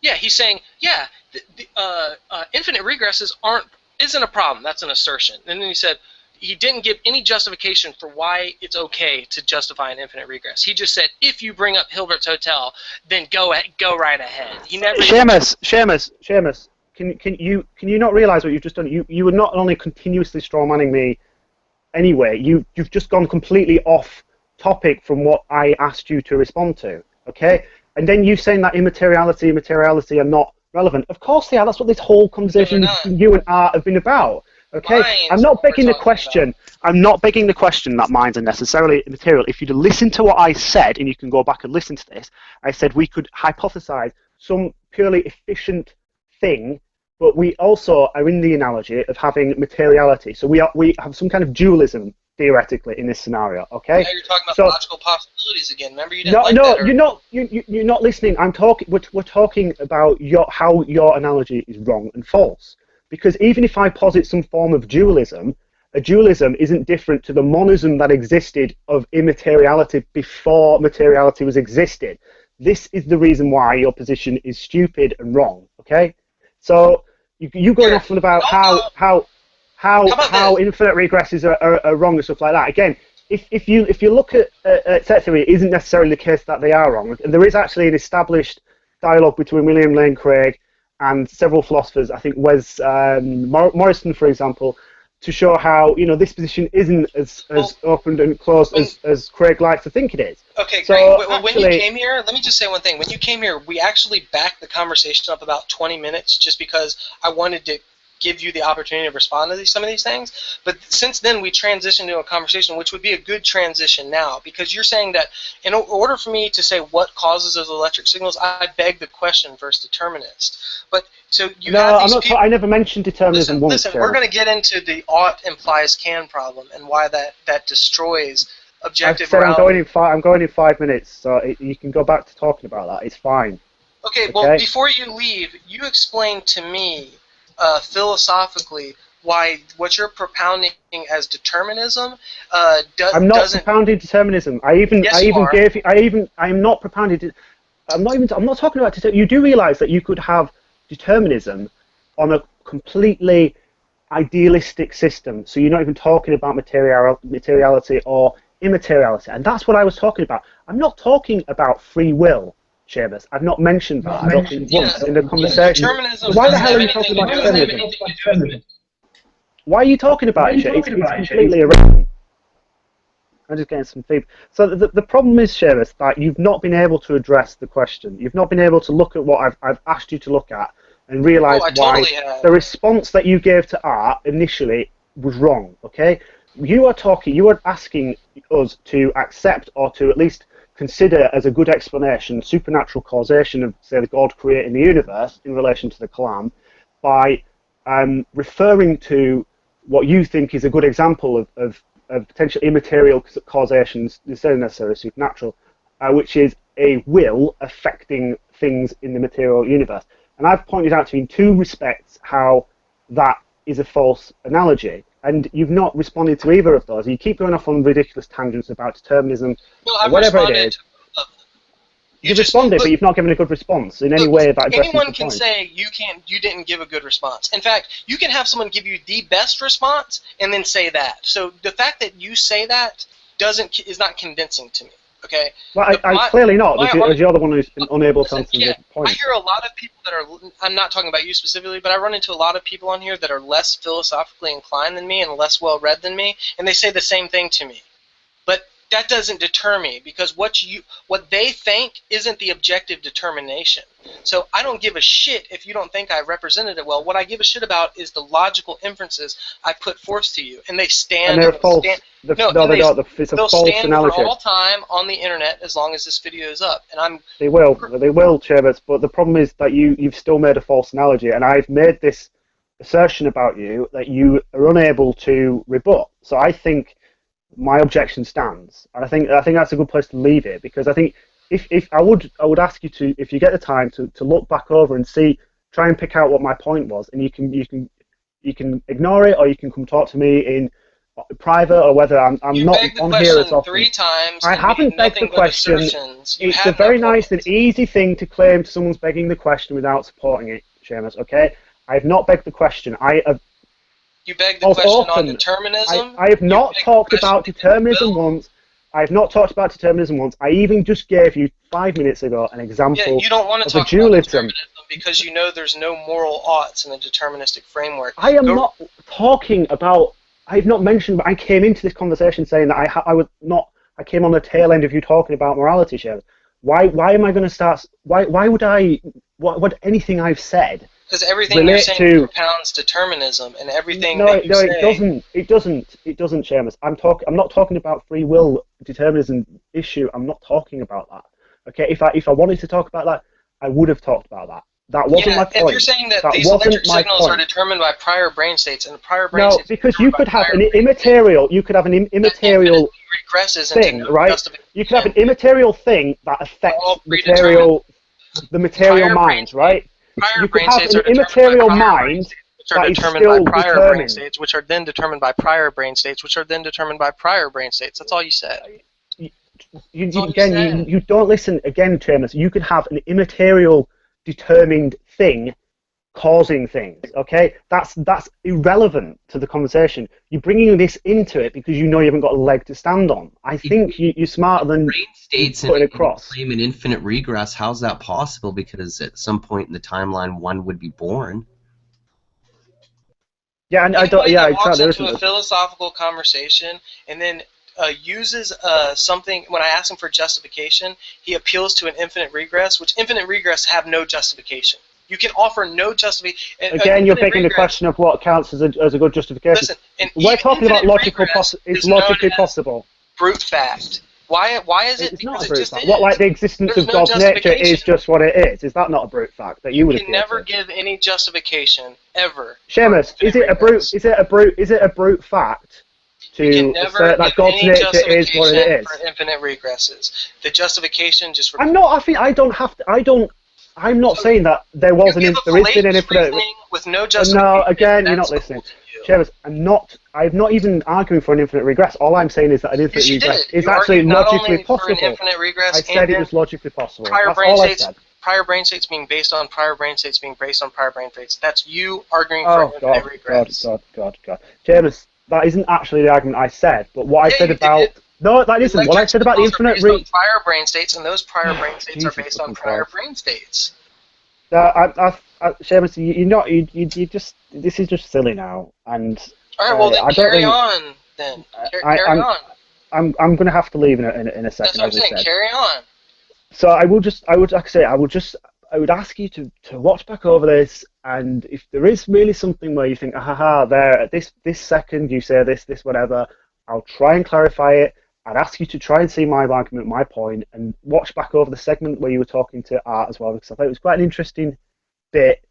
And just don't please stop trying to strawman me all the time. And so I'm going to go. Don't come in here appealing to infinite regresses, acting like that's a justification. Are you a child? I mean, what is your problem? I've just said an argument for a rough sketch for why actually an infinite regress is. Well, you're getting bitter. Possible. You're getting bitter because I don't bitter. like people make fallacious appeals without justification. This isn't a fallacious appeal. You are asserting that it is. Infinite regresses are fallacious appeals with zero justification. That's circular.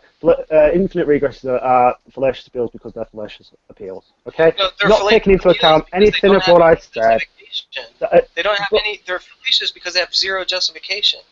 What do you mean? The whole point of what you're trying to do is trying to justify something which has no justification, which is you're appealing to logical possibility, Seamus. That's exactly what I did with the infinite regress.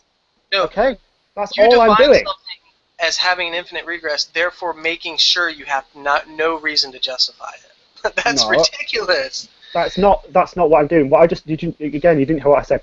You have made a big appeal throughout this entire conversation to logical possibility. Okay, I grant logical possibility. So did Art, but you let that slide right by. No, he didn't. He made more than that. And if you he didn't.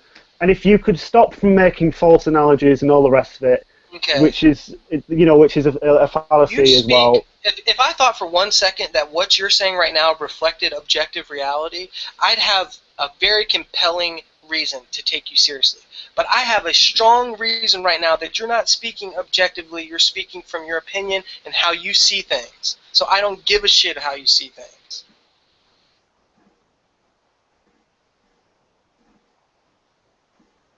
Super.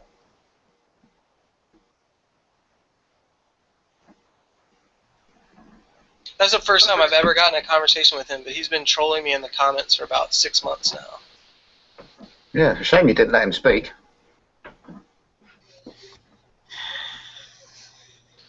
Yeah, well, when you get kind of those kind of people in there that want to speak about 3 words in your sentence, then it makes me want to speak about 3 words into his sentences, and then it just turns into a big fuckfest. But before that, me and Art were having a heated discussion, but we weren't half as interruptive as that. You want to know why? It's because Art wasn't being half as interruptive.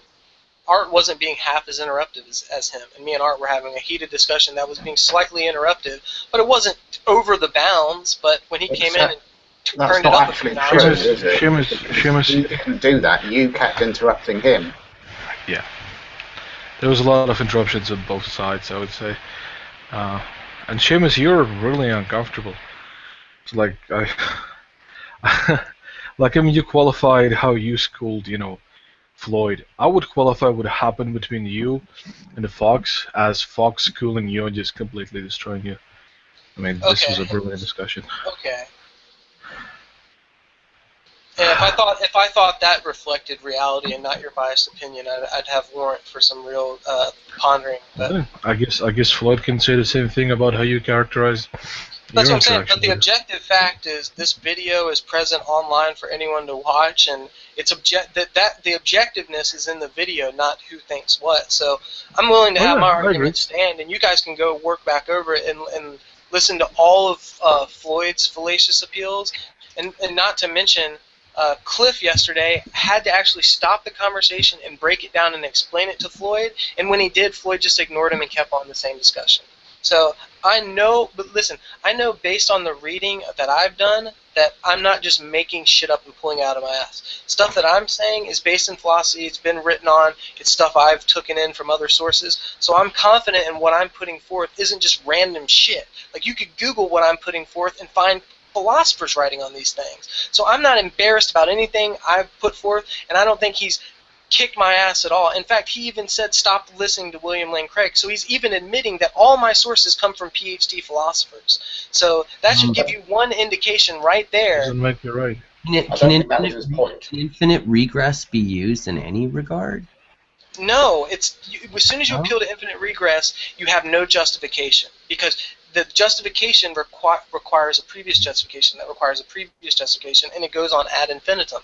When it boils down to, there's no justification ever. Just this to this to this to this to this to that to that to that to that on infinitum. There's no justification. So infinities all the time in like maths and stuff, potential infinities. Yeah, but we're talking like pi runs on, right? Like nobody knows the end. Yeah, of pi. But listen, appealing to an infinite regress in argumentation means that your argument doesn't have any justification. The justification for your argument rests on an infinite regress, which in itself appeals to an infinite line of justifications that none of which terminates into one that you could ever say this is the justification. Read into that. Just Google infinite regress and epistemological justification. That's the problem with infinite regresses. It's not the logical problem, it's the epistemological problem. When you appeal to infinite regress, you can never have an epistemological justification for the knowledge of that belief, because it just infinitely regresses into another justification that regresses into another justification that could possibly regress into another justification that you're unfamiliar of. So your reasoning, and you have to be in a knowledge is usually classified in a colloquial sense as justified true belief. So it not only has to be true and you have to believe it, you have to have justification. But if it's true and you believe it and your justification is an infinite regress, you have no justification, so you have no claim to knowledge.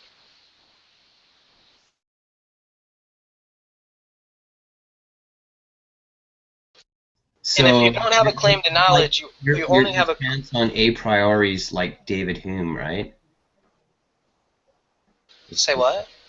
Well, you say that people have a priori basis, right, for their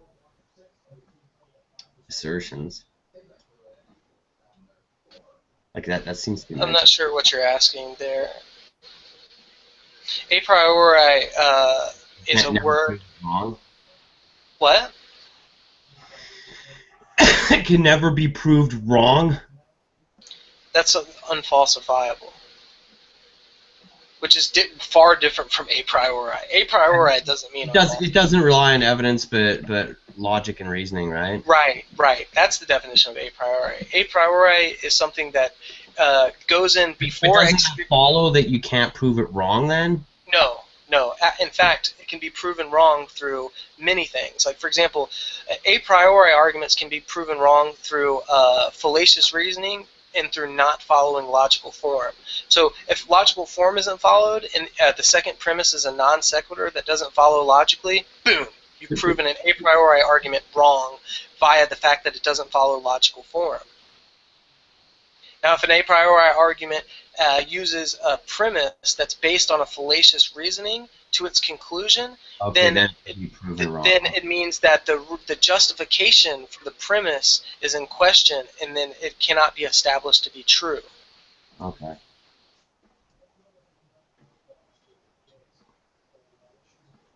So there are ways to disprove a priori arguments, but the only ways to do it are either to show an appeal to the misuse of logical form or to show an appeal to fallacious reasoning.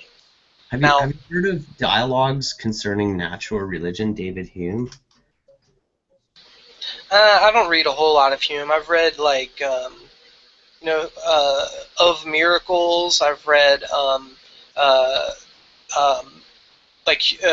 the is-ought problem that was reflected in Hume's guillotine and stuff like that. But Hume, to me, is a guy that he was right on the precipice of a movement that was coming into modern philosophy, and he came up with a lot of ideas that I think were around well before him, but he was credited with a lot of philosophical origins of Western thought that I think were misappropriated. He was just in the right spot in the right time to have the shit written down and take credit for it. Basically, because he's an atheist, nothing that he said actually was his, and theists should get the credit. No, I'm just saying, like, stuff that Hume has brought up are really, really obvious things. Like for example, the is-ought problem. The is-ought problem is super Give credit where credit is due. He probably made the best succinct sort of characterization as that, just like Darwin wasn't the first one who, implied that life could have originated from something else. It's just that Darwin provided the best work framework for evolution. He made a succinct argument. I'll give you that. Hume did make a succinct argument, but I just think that it's not merely reflective of how genius Hume was, but the philosophical era and time period and location of which Hume was present in. And that's why he... Oh, come on. No, this is just petty. Give credit where credit is due. Come on. Whatever. I can say this. You can always trace, every major philosopher and their ideas to something previous to them, to some experiences, and say, well, it was obvious, anybody would have come up with that. Well, I mean, that's what I believe that. I mean, I don't know. I'm not gonna reconstitute what I believe to please you. So take it. No, you have to. No, everything has to be reconstituted to please me. I'm gonna give that a read. I haven't read this. Dialogues Concerning Natural Religion, 1779, David Hume. Text is right there. Oh, I'm gonna give this a good read. Take me a week to go through this. Or maybe not. Actually, there's not that much to it, is there?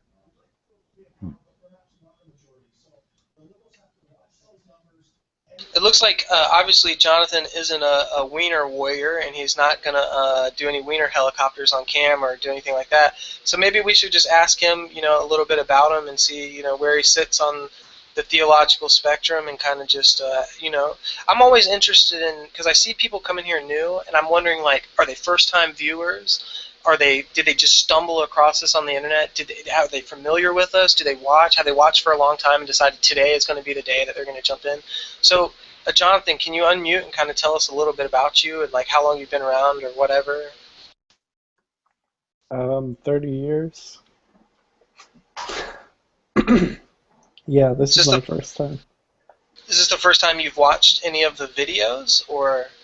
I watched a few today. But that's about it. Are you familiar with this group of people, or in who we are and like what we do? Like, I don't know if you're familiar, but like we're kind of a small community of about 250 people, and we are kind of a informal discussion group about religion, theology, and philosophy, and we have a big revolving door of multiple people who are talented in their own ways and have a lot to offer in these subjects and everything like that. And we just pretty much every single day will have rooms held open, and we're always discussing like theology, basically the God question and anything around that. So it usually heads itself off in kind of the theist versus atheist type discussions, or naturalist versus supernaturalist discussions, and we just hash all these big topics out. Right. Well, both my grandfathers are Baptist preachers, and I was raised in church. So I might be able to bring something to the table. Well, that's excellent. What about your current theological beliefs? Are you currently a believer in God, or have you moved away from that, or where do you currently sit on that spectrum? I'm a believer in God. Basically, That was a great argument. I can follow, but I really have nothing to add, mainly because of my beliefs. Maybe I'm not as educated as you guys, possibly. That could be a reason too. There does happen to be a lot of kind of discussions around here that every now and then we'll get it kind of jargony and like, kind of, but there's a lot of conversations that really come around here from just, experience and intuition and, stuff like that. So we're, I kind of do that. Yeah, right. Those are kind of my strong points. So I don't know I don't know, the atheists might have some questions to ask you because it's always interesting to get new people in here who we haven't heard from and stuff. I don't know if like Art or anybody has any questions to ask you or anything like that. Nah, not really. Do you identify as Christian or do you just basically say I believe in God and type of thing, or do you actually self-identify as a Christian? I identify as Christian, yes. Okay, well that's cool. I also am a Christian, and me and you are the only two Christians in this room. I don't know about Che. Che might be a Christian. I'm not sure, but I know for certain everyone else in this room is an atheist, besides me and you. And I don't. I'm not a Christian, but I'm pretty Christian friendly, but I'm not a Christian. No. All right, but are you a theist or an No, atheist? No. I don't believe. I'm a theist. Okay. I'm an atheist. Yeah. I like to say I'm a pragmatic agnostic, but I don't know if that counts me as an atheist or not. He's a filthy Canadian. Don't listen to him.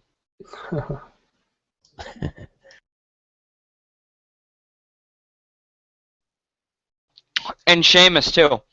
Seamus hides behind a veil of intellectual curiosity, but he's actually a buttface.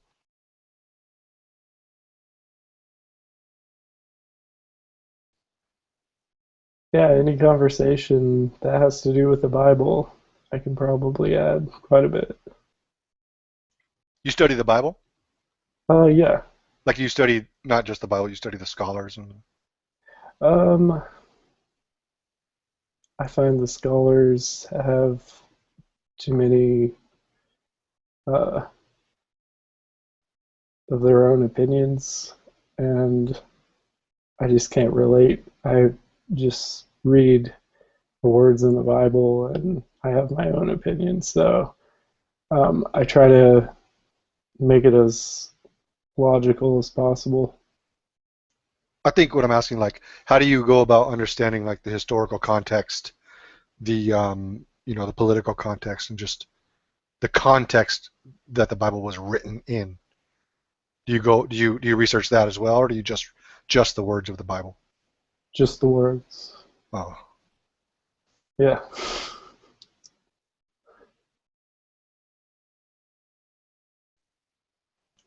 What's your favorite Bible? King James. I have studied Bibles and stuff. So. Do you take issue with the naturalistic scientific stance on evolution? Depending on what kind of evolution it is. Okay. Of course, then the elephant in the room is: are you a young creationist, young Earth creationist? Yeah, I could say that. Yeah. Yeah. Yeah. Okay. I hate that argument. I'm not one to approach it, so. I hear you. I'm the same way when I step outside of myself, if that makes any sense. I kind of have a different perspective from other people's viewpoints. It kind of messes with my own viewpoints, but I try to have. Well, there's a lot of Christians who still believe in the naturalistic explanation for the history of life on this planet. There's loads. Yeah. I would certainly hate to make that a truth condition for your faith. Yeah, it seems people I'm a do Catholic. that, I'm a Catholic and I'm a theistic evolutionist, so I believe in evolution. I just believe that God guided it. Can you guys hear me okay? I'm on a new connection. I don't know how my internet You're connection good. is working. Yeah, you're pretty good. Good to see you, Nick. Excellent. Right. Yeah, I'm glad to be back. I just moved.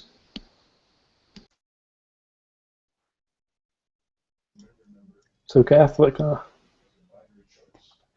Does that make him a Christian, Jonathan, or not? Yeah, and he's Canadian too. There's another Canadian. Uh-oh. Double strike. Ah, too many Canadians. So yeah, rituals. That's kind of a curiosity of mine, the Catholic rituals and the worshiping of Mary. Well, we don't believe we worship Mary, even though a lot of Protestants seem to believe that about us. And we do think our rituals are very important. It's a very important part of the church. Yeah. What does, in essence, like, what does Mary do? What is she for? Like, just as a From a question Catholic to you, perspective? Nicholas. Yeah. What does she do? What's her role? Well, she's the Holy Mother that was selected by Jesus and saved by Jesus. She's sort of the closest to him in that she is his mother. She's the only sinless human being that's ever lived other than Jesus. And we do ask for her intercession in the same way that we ask for intercession from the saints or our fallen brothers and sisters. We don't worship her. We don't consider her a god. Sinless, Nick? Yeah, Does the I was Bible about to make ask on mention? that. I knew about that, but I was just wondering, is that something that's Nicholas, where they come to that about Mary being sinless? Is that something they come through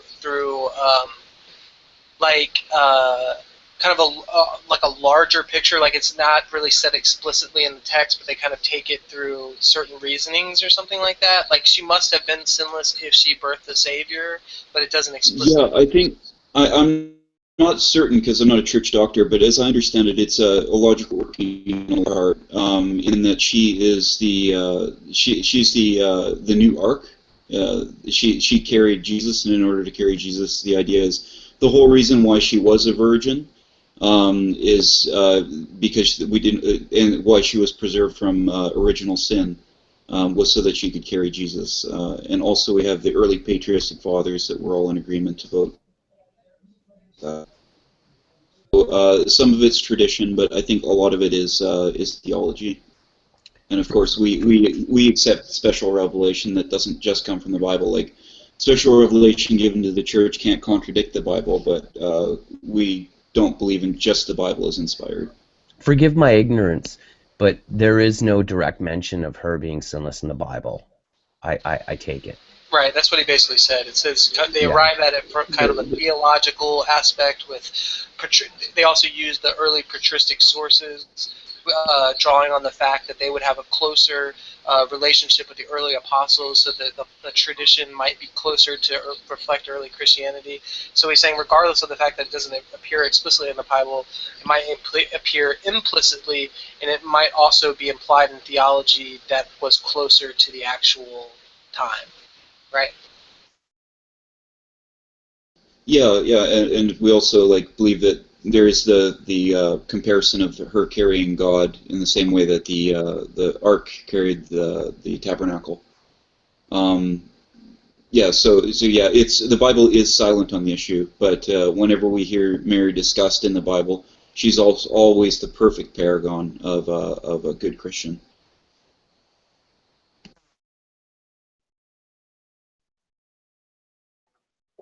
Well, I don't think even Protestants deny that. I think the Protestants say that Mary was the most righteous woman on the planet at the time, and that's why she was chosen by God. Because, and it actually says that in the Bible, that she was chosen for her righteousness and for her belief, and so she was a Jew. And even Muslims believe that.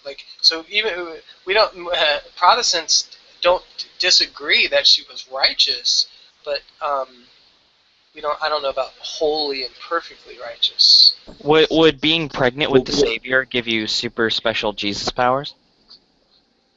not necessarily, and I don't know if we would call her like wholly perfect or necessarily holy in terms of her life on Earth. But yeah, in terms of the traditions, I think all traditions respect that she is a very righteous woman.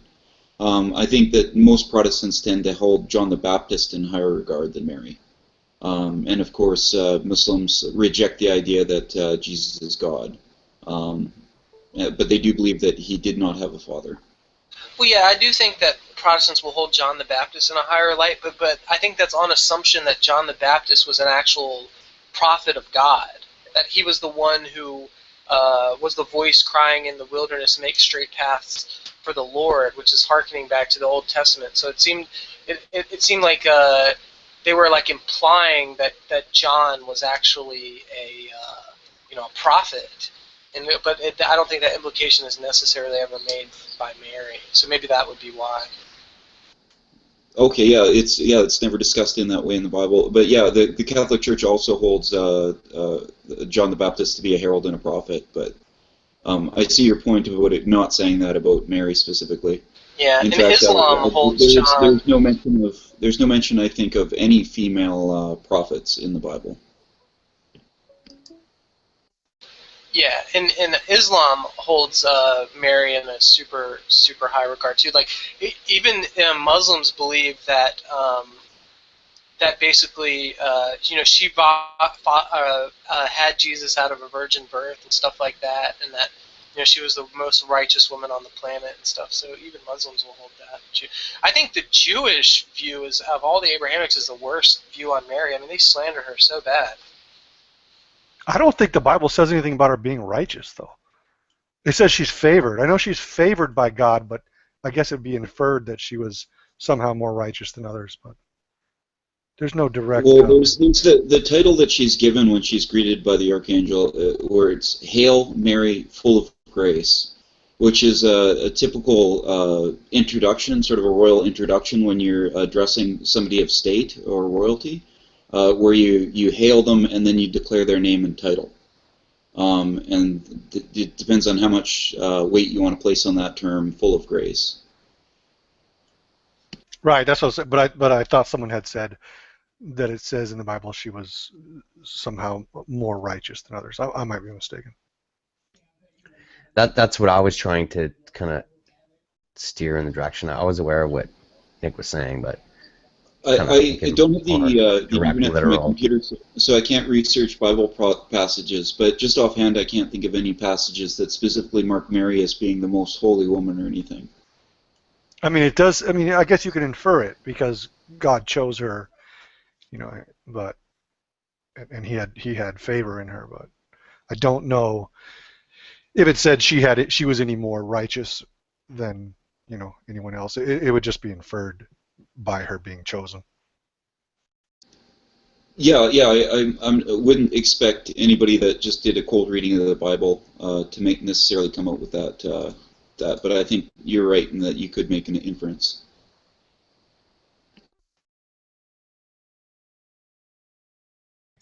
Anybody following the Blue Jays game? Yeah, it's the verse that that Nicholas was referring to as that Luke chapter 1 verses 27 and 28, where it says that "O favored one, the Lord is with you," but some other translations have righteous in there as well, but the one that I'm reading here, I think this is the King James. It says favored. So.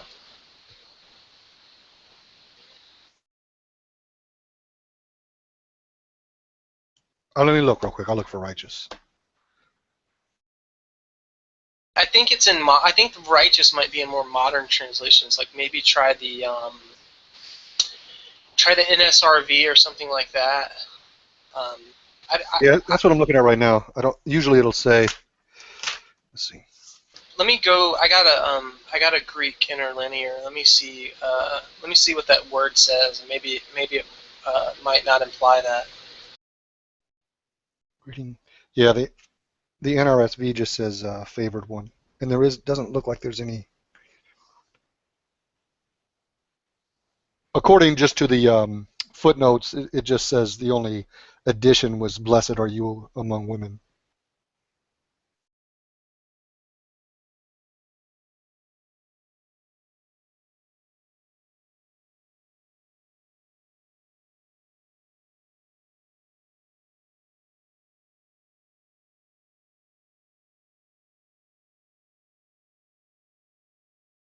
All right, give me 1 second. I got the Greek up here. It says, let's see, being blessed.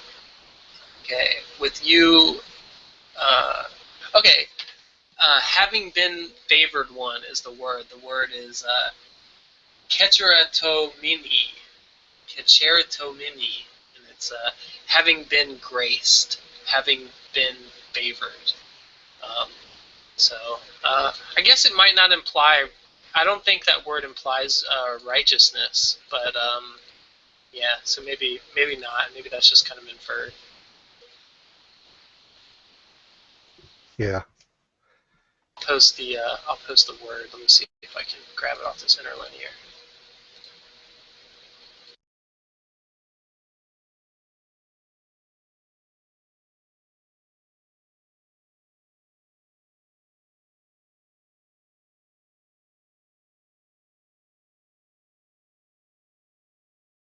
There's the HTML page or whatever, and yeah, it's verse 28. And the word is yeah, That's a PDF. It doesn't go anywhere. Oh yeah, see, I guess if you're on a certain platform that can't open the PDF, you might not be able to see it. But that's an interlinear Bible online that is done through PDFs. I don't know if you're on a phone or something, you might not be able to see it, but if not, I could pull it up on my screen really quickly. No, that's okay. Let me just copy and paste the word really quick. I can give you the. Well, I can see this dude Peripheral posted something. Yeah, here's the word right here. Yeah, I put the Greek for blessed. And that's what I've got right there. Yeah, because if it's to speak well of, that is to speak well of religiously, I guess that would mean you could. I mean, it's a stronger inference that she was more righteous, but still doesn't say it.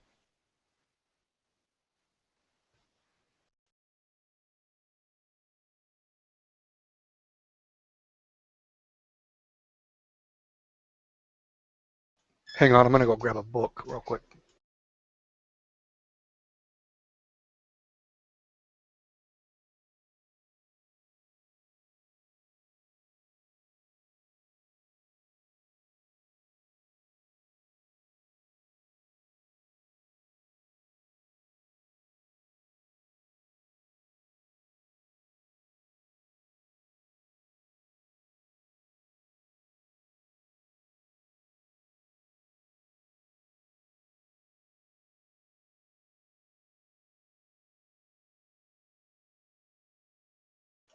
Okay.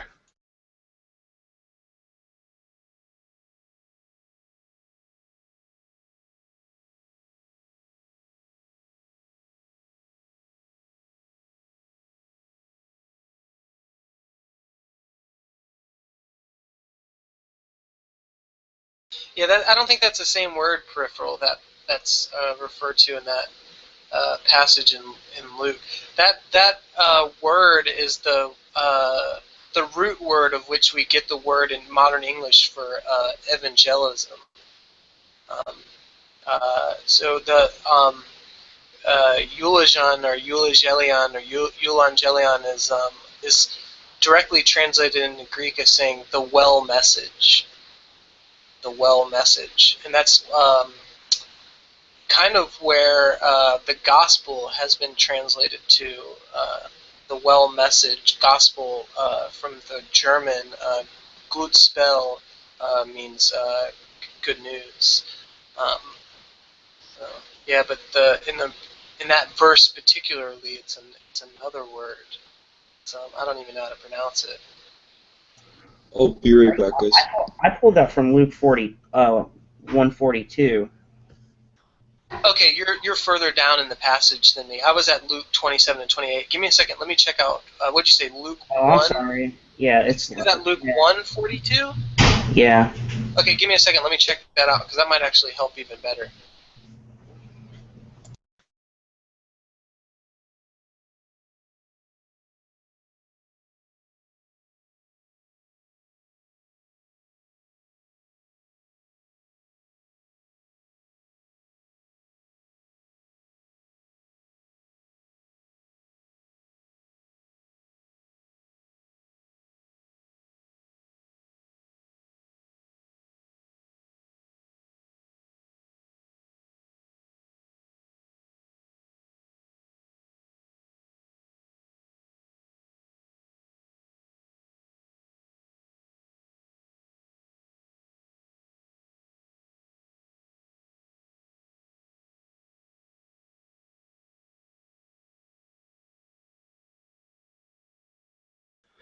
Okay, so according to the critical lexicon, the Bullinger critical lexicon, Luke 1:8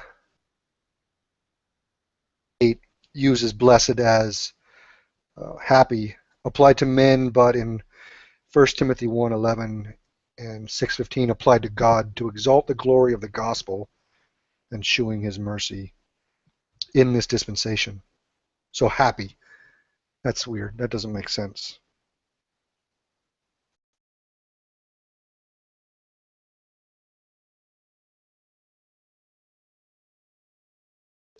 I like to hear Seamus's opinion of Hume's dialogues concerning natural religion. Not now, but just like later or something. I don't think I've read that, to be honest with you. Like I said, the only thing I've read of Hume was his work on miracles and the work he did on the is-ought problem and the Hume's guillotine. There's a couple other things that are untheological in nature that I'm familiar with, but I don't think I know that. It's new to me as well. In fact, it's all new to me.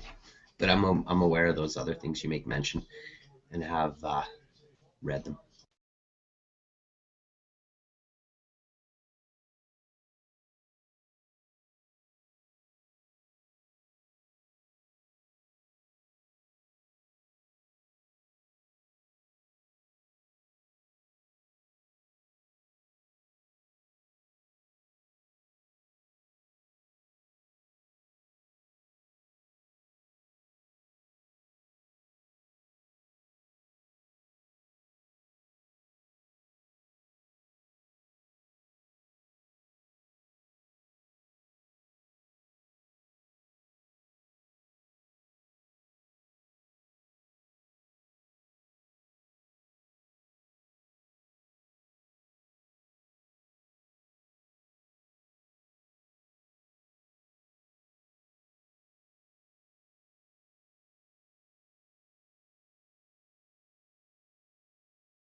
Okay, so silence all of a sudden. a favored is the better translation. Favored as opposed to blessed in Luke 1:28.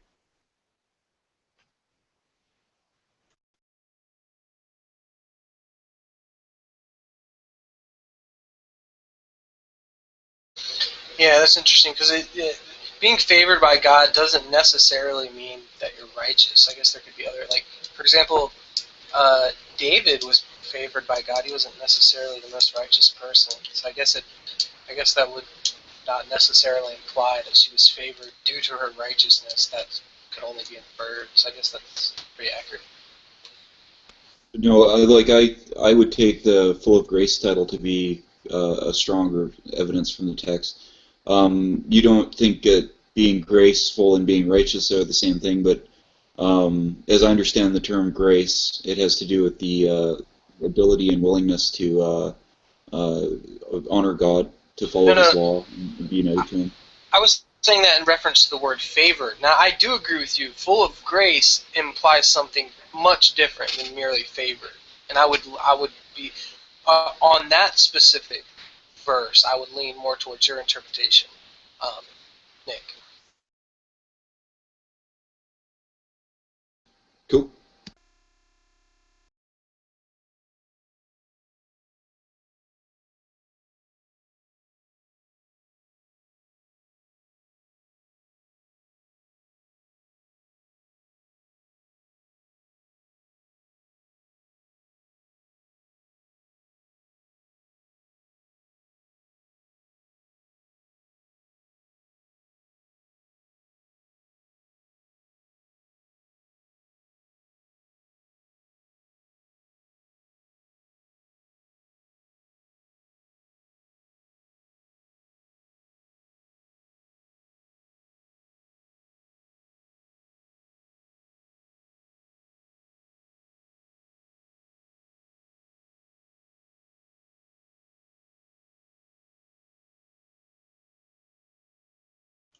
But I don't. You know that full of grace isn't even in Luke.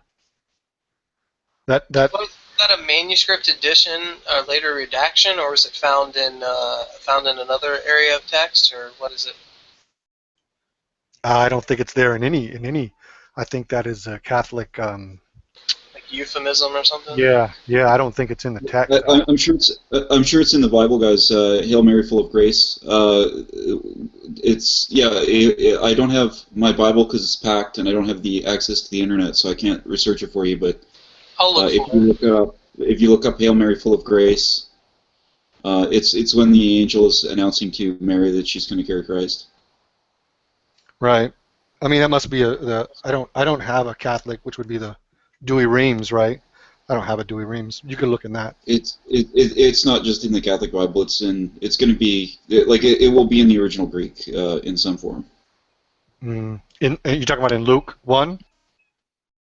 I'm not sure if it's Luke or one of the other Gospels because I'm just going off my memory and I have a poor memory. I especially don't remember the addresses. I'm not familiar with that, but it could just be a translation. If somebody could look it up for me, I'd really appreciate that. Well, it's not in Luke. Can you guys hear me okay? Yeah, I hear you. All right, cool. Thank you. More muffled than usual, but still good. Yeah, I'm on my Surface Pro. From what I see,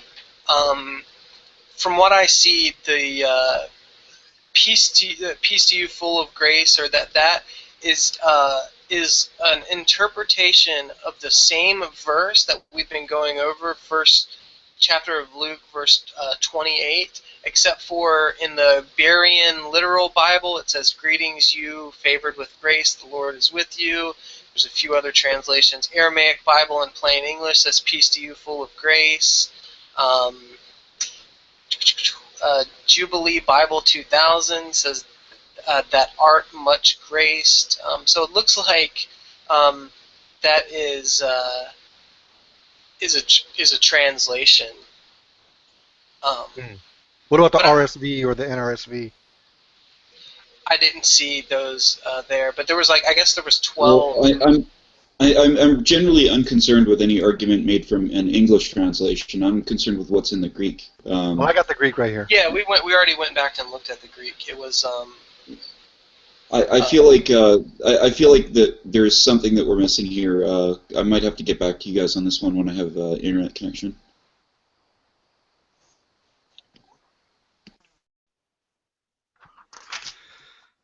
it could be in the Bible elsewhere. Let me do a little bit more digging because I have heard that before. At least I thought so. Well, I thought it was just, for some reason, I never thought it was in the Bible. I thought it was just in a prayer. You know, I thought it was just a Catholic prayer. He does say, "Hail, one having been," so just a literal translation. This is from the Nestle Allen, though, the 26th. So it's, I have the 28th, but it doesn't matter. Having what you said, "Hail, one having been favored, the Lord is with you." But she at the message was greatly perplexed. Yeah, it just be a translation. I mean, I guess it's not a wrong translation. It's just not very common.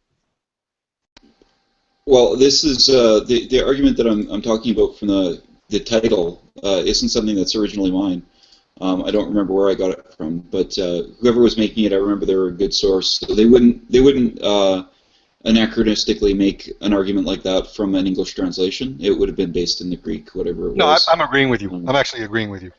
I'm not. Okay. Yeah, I'm saying that it could just be a translation issue into English. Okay. Yeah, but I guess on my end, I just have to drop the issue until I can research it for you guys.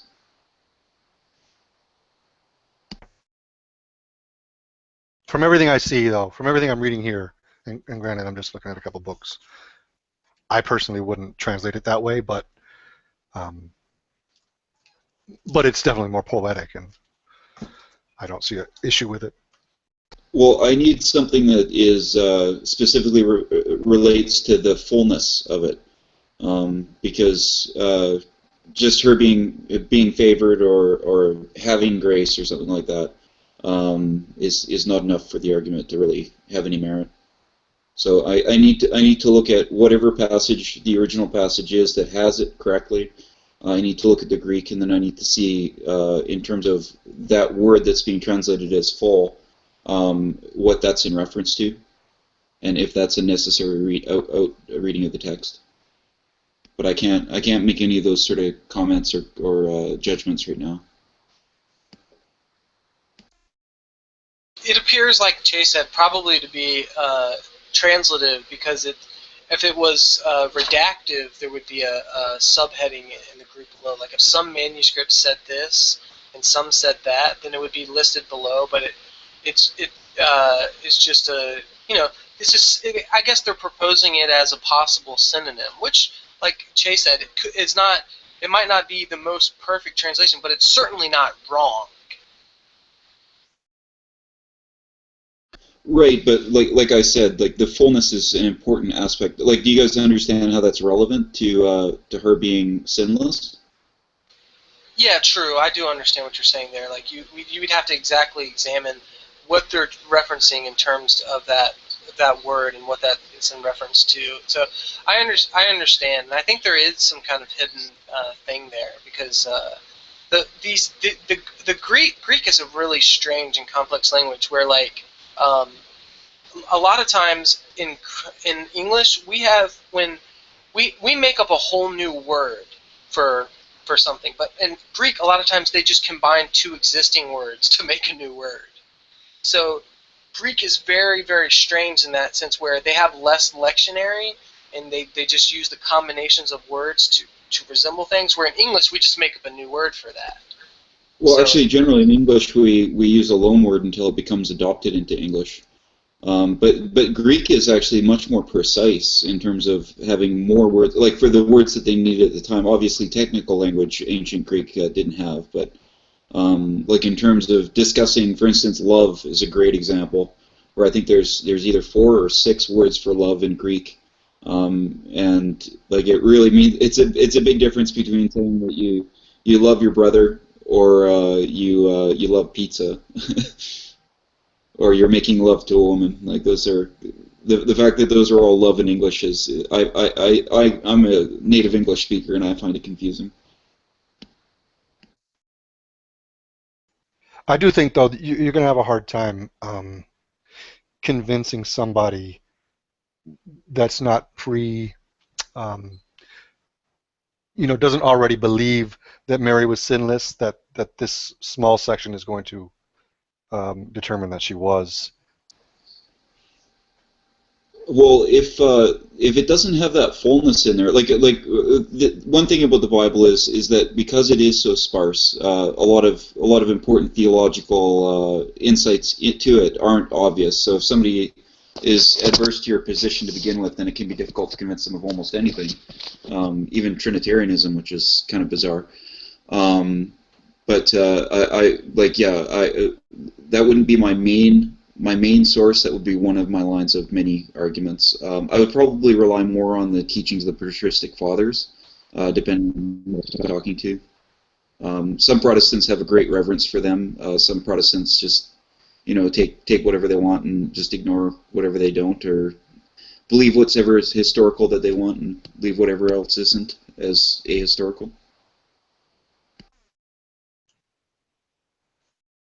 Yeah, I think the hard thing about the patristic sources is that you need to separate the theology that they've been taught versus their own belief set. Sometimes going through the lectionaries and the patristic sources, a lot of that's hard to determine. And if it was easier to determine, like if there was a clear-cut line, we would know so much more. Like we really knew what was the difference between what these guys were taught and what they read into the theology, or what they then like we would have definitive answers for this stuff. But the problem is that line is super fuzzy and it's hard to really tell. Well, often they do make references to, as we all believe, or so-and-so said, or they might even do a direct quote. But yeah, they weren't concerned with as much with plagiarism back then, so it's not like an academic paper where it's like everything's cited or something. Right. Yeah, I understand that.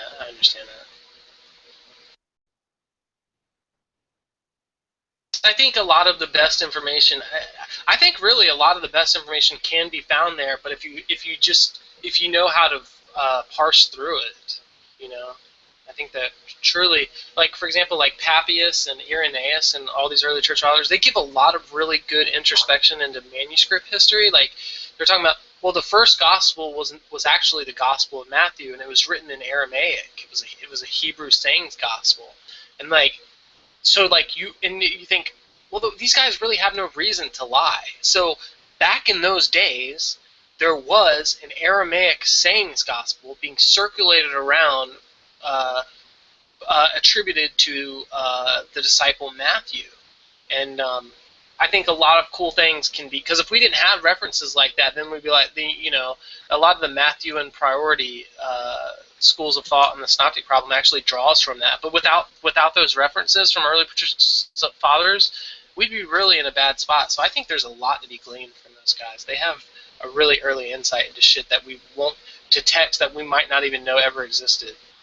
You accept Markan priority though, Seamus?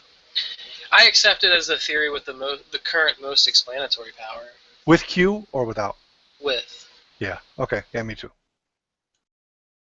Without Q is like the Farrer theory or something is ridiculous, because you would have to presuppose that Luke and Matthew had knowledge of each other, and every evidence shows you Luke and Matthew had no knowledge of each other. So that would be my reason to suspect Q rather than not, because if Matthew used Luke, or if Luke used Matthew, depending on if you take Farrer or the reverse of that, you would see literary linkages between the structure and and stuff like that. For example, Matthew uses a really clean structure in the Sermon on the Mount. He takes all the sayings from Q and just condenses them into sermons. Well, Luke just throws them all about. And you think if Luke had knowledge of Matthew, he would have borrowed some of that structure, but he didn't. And then even if the converse were true, you might be able to argue that that Matthew took Luke's and used it and then restructured it. But I think a lot of the better arguments are presupposing Q as an early sayings gospel, and having Mark, Matthew, and Luke being not dependent on each other. I think those are the best explanations. I agree. I think that that when someone like Mark Goodacre uses, he argues for it real well. I mean, he's a great scholar for sure. I think that in those areas in which we have texts that look like maybe Matthew or Luke knew of one another, they are due to transmission errors or scribal issues later on, but not in the, like, I don't think that they occurred during the initial manuscripts. I think that they those little areas in which it looks like one may have copied from the other is due to a later manuscript errors. Yeah, that's possible. I think so. Yeah, I would agree that that's probably where I sit. But if I had to say a close second, I would say like the Griesbach hypothesis for like Matthean priority or something, presupposing the patristic sources are accurate in church tradition. So I would say I'm pretty close second. I would say would be the Griesbach hypothesis. That's weird because I can't even take that one that serious. I just don't. I mean, honestly, I haven't read anything about it, or I haven't heard arguments for it. But it just seems so. It seems so open and shut with mark and priority. Yeah, there's, like I said, yeah, Mark and priority has more explanatory power. That's why I think that when you look at it in light of that, it's hard to really say that it's more plausible than Mark and priority. But I think a close second would definitely be that, because you have to. It's erroneous to take out early patristic claims of the early church's claims of how these books came out, because they would have had a pretty good knowledge, not to presuppose it as true, but that requires some serious study, you know what I mean?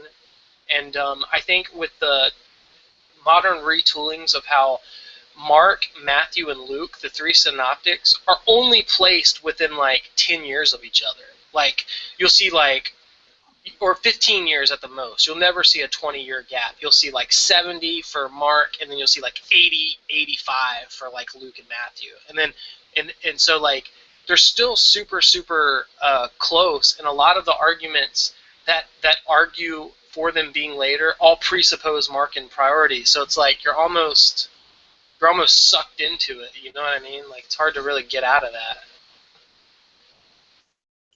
Yeah, it's hard, and it's hard for me because I don't read the original languages, so I'm definitely at the mercy of the scholars who do, and I can only take their arguments and listen to what they say, and I can only weigh their arguments. I can't. It's hard for me. I can't really weigh the data. Right? Yeah, I'm kind of the same. I'm kind of the same way.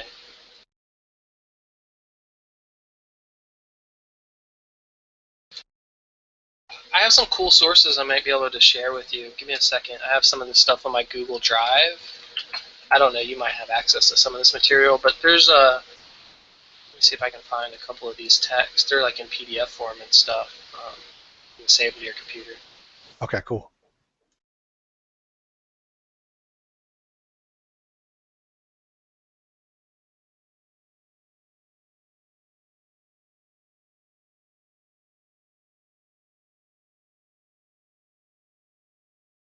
Okay, so I know that you said you don't know Biblical Greek. I don't know if you ever were interested. If you are, there's the basics to Biblical Greek, William D. Mounts. It's pretty much like it's what all the colleges use. So if you're interested in learning Biblical Greek, that can start you in the right direction. If you're interested in like these synoptic problem and stuff, I have another work. Let me see if I can find it. Here it is.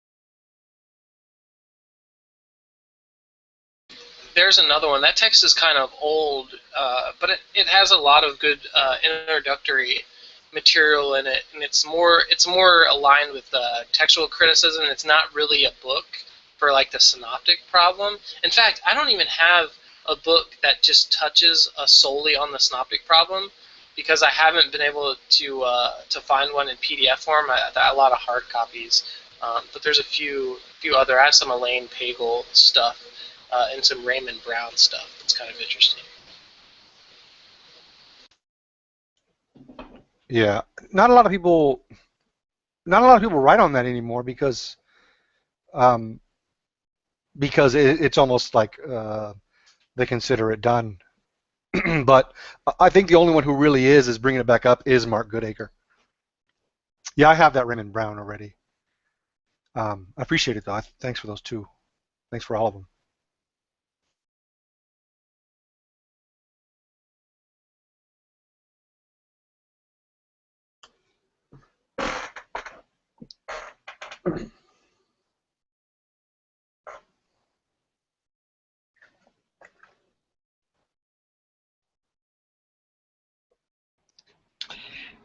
I once asked William Lane Craig on his website what are his favorite debates, and he answered it, and he mentioned debating Shabir Ali, and he said he came up with a song, and it has a rhyme with Raymond Brown, but the song is to the Prince Ali song, and I showed my then girlfriend, and she was like, "That's super racist," and I was like, I don't think he was meaning to be racist, but now that I think about it, it is kind of racist. Hold on, I'll find the answer. Who made the song? Craig or William Lane Craig. Hold on a second, actually. William Lane Craig said that he was surprised by his debate with Shabir Ali because I don't know. I'll just find what the hell he said. And he said that he came up with a little song to the tune of Prince Ali, that song. And it's like, I don't know if that's a little Just so he bit could remember his name, or why did he need to come up with it? He just came up with it. This is William Lane Craig talking about. I hate to bash Craig, like whatever, but he is kind of weird. Like if you see him talking about, like if you see him not debating, not presenting, he's really like shaky and uncomfortable looking. It's weird. Like he's really. He has like he has a problem. He looks like he has a muscular disease. Yeah. And he also looks like Emperor Palpatine. That doesn't help. No, he reminds me of Mr. Rogers with a 3 times bigger head. Like he looks like Mr. Rogers has such a small head, but their nose and their facial structure is so similar. But William Lane Craig's head is like 3 times bigger than Mr. Rogers. I think the new commercial for the new Batman vs Superman movie, there's some scenes where Superman looks like William Lane Craig. Oh, and they made. Have y'all ever seen that Sci-Tin Atheist stuff? The yeah. Comic strip. They made one about. They made one. Well, it wasn't about me, but I was in one of them recently, and I actually have come on camera a few times. But instead of using a character of my face, they used a character of William Lane Craig's face for me. He has like a very hawkish nose. Like if you look at him hold in on, profile. I'll post it for you, Art. It's a. So does Sheamus. Okay, go ahead, Sheamus. No, I was just saying I'll post it for you if you're interested in watching it. Oh yeah. Here's something good though. I'll say something good about William Lane Craig is the best dressed out of all of these apologists, out of all of these guys. He is always as sharp as can be. He mentions that in the post because I asked him what his favorite debates were, and he said, "I'm going to tell you the debates that had like the most lasting impact on me." But he said that pretty much his most challenging debates were with Quentin Smith and other people. I thought I just had it. Dang it. William Lane Craig. Favorite debates. Hang on, I'll be right back. I'm going to watch this video that Shamos posted. Oh, okay. Yeah, it's pretty good little rap song. Eve Real singing it. She's pretty good. And anyways, I'm towards the end, and it just stuck William Lane Craig's face on my body or some shit. But anyways.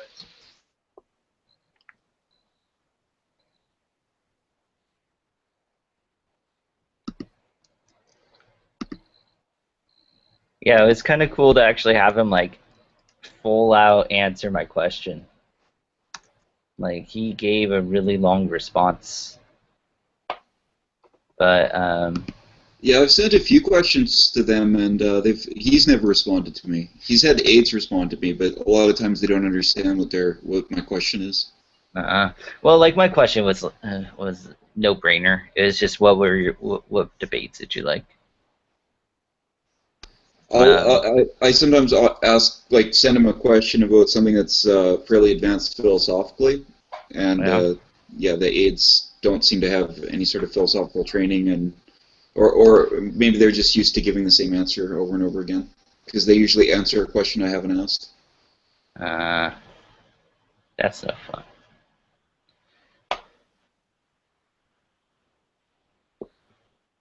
Yeah. I'm surprised Edwin Curley. But I agree with Austin Dacey and a little bit with Paul Draper on challenging or the most credible opponents are the people he said.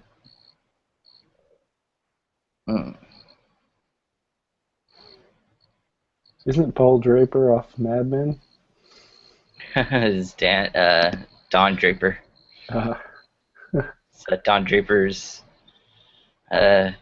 younger agnostic brother. Yeah.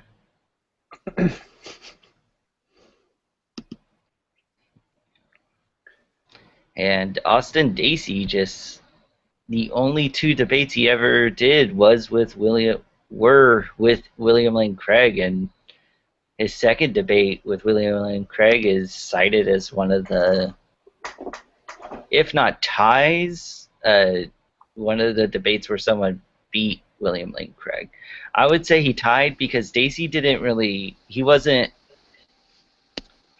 call Craig out on anything, whereas there have people who were just as good as Dacey, but they also called Craig out on some stuff, which was nice.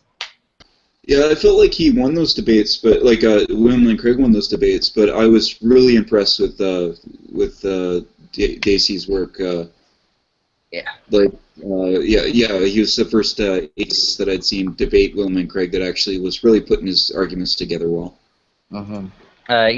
He used some pretty solid ones, and he was really good for whatever for like a younger audience. Like he came up and he explained things in a way that was a lot more approachable, and it was. And the other thing about their second debate was it was cool to see William Lane. A lot of the same ground was covered, and in the first debate, William Lane Craig always loves using the Gerd Ludemann quote. And in the first debate, Austin Dacey said, Gerd Ludemann is a personal friend of mine, and he said that he disagrees with the way you've been using that quote of his, and he explained why. I forget why. And so I don't remember what William Lane Craig said in their first debate, but in their second debate, he kind of the same thing happened, but only that time around, William Lane Craig he actually gave a little more substantial answer to it. Yeah, that's excellent. My favorite moment in William Lane Craig correcting anything is when he had those debates in Australia with Lawrence Krauss. Is his name? Lawrence Krauss, yeah. And Lawrence Krauss was claiming that William Lane Craig was lying about the BGV, and he doctored this email from Valenkin. And in the third debate, William and Craig called him out on it, and Krauss said it again. And then he brought up William and Craig brought up the full unedited email. Oh, wow.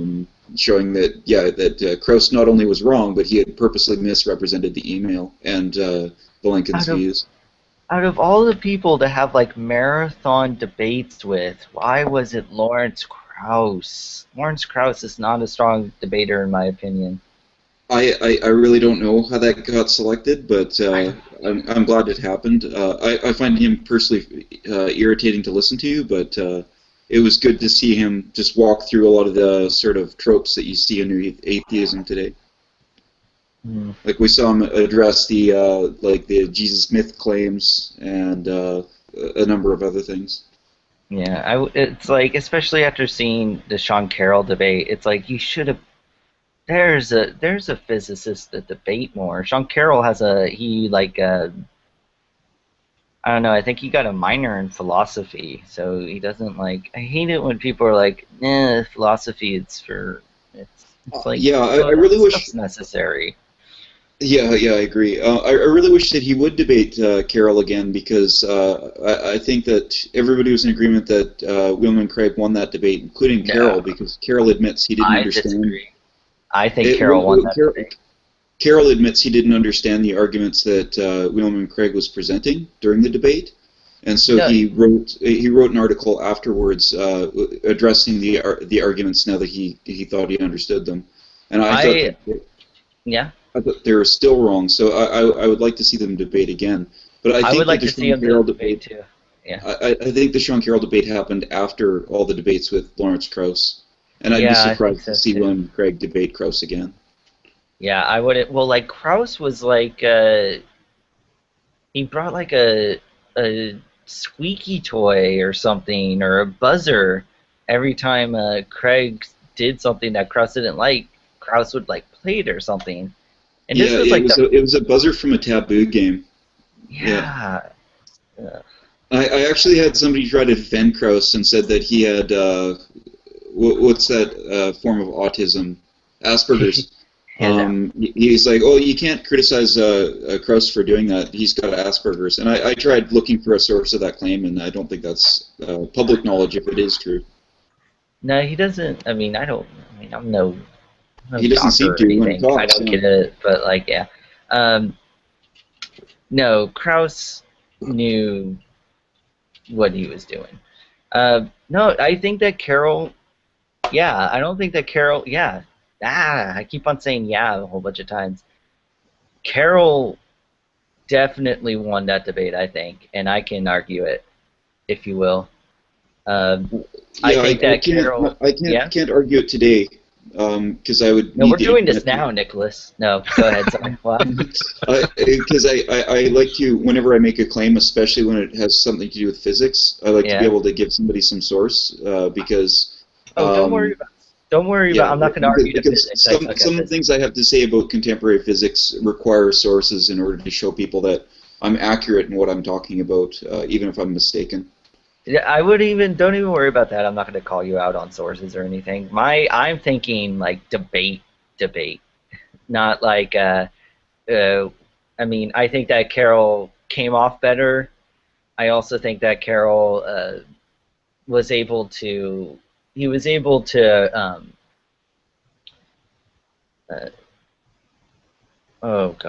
He was able to present himself better, and he also. I was talking with Seamus about it earlier.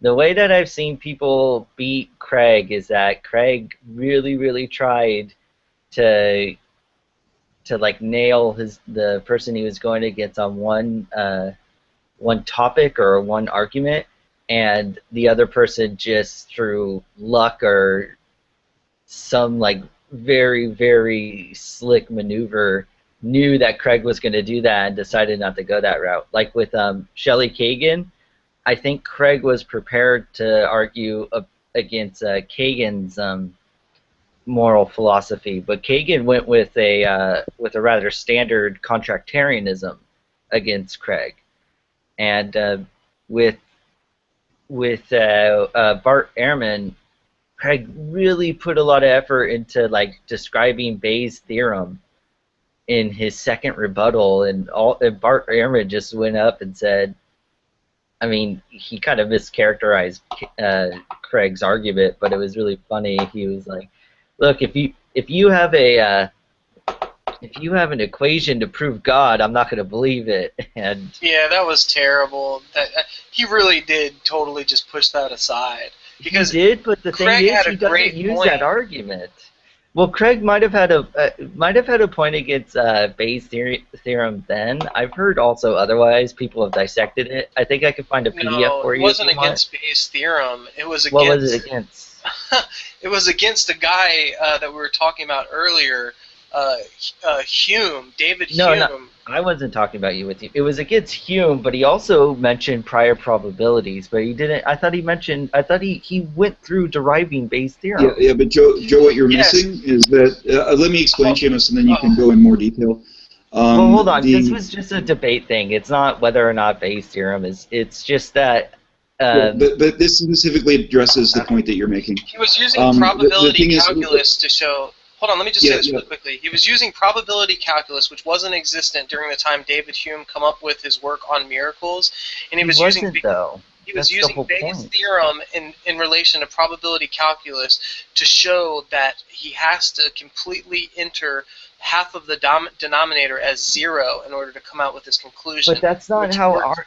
Does Ehrman say that in his publications? Does he like talk Ehrman about was Bayes' citing theorem? Ehrman was citing the philosophical criticism used by Hume in his work on miracles. He said that he wasn't, though. He says that he actually has less of a threshold. He's actually even more liberal about miracles than Hume. He was arguing from whether or not you could show things from a historical perspective. That's why I think it was Hume's entire point was that you cannot, from a series of observances, establish a miracle because Hume believed it to be the most improbable event possible. And what the Bayes' theorem shows, and what William Craig was demonstrating, is that that's not necessarily true. That's not necessarily the way that we think about probabilities. Yeah, but that's not what the argument that Ehrman was using.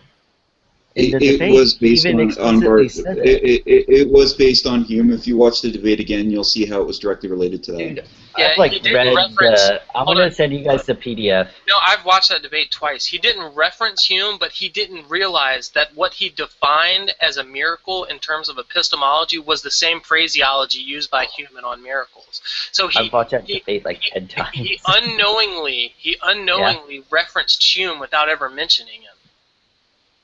My mistake. Your mistake. What? Here you go. I'm gonna send you guys the transcript if you want I it. thought Ehrman realized he was referencing Hume, but it must have been that Craig was pointing out that he was inadvertently referencing him. Right. That's what He it was. said that it's his argument isn't Hume's argument in the debate. Are you saying that he's just didn't know he was referencing?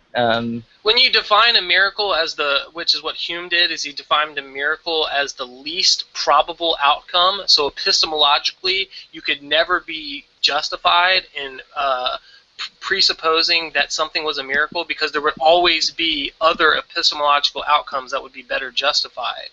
And so that was the phraseology that Bart Ehrman used. But he lifted that from Hume. So whether or not he knows he lifted that from Hume, it's case in point, it's lifted directly from Hume on miracles. So This is what he said.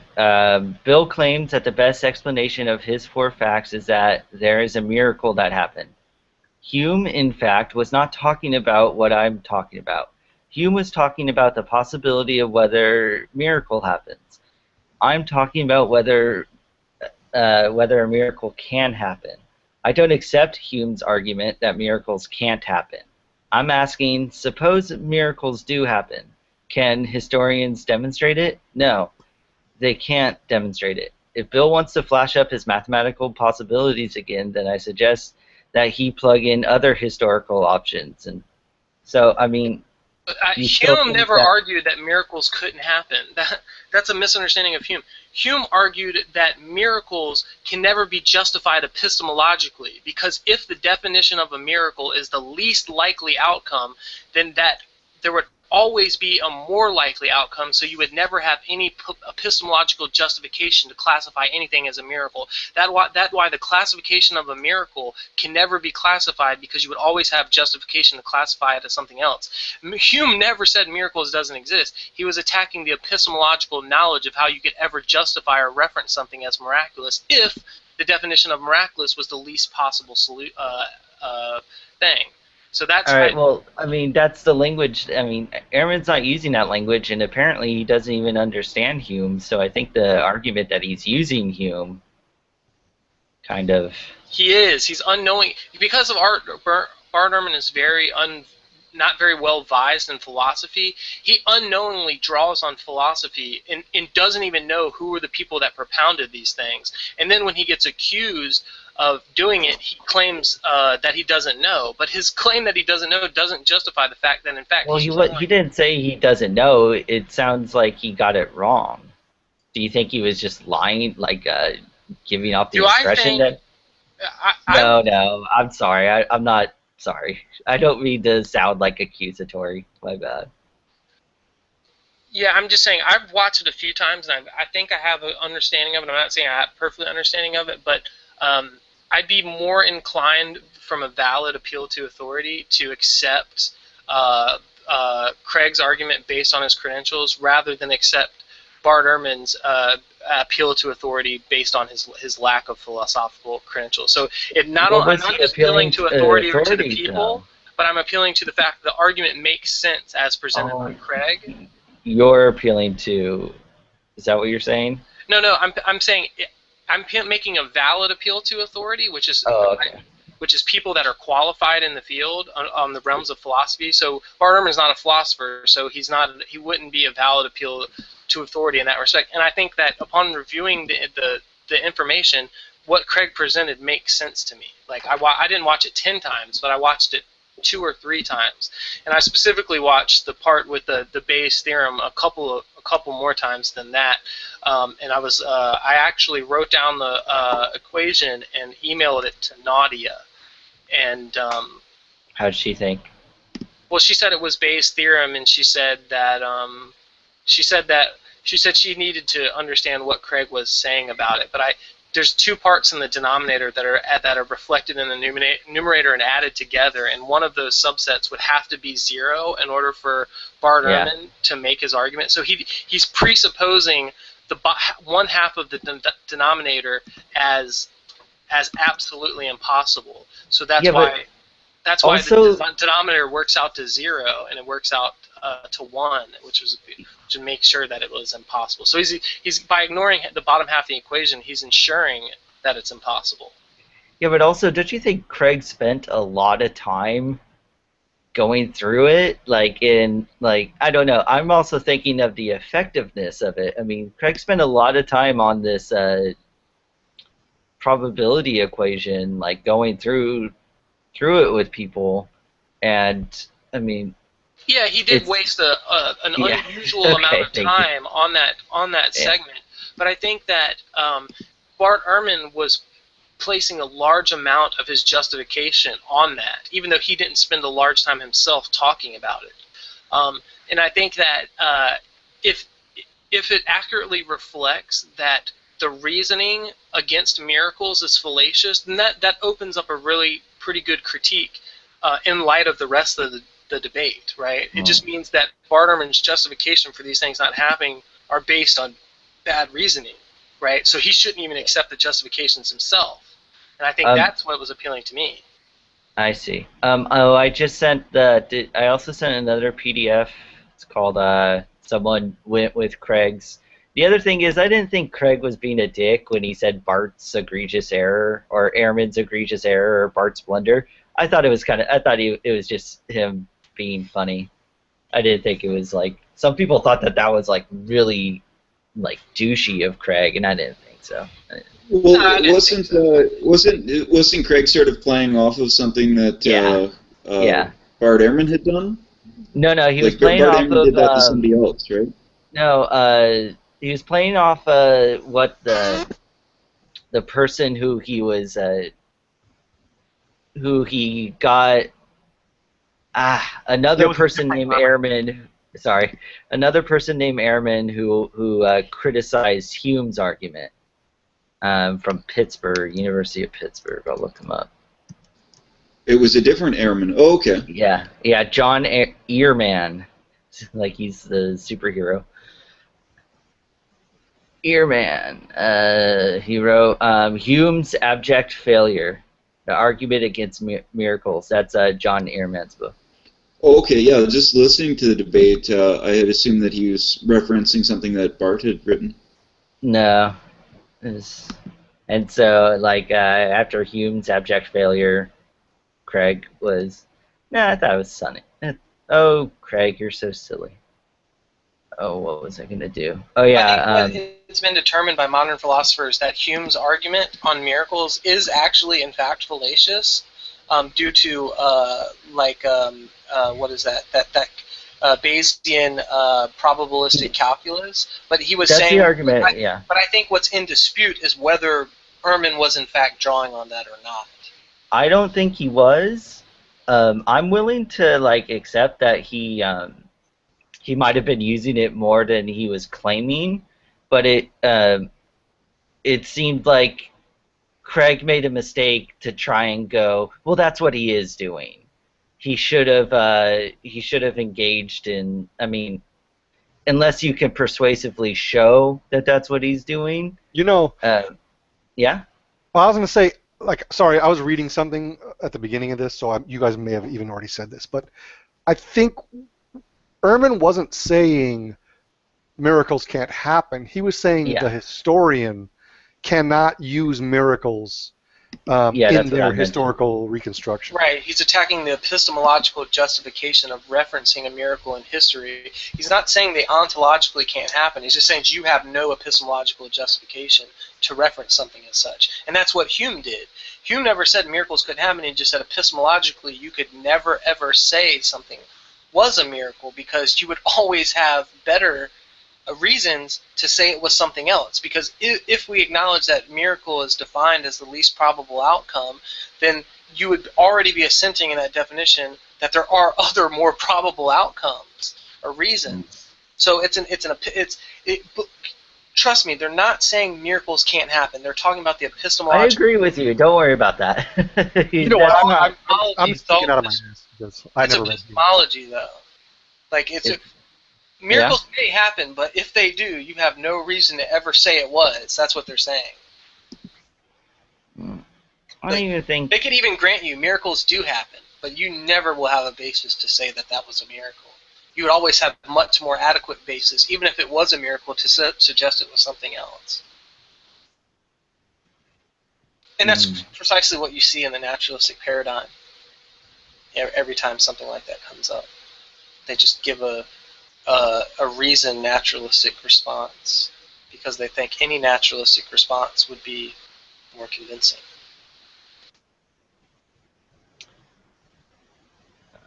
Well, the other thing is, I thought that Craig's, it's like when you do present like scenarios, like the ones that Ehrman presented, it's just I don't know if I'm using the word correctly, but the incredulity in like saying, oh, that's ridiculous, that, I mean, it's highly improbable that, oh, where's Bart Ehrman gave a scenario that could have happened. That's unlikely, but it's more likely than what. What are you talking about? The Bart Ehrman was talking about Jesus' relatives came and stole the body at night, and he was saying that that's a wildly crazy idea, and it most likely didn't happen, but it's still more probable than any supernatural explanation. So what he's saying is. What he's saying is, no matter what, there's always going to be a more proficient natural explanation for a supernatural event, even if it was a supernatural event. So even if it really was a supernatural event, you would still be more justified to claim it happened naturally, right? And these are based on historical, like Craig was saying, these are founded on historical presuppositions. The presuppositions of history make sure that you can't come to a supernatural conclusion or establish a supernatural event or something like that, because it almost presupposes the naturalistic paradigm in a sense. So. I can see how people think that it is skewed towards a naturalistic paradigm. It's just that the naturalism, I mean, especially, yeah, like if you have two hypotheses and to explain a claim or event, you're gonna go with the one that has occurred more frequently given the evidence that you're looking at. And so it's reasonable to think, well, if we're choosing between a natural or supernatural claim, right, abductive inference to the best explanation. I understand. Yeah, what you're saying. kind of. I mean, see, you can actually put names to this. Yeah, I know abductive. You're saying but, you're saying that we're just trying to reason to the best explanation, and it's more reasonable to infer an explanation that has backing than it is to infer an explanation that doesn't. Pretty much, like, it is. I mean, we have seen in the past things where we've had no naturalistic explanation turn out to have a naturalistic explanation, whereas we've never seen in the past, except in the case under question, people rise from the dead and pass through solid walls. And so, I mean, it's more likely that there's going to be that there's just an unknown natural explanation for what's happening. Yeah. That will eventually find They out. assess the improbability of these things on the basis of naturalism. They're saying these things are so improbable on a naturalistic paradigm, but that's precisely it. Of course, they're improbable naturalistically, but they're not improbable supernaturally. So I don't know if like it's necessarily if it's getting rid of naturalism, especially the argument I use, because it's coupled with two other arguments. The final argument being, let's say that we can't even find a known or unknown naturalistic explanation for this. We're only stuck with supernatural explanations. But the thing is that with supernatural explanation, what makes something a supernatural explanation? Well, it's some regularity of the natural world is broken. Something's disturbed. God intervenes, does something. But I mean, who's to say which regularity God can break, or not even God? Which regularity some supernatural thing phenomenon can supersede in order to have be an explanation for something like this. For example, people will often say, well, think of the 500 that Paul talks about. Maybe a naturalist would say, well, it's a mass hallucination. But people would say, well, mass hallucinations like that don't occur. But the reason why it's rejected is because we've never seen a mass hallucination occur naturally. But who's to say it's not a supernatural mass hallucination that occurred? Well, that's actually evidence for the theist. If there's reliable information, now this is the crux of it. Most people will. No, hold on, I'm almost done though. Okay. I mean, what if it was a supernatural hallucination and Jesus wasn't resurrected? There's evidence from the Bible that can support supernatural hallucinations. So, I mean, that supernatural claim is just as likely as the resurrection claim. Well, let me say this. I have two things to respond Go ahead. to. So, about and I'm responding to these in opposite order. I really want to respond to the other one first, but should be quicker. The explanation for mass hallucination and its improbability is actually a point for Christianity. For example, first of all, this hinges on, are the Gospels reliable in the fact that they record that the disciples had a mass hallucination? simultaneous mass hallucination of Jesus where they confirm to have seen the same things. Now, No, I remember I mentioned Paul's 500. That's what I was talking about in terms of mass. Have you ever read the end of the Gospel of John where Jesus appeared to Thomas and the disciples? That's not what I'm referring to when I say mass hallucination of the 500 people. I'm talking about that. I mean, are you saying mass hallucination there and then mass hallucination again and again? What I'm trying to tell you is even... Go ahead. I'll give you the easier example.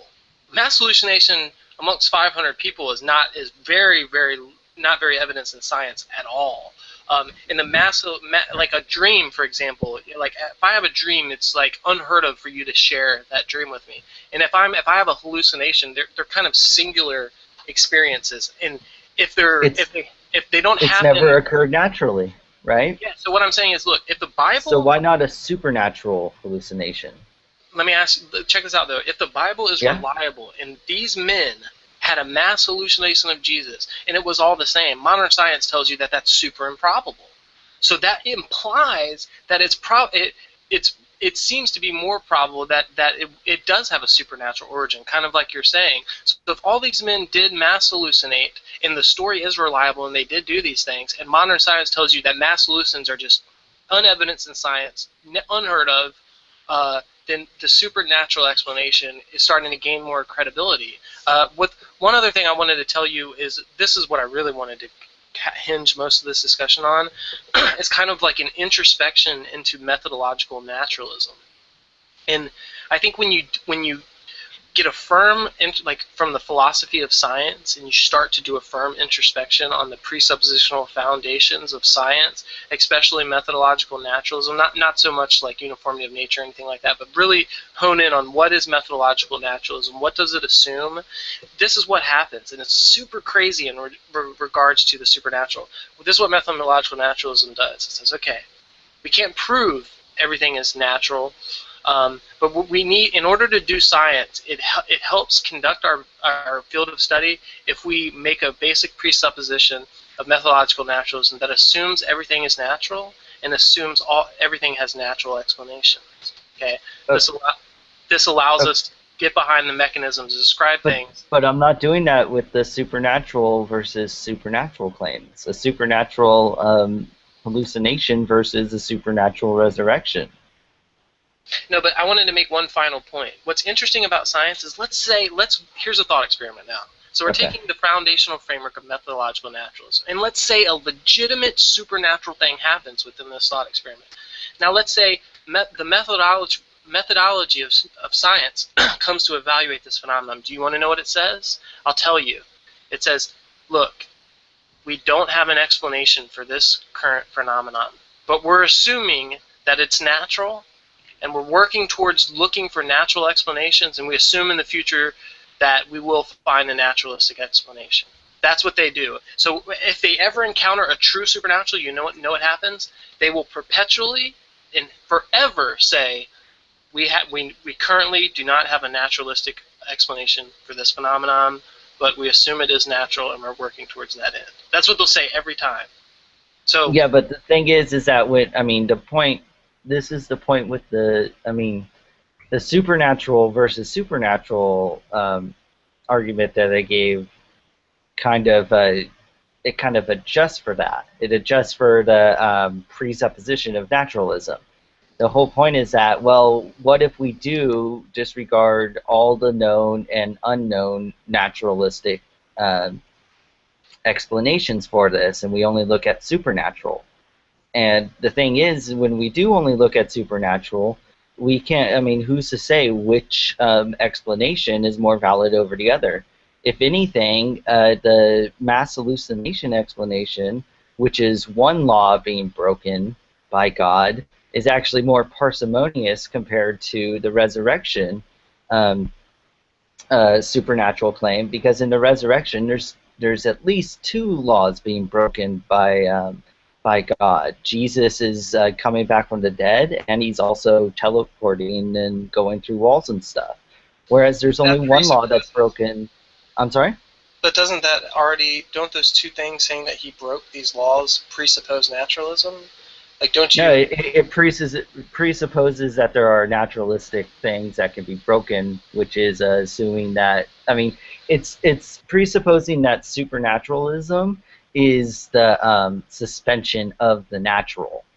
So you can define a supernatural phenomenon as being one that like people are flying. That's suspending the regularity of gravity pulling us down. People are coming back from the dead. That suspends the regularity that when people die, they tend to stay dead. So in the resurrection, Jesus, one, is coming back from the dead. So there's one regularity that's suspended. And two, Jesus can, he can, he can teleport through solid rock. There's another regularity that's suspended.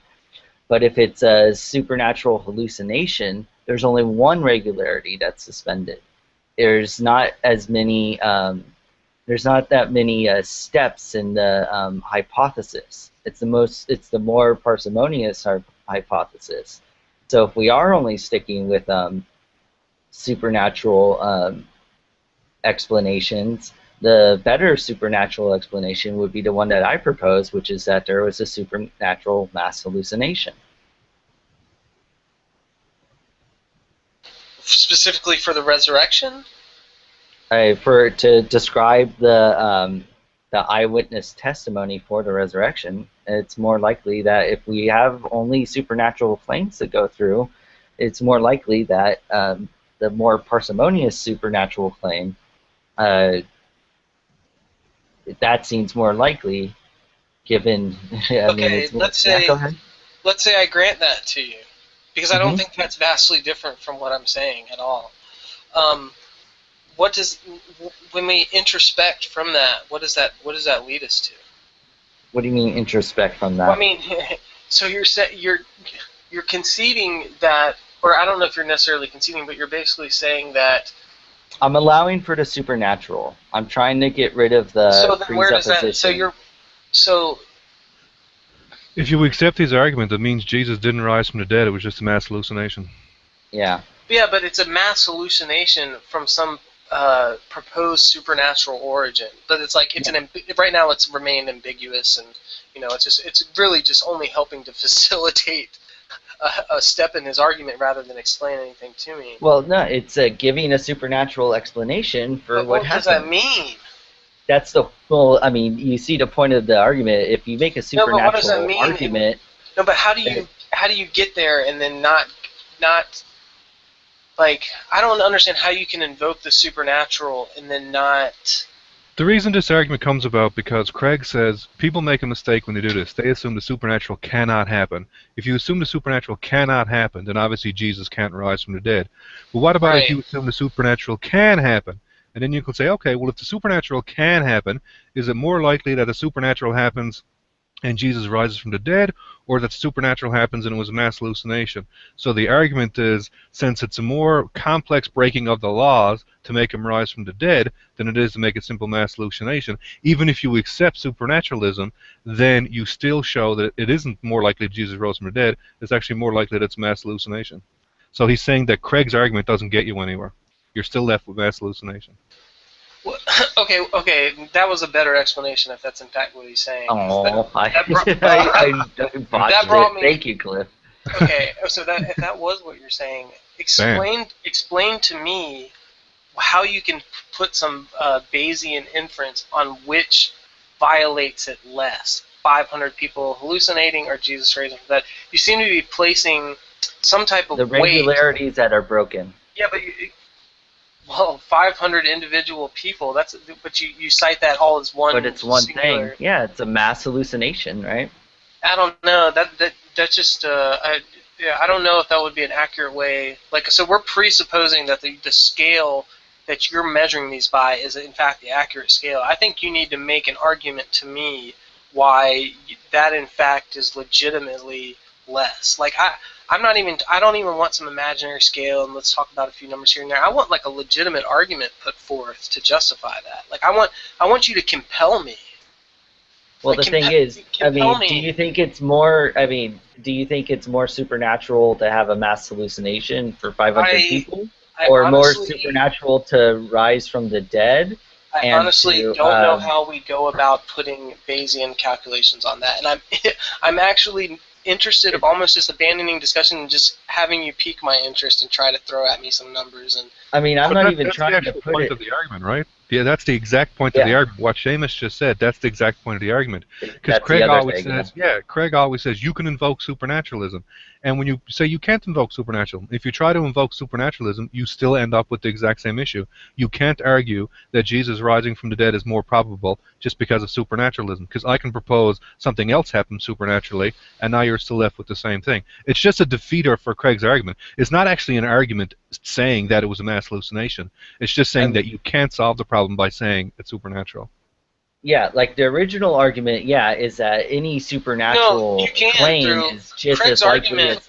Well, hold on. First of all, Craig's argument is through the minimal facts for the resurrection of Jesus, which has historical facts as premises, and then has an abductive, looks at the premises in an abductive nature, and then comes to a supernatural conclusion based on a certain set of criteria. Basically, he cites it as explanatory scope, explanatory power. C.D. McCullough's criteria for establishing historically.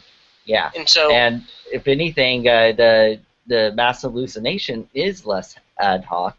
There is justification for mass hallucinations in the Bible, and it's also, I can also draw on the text that's proving it to try to disprove it.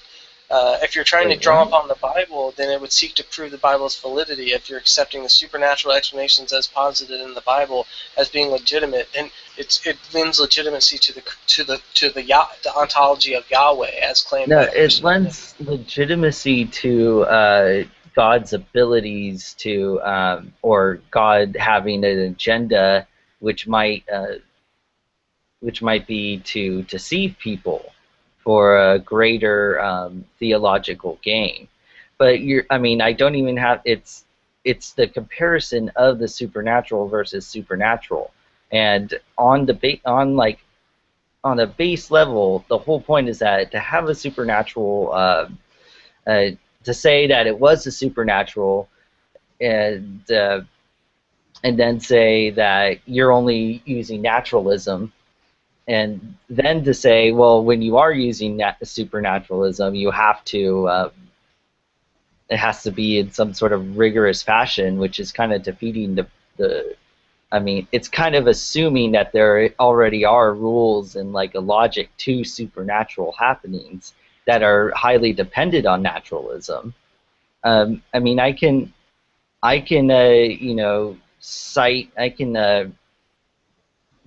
can link mass hallucinations back to the natural world in just a rigorous way as you can link the resurrection to the Bible. Mine will be linked to actual empirical peer-reviewed research and stuff about hallucinations. What's interesting dynamic is I feel you are using this as an adequate justification for the presupposition of metaphysical naturalism.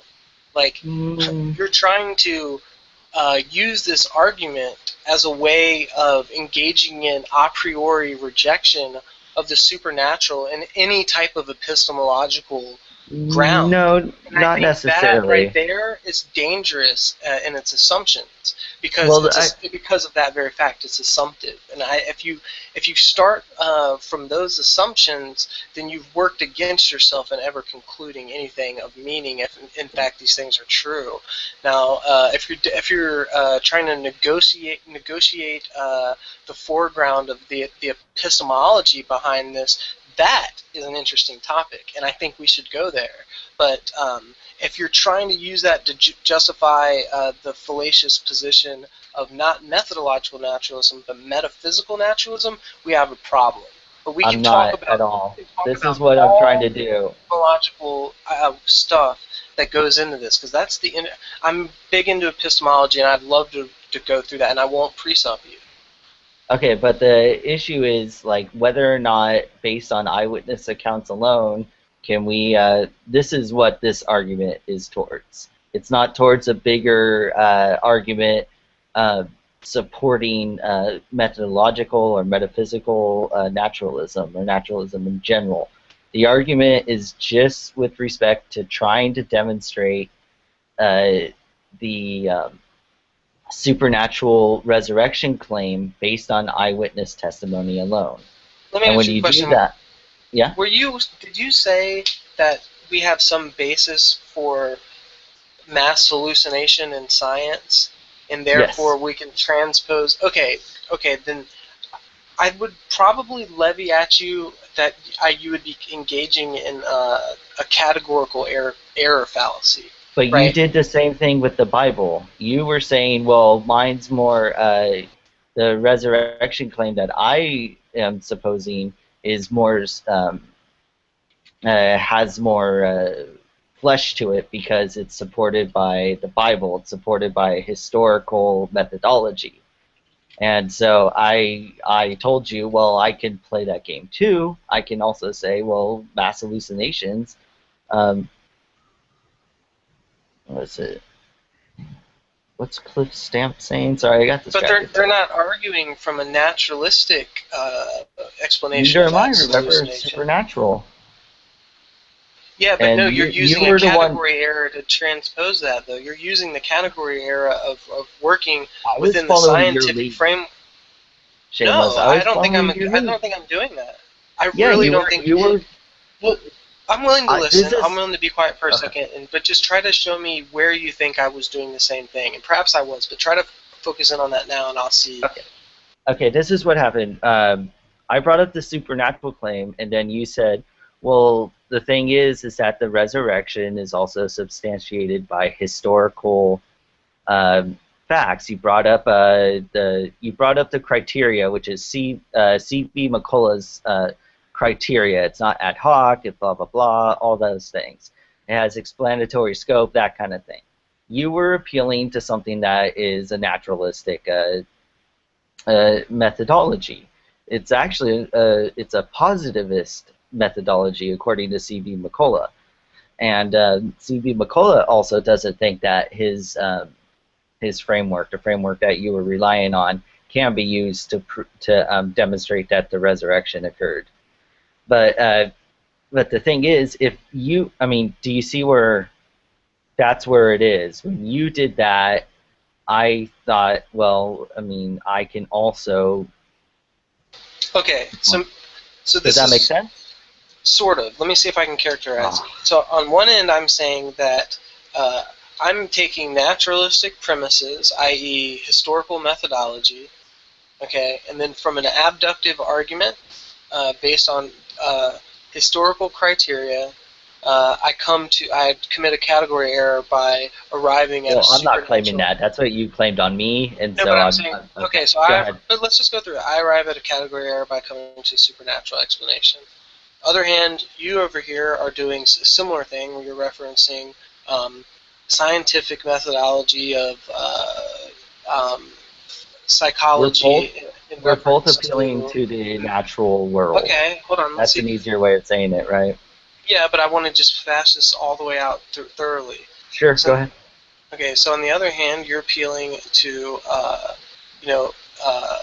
naturalistic methodology, specifically the study of psychology on mass hallucination, and then are using this to justify that mass hallucination is more possible with the quote-unquote prefix supernatural in front of it that has no other explanation. Doesn't imply God, doesn't imply any other paradigm. It's just used as a transposed way to say, look, since they hallucinate here, they can hallucinate there. But you just shell off all of the supernatural stuff from it. But when you I use have a the response to supernatural, that, by the way. Sort of interrupt. I got to go, but happy Canadian Thanksgiving. Good talks. See you later. Okay. God bless. Take care, Nicholas. that's where my problem is. Like, where does Okay. how do you use the word supernatural hallucination, but it literally explains nothing about God, nothing, and you just use it to say, look, I'm presupposing supernatural. Look, it's supernatural hallucination. But then you give zero introspection on what is a supernatural hallucination. Well, I told you I can ground it in the Bible. I told you I could. Yeah, but that would already give me God. You would already be presupposing that. So God exists. So God exists. What you think in the Bible with mass hallucination is true. Jesus claimed to resurrect. He resurrects. I mean, you think the God of the Bible is true, and you're giving me all of that, and then saying somehow I'm in a weak position. I don't know if I'm mischaracterizing you or my mind's just blown here. Like, where are we going? Well, the thing is that the whole point is that I'm showing that through eyewitness testimony alone, you can't demonstrate that there was a resurrection, that Jesus rose bodily from the grave. It's not a deductive argument. It's a probabilistic argument. It's not saying therefore decisively 100%. I'm not saying there. I'm not. Well, you gotta let me finish. And the whole thing is that even if we go into supernatural, I mean, it could presuppose not even like, the whole thing is that God has deceived people in the past. I think it's 2 Chronicles, 2 Thessalonians, something. Also, Satan has been able to deceive people in the past. Also, evil spirits have done it. Mass deception has occurred in the Bible in the past, so there is justification within the Bible for God doing exactly that. The whole thing is that it could not. You don't even have to invoke God. You can invoke, I don't know, Satan. All of those things presuppose God. Everything that you just said presupposes the God of the Bible. Well, it doesn't really. I mean, the thing that. So how do you work from a framework of presupposing the God of the Bible to disprove the probability of it? Disprove the probability that the probability Jesus Jesus rose from the dead due to the God of the Bible raising him. I mean, no, he could have instead had a mass hallucination. I mean, he could have. I mean, there are people who accept God, even like Muslims will accept God, but they think that Jesus was like, but he wasn't even crucified. It was like a decoy, or it was one of Jesus's. If Muhammad was a prophet, body doubles. If Muhammad was truly a prophet, then yeah. But if Muhammad wasn't a prophet, then we've got sand people from a different language, a different culture, 7 centuries later. Listen. Yeah, hold on. Okay, either way, they're 7 centuries later. The information that's contained in the Quran is contained in Arabic infancy gospels that date to the 4th century. Okay, that were written in Coptic. So there's a lot of problems just with that. Like, the only reason you would get there is presupposing that Muhammad was a true prophet. Otherwise, everything historically backs up against him knowing crap about Christianity. In fact, when you flip through the Quran, they say that Christians worship Mary and Jesus, and it's a form of shirk. But the problem with that is it probably is just an exposure to some Eastern Orthodox version of Christianity in the 7th century, and they got some mischaracterized beliefs off Christianity. So I don't know. I see. I'm confused as to when I can actually. I'm confused as to when I can actually, call upon naturalism in order to substantiate my claim, because it sounds like when I try to, it goes back to you have to show it through the supernatural means. And so when I do show it through the supernatural means, it goes back to, well, I mean, look at Muhammad. He's not historically validated. I understand. That was a kind of a crappy. Let me see where I see it fit. Okay. If you were to criticize what I'm basically expounding as we're kind of basically talking about the minimal facts argument for the resurrection, the way to go about it isn't to run an inductive argument versus the supernatural that's not even addressing the argument put forward. What the call to do when the minimal argument is presented, facts argument, is to do what Ehrman did, to take another scenario and try to give an explanation of all those facts, right? Well, that's one of the first arguments. The argument in general established. I mean, I've been kind of repeating this.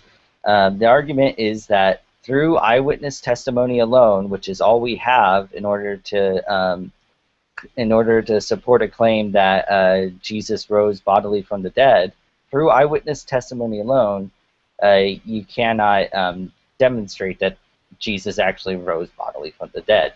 It's more likely that, the first argument is it's more likely that the eyewitnesses were mistaken than that that someone can rise from the dead and then pass through walls. The second argument is it's more likely that there's an unknown naturalistic explanation than that Jesus rose from the dead and then could pass through walls. And the third argument is if we're going to consider supernatural, then we can make any supernatural claim. I mean, who's to say which supernatural claim has more validity over another? So we can't, and then I moved the argument even further, saying we should probably pick the supernatural claim that is the least ad hoc, that is the most parsimonious, that breaks, that suspends the fewest number of regularities about the natural world. So the argument is, through eyewitness testimony alone, you can establish the supernatural resurrection claim. Yeah, but I think that just shows you where we are going to have to disagree on pretty much every bullet point that you point out there. I think you did a good job of bullet pointing your arguments and how you feel, but I disagree with eyewitness testimony can't be used to prove the supernatural. Oh, I got that laid down if you want to hear more of that. Yeah, I don't think. Have you heard? Yeah. Well, I was Have you heard of the Hindu milk miracles? No. Okay, in 1994, people were putting milk offerings in front of statues of Ganesh in Hindu temples in India. Ganesh is the elephant god. People saw the statue of Ganesh slurp up the milk offering. This was spread all over. Shamos, by the way, this is all from Shamos. I got this argument from Arif Ahmed against Gary Habermas. I'm going to send you his bullet points. It will make it and Cliff will make it a lot more understandable for you, probably. Let me send that to you. But anyways, Ganesh, all over India in 1994, people started seeing statues of Ganesh drink the milk offerings they were giving. Then people started seeing it in the UAE, people started seeing it in Europe, started seeing it in Canada and the UK. This is a miracle event that occurred in 1994 that has a bunch of independent eyewitnesses that's reported in the secular news, and you can go and talk to these people today. You can interview them yourself. It has all the peripheral historical background. You can go and see the statues that were said to have drank milk. If we're going to say that that Jesus rose from the dead bodily, based on the eyewitness accounts of the Bible, then you should be willing to accept that statues of Ganesh were drinking milk all over India and then all over the world in 1994. Why would I when there's much less proof for that? I just gave you way more proof. There's eyewitness testimony is about the only thing that we have in common. But besides eyewitness testimony, we have basically early arguments from like Jewish sources within the polemic within Matthew. How early though? How many years after that was that? I mean, these.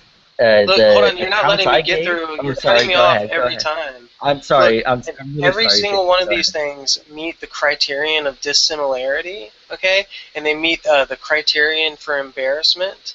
And they all of these are attested multiply, attested in the earlier sources that go behind these Bibles, which means they meet not the criterion of multiple attestation.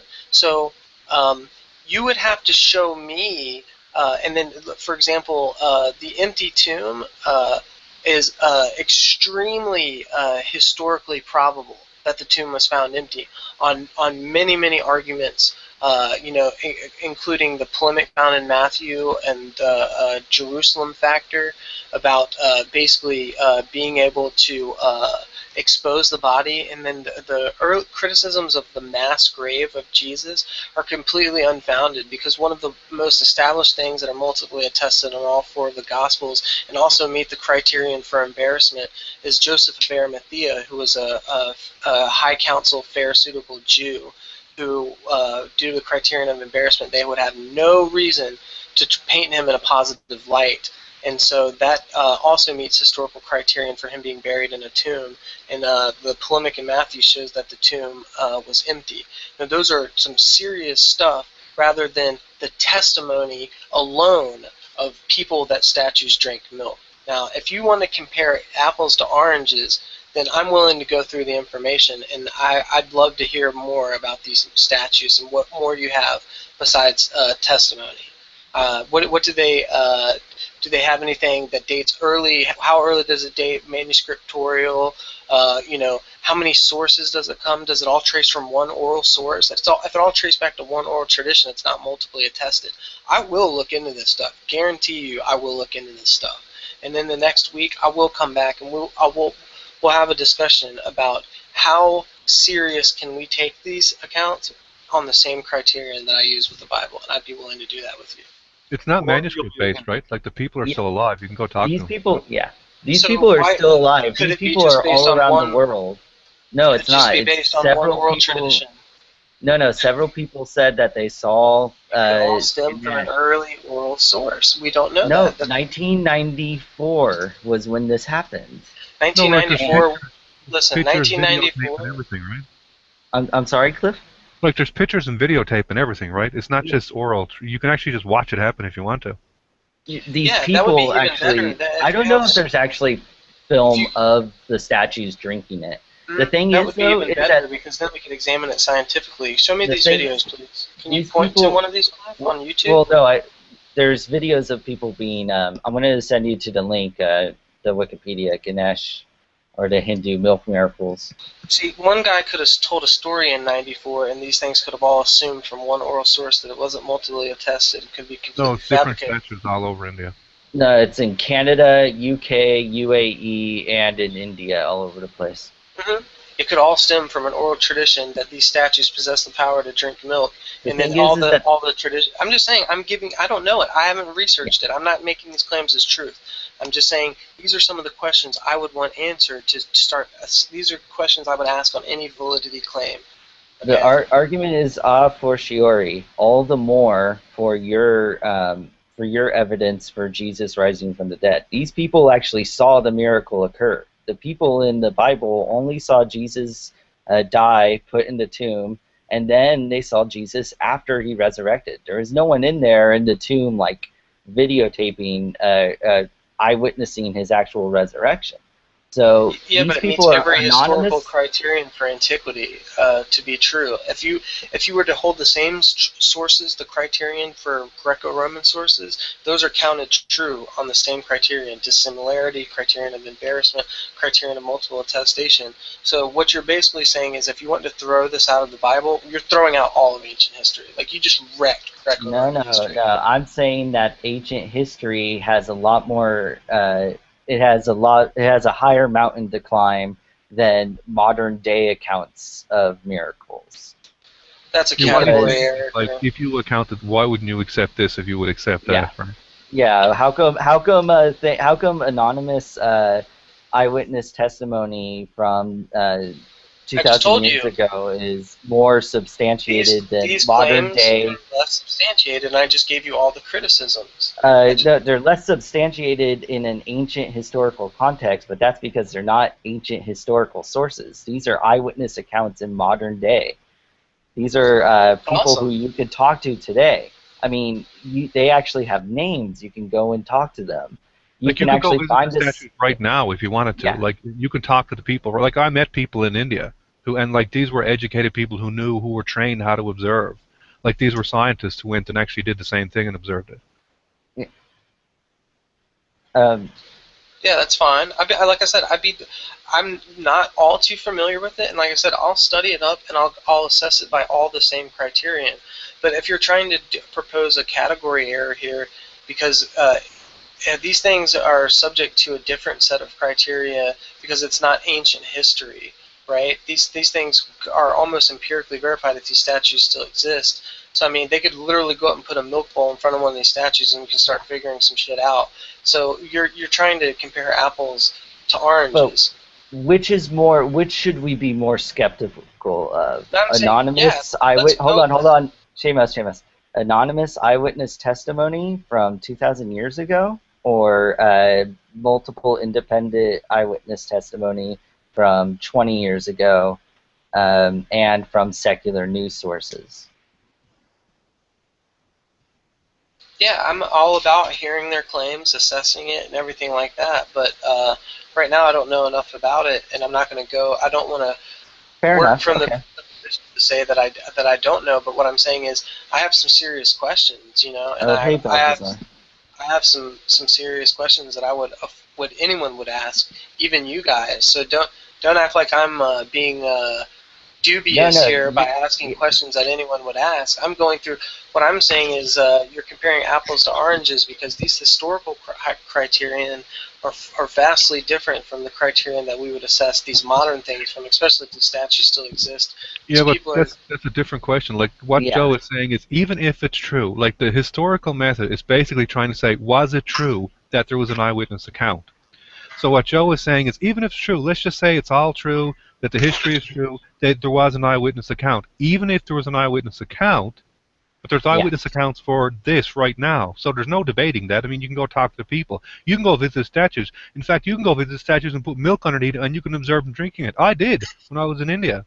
You did? Yeah, I didn't know. Did, man. Of course I did. What do you think, I wasn't going to do it when someone told me that you can put a bowl of milk under a statue? They could assess these things scientifically then, and I'm pretty sure science would be very accurate, would be loving to know exactly how it's done, and they would be trying to look at the porousness of the rock and certain things. They'd be going through it. So I'm saying, yeah, I'd love to see scientists do these things. In fact, I've seen them try to do these modern claims where they actually do such things. For example, if they have a tradition in the church of the Holy Sepulchre in Jerusalem, where the fire that they burn every year before Easter and they spread it out is supposed to not have heat and it can't burn you.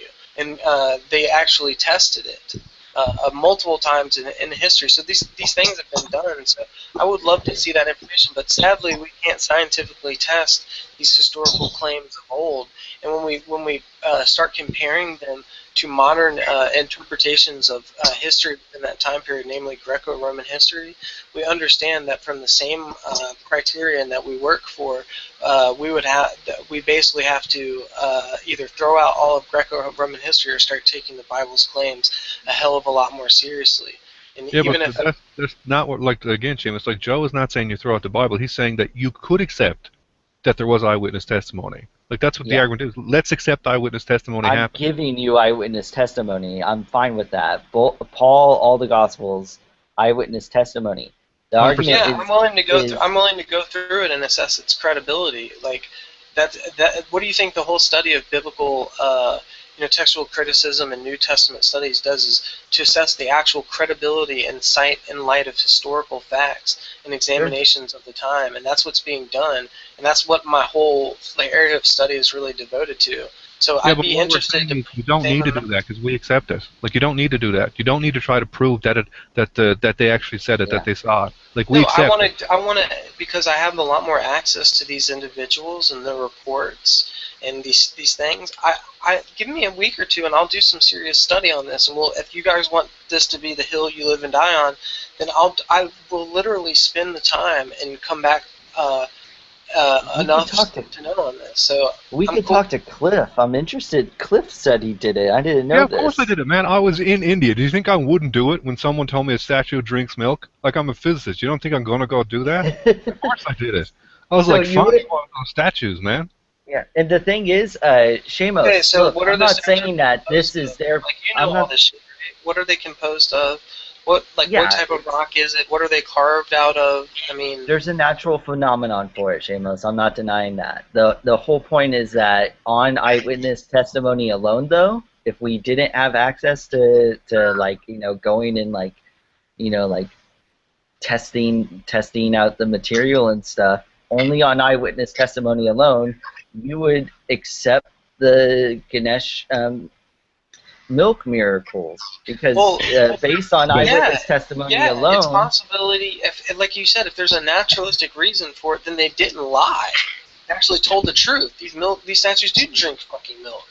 Yeah, but it's not that Ganesh. I mean, people were thinking that Ganesh actually like. Okay, so they were wrong about the attribution of the origin of the phenomenon, but they were fucking telling the truth. The statues drink milk. Yeah, Joe, do you know who Satya Sai Baba is?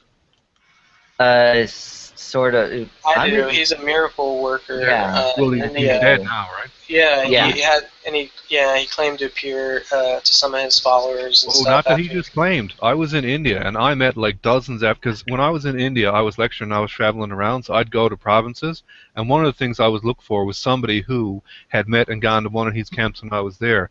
I got personal eyewitness testimony that these people saw him raise people from the dead, translocate. He could appear in 2 different places at once. He could materialize stuff. He could eat food without touching it. He could heal the sick. He healed himself in front of a live audience of over 1,000 people. And it's interesting. I spoke to dozens and dozens of people. What is interesting is, did you know they actually have 2 instances where he was known to have been tricking people? Like, they actually found out. He had a couple parlor tricks that he would use, and they not only did they explain it, but he was caught a few times doing it. So I'm not saying that, look, he fucked up a few times, therefore everything was fake. But what I'm telling you is, you know, we do have that as evidence. And then also, what we do have is we can go over, you know, what we know, and we can comb through the testimony and stuff. It's interesting to hear. It really is. But what I don't see, doesn't that actually support the resurrection, because it supports that supernatural events take place. So you can go back to the origin. It can be a deceived miracle, you know, not from. Yeah. Actually, this kind of event should bring support to Jesus' resurrection, but one have to decide which is from what kind of nature are there, you know. If you're cool with having the Hindu god Ganesh as a part of Christianity. No, you misunderstand. That doesn't mean you take it as a part of Christianity. I'm not sure if the Bible talks about some miracles that the magicians of Pharaoh did, but it was at least a common knowledge that time. That that's Jesus was also accused for being a miracle man, you know. Being a magician, so you can just say that these Indian miracles, they are magicians. They are not from, I don't like to use the word demonic, but do you understand? So actually, I would say all these things support. I mean, if you take them, use them as evidence, you are just giving us evidence that supernatural events take place. No, but that's the opposite. That's the opposite, right? Like Joe's argument is, if eyewitness testimony is credible, like if you say, okay, if they saw that, that's evidence for the supernatural. Well, lots of things can be eyewitness testimony. Like I don't believe Satya Sai Baba did any of those things. I believe there's another explanation for why they think that they saw him. And I can explain a lot of it because we know from our study of psychology and neuroscience how memories are actually formed. And they're not formed based on what's actually observed. Like, that's what people think, right? People think that your memory of something is based on what you observe at that time. But we now know that's not what memories are at all. That is not how memories are formed. We know how memories are formed now. And they're formed based on things like desires and suggestions. That's how memories are formed. So we I'm could, not like, I talking could explain about, that. yeah, I'm not That's how talking some about Sai memories. Hold Baba. on. I mean, Some memories are formed. That's not how all memories are formed. That's bullshit. So no, some and memories have been traced back through psychology. False memories have been induced. It does happen. It's a phenomenon, but it's not to say that this is where the causation of all memory. That's No, false attribution. That's modern correlation equals causation. neuroscience doesn't make a distinction between false and real memories. It doesn't exist anymore. The exact same sections of the brain are actually activated when the so-called false memories are recalled as the real memories. There's no difference in the brain. You cannot tell whether a memory is false or real unless you know Yeah, objectively but there's an otherwise. ontological difference. Do we disagree on that? There's no way to tell. That's what I'm saying. No, yeah, epistemologically or through the science, there's no way to distinguish within the that field of study. But what I'm saying is there an ontological difference between the two? No, all memories are based on suggestion and your actual desires. It's not based on So actual. there's no such thing as a memory having an ontological basis in an event that was real, and then Purely another one. observed. Exactly right. All memories are not based, no memory is based on pure observation. It's all based on things like, at the time, what your desires are, your wants, your needs. It's what's actually going to form in the memory. So if I lost my arm in a sailing accident below the left arm at the elbow, if that happened and if I had a memory of that, there's no distinction between that memory and a memory that I had falsely given to me by relatives of when I was younger. There's no ontological distinction between those. The way the memory is actually formed in your mind. That's what I'm saying. Like, you're saying an event happened. And I say, yes, an event happened. Now, let's look at the actual way that neurons position yourself in the brain. There's no difference between the so-called false memory and the so-called real memory because they're all formed the same way. Sounds like an argument from ignorance. What if there is a difference? An argument from neural science. There is no difference. Amos, you can measure the neural. You can measure brain state. Wait. What if there is a difference, but you can't measure it yet? Like it's. We can measure it. Oh, Isn't that the argument from ignorance? Yeah, exactly. We can measure it. No, but what I'm saying is, how can you say something is a certain way when it's possible that it could be another way? I mean, like. Well, because they've measured it already. You can actually. What I'm saying is, we agree that there's an ontological distinction. So these things aren't really the same. They might be formed by the same mechanism. We don't agree. Look, I'm going to be an idiot, and I'm going to say I don't even know what you mean by there's an ontological distinction. Yeah, that an event happened. That's what Cliff's saying. In one, the memory is from an event that happened, and the other is from an event that did not happen. That's what I'm saying. He's saying they're the same, but he's not saying that. He's not saying that they're the same. He's saying that we really can't tell if they're different. No, that's not what I'm saying. I said modern neural science no longer makes a distinction between so-called false and so-called real memories because we now know that the neurons map exactly the same in both cases. So there's no way to tell. If you could open up someone's brain, there's no way to tell by looking at the state of their brain whether those neurons actually map to an actual so-called real event or a so-called fake event. Okay, that's fine with me. I can accept that all day long. But there's still a distinction.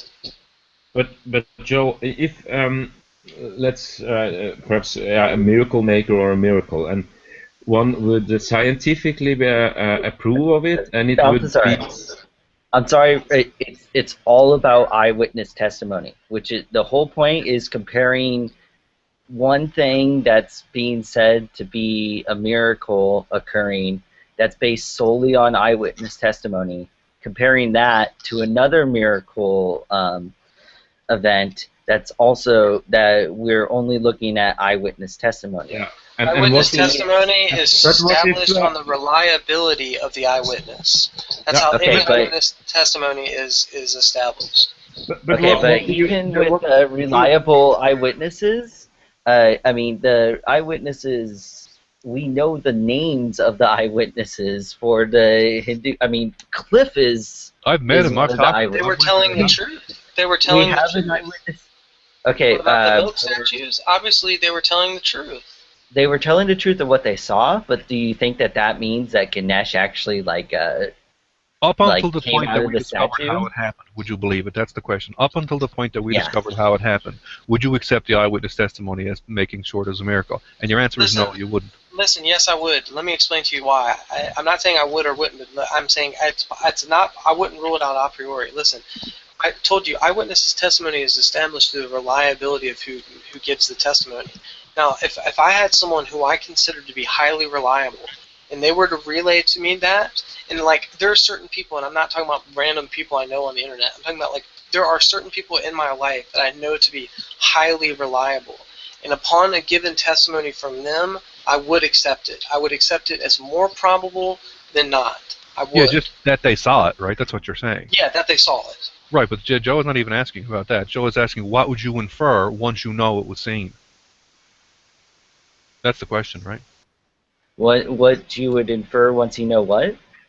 Like, because Seamus is saying that in order for him to accept the eyewitness testimony, the person had to be reliable. Like, he'd have to know that they had enough mental capacity to make the observation and then relay it truthfully to him. But I said, that's not the question we're interested in. Let's assume all that's true. Let's assume it's a perfect observer. Let's assume he's a trained skeptic. Let's assume he has perfect recall. That dude tells you, okay, what do you infer now from that observation of something that appears to be miraculous? Would you think that, oh well, Ganesh can actually manifest himself? No, there's two possible ahead. explanations. One explanation is that, well, there's not. It's not. I don't want to propose this as a dichotomy, but I'm telling you the two that pop out at me, the two main ones pop out at me as this, and I'm not proposing this as a dichotomy. Either there could be some merit to the supernatural claim that they're putting forth, or there's a yet to be discovered natural mechanism, okay? And that's what happens when any supernatural, when scientific methodological naturalism marches upon something proposed to be supernatural. They just say, well, it either we don't know if it has naturalistic origins, or we will later find out. So I think that's consistent with that point. Okay, no, we well, don't. I'm a scientist. I don't do that. I disagree with most scientists that work being... from a framework of methodological naturalism, in fact, that's from the philosophy of science, that's precisely the framework that they work from. Well, I can't speak from all science, but I can speak to everyone that I've ever worked with. No one does that. Well, I mean, that's what I'm trying not to do. Let me ask you a question. Here, when you go through science, do you start from the... Do you start from the beginning making naturalistic assumptions? Nope. Or do you start from the beginning making supernatural assumptions? Neither one. Well, I mean, I think you're just kind of speaking kind of blandly, but listen, as far as the philosophy of science goes, I know enough about the scientific method, and I know enough about the presupposition of methodological naturalism, despite your anecdotal fallacious appeal here. How's it anecdotal? It's not anecdotal. I'm a scientist. I'm telling you what I did. That's not an anecdote. No, but what Why you're don't saying, you ask all the him scientists, what he does do? Let me tell you what I preserved as anecdotal. He's saying, look, in my experience, all the scientists I've come across. That's anecdotal, yeah. Yeah, that seems to be anecdotal to me. But my direct experience is not anecdotal. Well, actually, it is. But Seamus, no, I mean, it's not an anecdote because I'm a trained professional in this field, so that's not anecdotal. It would be anecdotal if I was talking about something outside of my field. Which should I believe? What I can believe to be anecdotal evidence versus my knowledge of the philosophy of science in reference to methodological naturalism and what it is and its relation to the scientific method. So if you went to a doctor and you were asking him how he did a certain technique, you think that was anecdotal? He was telling you that? Well, I think right now is the only thing I could do is just to drop some sources on methodological. Yes or no? Would you think that's an anecdote? What the doctor was telling you how he did a certain technique? You think that was an anecdote? No, I would. Right. So why would you label what I'm telling you as an anecdote? It's the same thing. Okay, so one of the things of which you said was anecdotal, and the other which I'll yield and say okay. But what I'm telling you is what you're telling me right now, Cliff, a singular person, okay, even though you're qualified in the field, it's not going to override what I know to be true about the philosophy of science in regards to methodological naturalism and how that relates to the scientific method. I can't throw out the study James, that I when was have. the last time you were in a lab and you asked an actual practicing scientist what presuppositions he made before he started his experiment? Listen, I'm not going into this. Look, so you're just saying Right, that so you haven't done it, right? you're saying that I don't care how well read you are and how right you are on everything you're saying. It's fucking not like this in reality. Well then great, buddy. Then I'm the guy that only knows philosophy from a textbook, and you know it. So I know it from an a priori basis, and you're giving me a posteriori. You want to? Where do you live? I'll actually invite you to come and talk to us. I'll bring you right into the labs. You can talk to him. You can ask him these questions directly. I'm alumni to a university. I have that at my disposal. I don't live very far from the university I'm alumni at. Okay. I could easily just go up there. Articles still? Because I can't. I'm jealous. I can't get the No, you want to know the easiest way to get peer-reviewed articles? You don't have an email address from your university. How did you get that lost? They keep those forever. Listen, All you need is an email address. No, I have mine's been downgraded to an alumni email, but listen. Doesn't matter. The easiest way is just to. I only live not very far from the university. I just go log in on their proxy. No, I don't want to go to the university. I used to be able to log into my... As an alumni, I'm allowed to go in there and use the facilities. Like the library is open to alumni. When I go in, Are you a member, though, as an alumni? Okay, yeah, I'm not a member. I'm a paying member of the college alumni. I'm coming there. I can eat. I eat in the cafeteria and all that stuff. I can come there, do whatever. I wish I could do that. UCLA had the best dining hall food ever. Joe, but you don't have no longer have a university email address. That's all you need. I do. That's all you need. Mine was downgraded to an alumni email. So instead of the university.edu, it's the university.alumni.edu. And that doesn't matter. You don't need to be I'm no longer professionally associated with a university because I work in the private sector. It doesn't matter. What they do is they take your email, they send it off to the university, they verify at one point you actually went there, and as long as you can access that email, they will send you something to verify that you do, and then you have all right. Basically, if you have a bachelor's, I could do that to JSTOR and stuff. Yep. So if I have a bachelor's degree from a university and they can prove that I went there and graduated, then I can just get a college email and I can get right on the system. You do not need to be practicing anymore professionally. No, it's not about. I'm just saying. I'm saying I have a bachelor's of science from university. We're just slowly. That can be confirmed. So I'm saying that's enough for them to just look into my shit and give me access from my own house. Yeah. Okay. All you need is an email. But it has to be from an actual university. Like it can't be like a diploma. Oh yeah, mine's a state university. That's all you need. Damn, I have state and what is it? The UC. Yeah, because what most people do is just find someone who do. Like if you don't, all you got to do is find someone who does, and then basically and they'll sign it up. And of course, all you do is you just get them to log on your computer, and it'll store all the information in a cookie, so then it opens it up. Just don't clear your cache and shit, right? Or remember where it is, and if you clear it, recopy it or whatever. Well, what I would do is I would go to my university's library website and search through there, and it would ask me to log in, and I would log in, but the past few months, when I tried logging in, it wouldn't let me because I graduated recently. But back to the whole thing about supernaturalism and the presuppositions. One of the interesting things to look at is Kenneth Miller. Kenneth Miller is an advocate, is really strong Christian. He believes in Jesus. He believes Seamus as much or more as you believe, and he's a staunch evolutionist as well. And so he has a background in the supernatural, but he does scientific research. And at no point in time does he say, okay, I'm going to make presuppositions one way or another. His presupposition to supernaturalism has nothing to do with what he does. Right? So he approaches science in the exact same way as, say, Dawkins, who's a staunch, I believe Dawkins even argues he's a materialist, right? So Dawkins does make presuppositions. But you don't need to in order to do the science. You can not make them at all. I don't make them because I'm not a foundationalist at all. Most scientists are not. Most scientists don't even know what philosophy is. They have, if you said, "Hey, what's your presuppositions?" They'd what? They'd have no idea what words it is. And if you started explaining, that that doesn't mean that they don't. It's not built into the methodology, though. Like, Yes, that's it is, what, because if you started explaining to them, okay, this is what a presupposition is, blah, blah, blah, blah, they'd say, yeah, I don't do any of that. Because what a scientist means by no is radically different than what you mean by no. Because when I say I know something, it doesn't mean at all what you mean when you say you know something. They're two completely different things. Like, for example, if I was alive in Newton's time, and you asked me, do you know what gravity is? I'd say, yeah. You say, what is it? And I'd tell you what Newton said it was. And now if you ask me, okay, do you know what gravity is?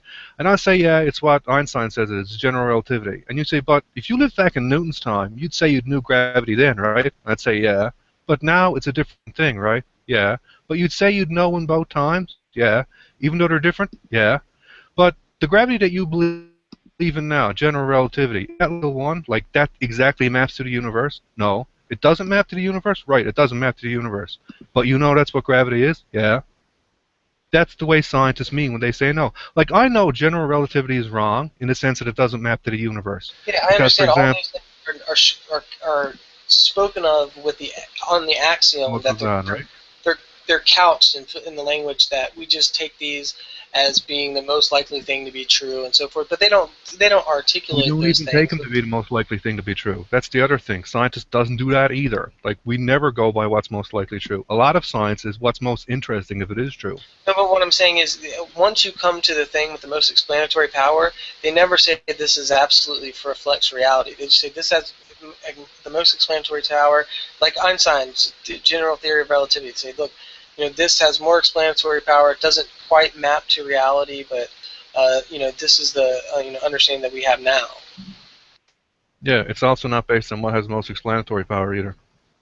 Well, like, none yeah, of these actually things are it actually the way. is. Actually, no, it's not. See, That's again, why like, I've done these things. It's not. See, science is not practically done by the way this thing. Like, I'll give you an example of it, right? Like, Newtonian physics can still be used in gravity and stuff like that, and it works for certain calculations. And it's when does not it that work? it doesn't have certain explanatory power, but When it's does it work? that the general relativity has more explanatory power over a larger range of fields. And When do we that's use why. Newtonian physics? When do we use Newtonian gravity? You could use Newtonian gravity to calculate, like, basically, what is that called? Like terminal velocity of an object or Yeah, something. but when do you use it? When do you use it? When do you not use it?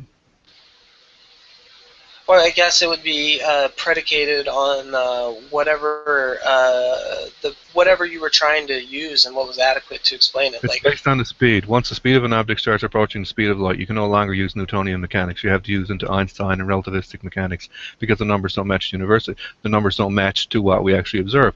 But when you're picking a theory, you don't pick the theory because it has the most explanatory power or because it's the simplest. That's not the way theories are actually picked.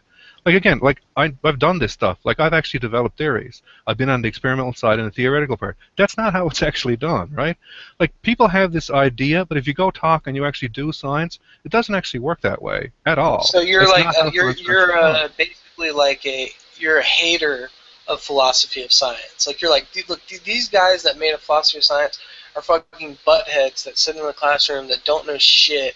That No, I got a literally. doctorate in philosophy of science, so it's not that I actually hate it. So what's the problem? Well, a doctor in philosophy of science. I mean, do you actually? So they. No, that was an actual joke, right? Like, when you get an actual degree in science, it says philosophy of science on it, Yeah, right? that's Like, what I was about to highlight. Like, it's not necessarily a philosophical degree. That's just what it's called, right? Doctorate in philosophy, PhD. Yeah. Yeah, but it Because, doesn't of course, necessarily mean you're a fucking philosopher or anything. no, that's because science comes from philosophy, right? That's the big mistake that Lawrence Like, Krauss I have said. mine's technically a bachelor's in science. Like, I have a bachelor's degree, so I have a bachelor's of science, but I'm not like a fucking scientist, you know? Like, Right. so that's like saying, oh, you have a doctorate in philosophy? Wow, you're, like, oh, you have a bachelor's of science? You must know all your shit about science. Actually, my degree has nothing to do with science. Right. Well, so I'll give you an example of how this is very recent. Like, it only happened in the last couple of decades, and it was a project that I was actually involved in. A couple of guys were in the lab. And they were doing some measurements on gases, some basic spectroscopy measurements, and they observed something that couldn't happen based on what they knew at that time. Gases started absorbing light that shouldn't absorb light. There's no way they're They're nonpolar gases. Nonpolar gases like hydrogen and oxygen can't absorb light. So the simplest explanation is that they did it wrong, right? So, but there's a more interesting explanation. The more interesting explanation, which is not parsimonious, but if it's true, it's extremely interesting. And if it's true, it leads to a whole branch of science that we know nothing about. So what we assumed is, okay, let's assume that's true. Let's forget about the simple explanation because that's boring. It doesn't go anywhere. Let's assume that the actual radical thing is true, that somehow these gases are actually absorbing light.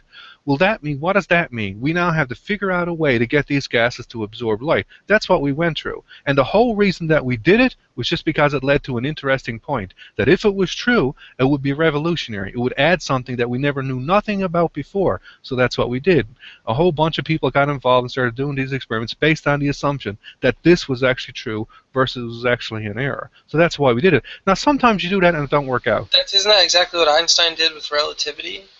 He made the assumption that time was relative to understand the problem that was being posed. He assumed that the speed of light is constant in all inertial reference frame. And once you start doing that, like that's just a basic assumption. That's a bold assumption, that the speed of light never changes, right? Like, for example, if you're running towards me and I'm running towards you, say if you're running towards me at 2 meters a second and I'm running towards you, I can assume I'm standing still and you're running towards me at 4 meters per second. You can just assume that way, right? There's no... So what Einstein said was that if you shone like light at me, I would see it at the same speed, no matter what, if I were moving, if you weren't. Like, it's a radical. Like, why does light do that? Right. There's no reason why.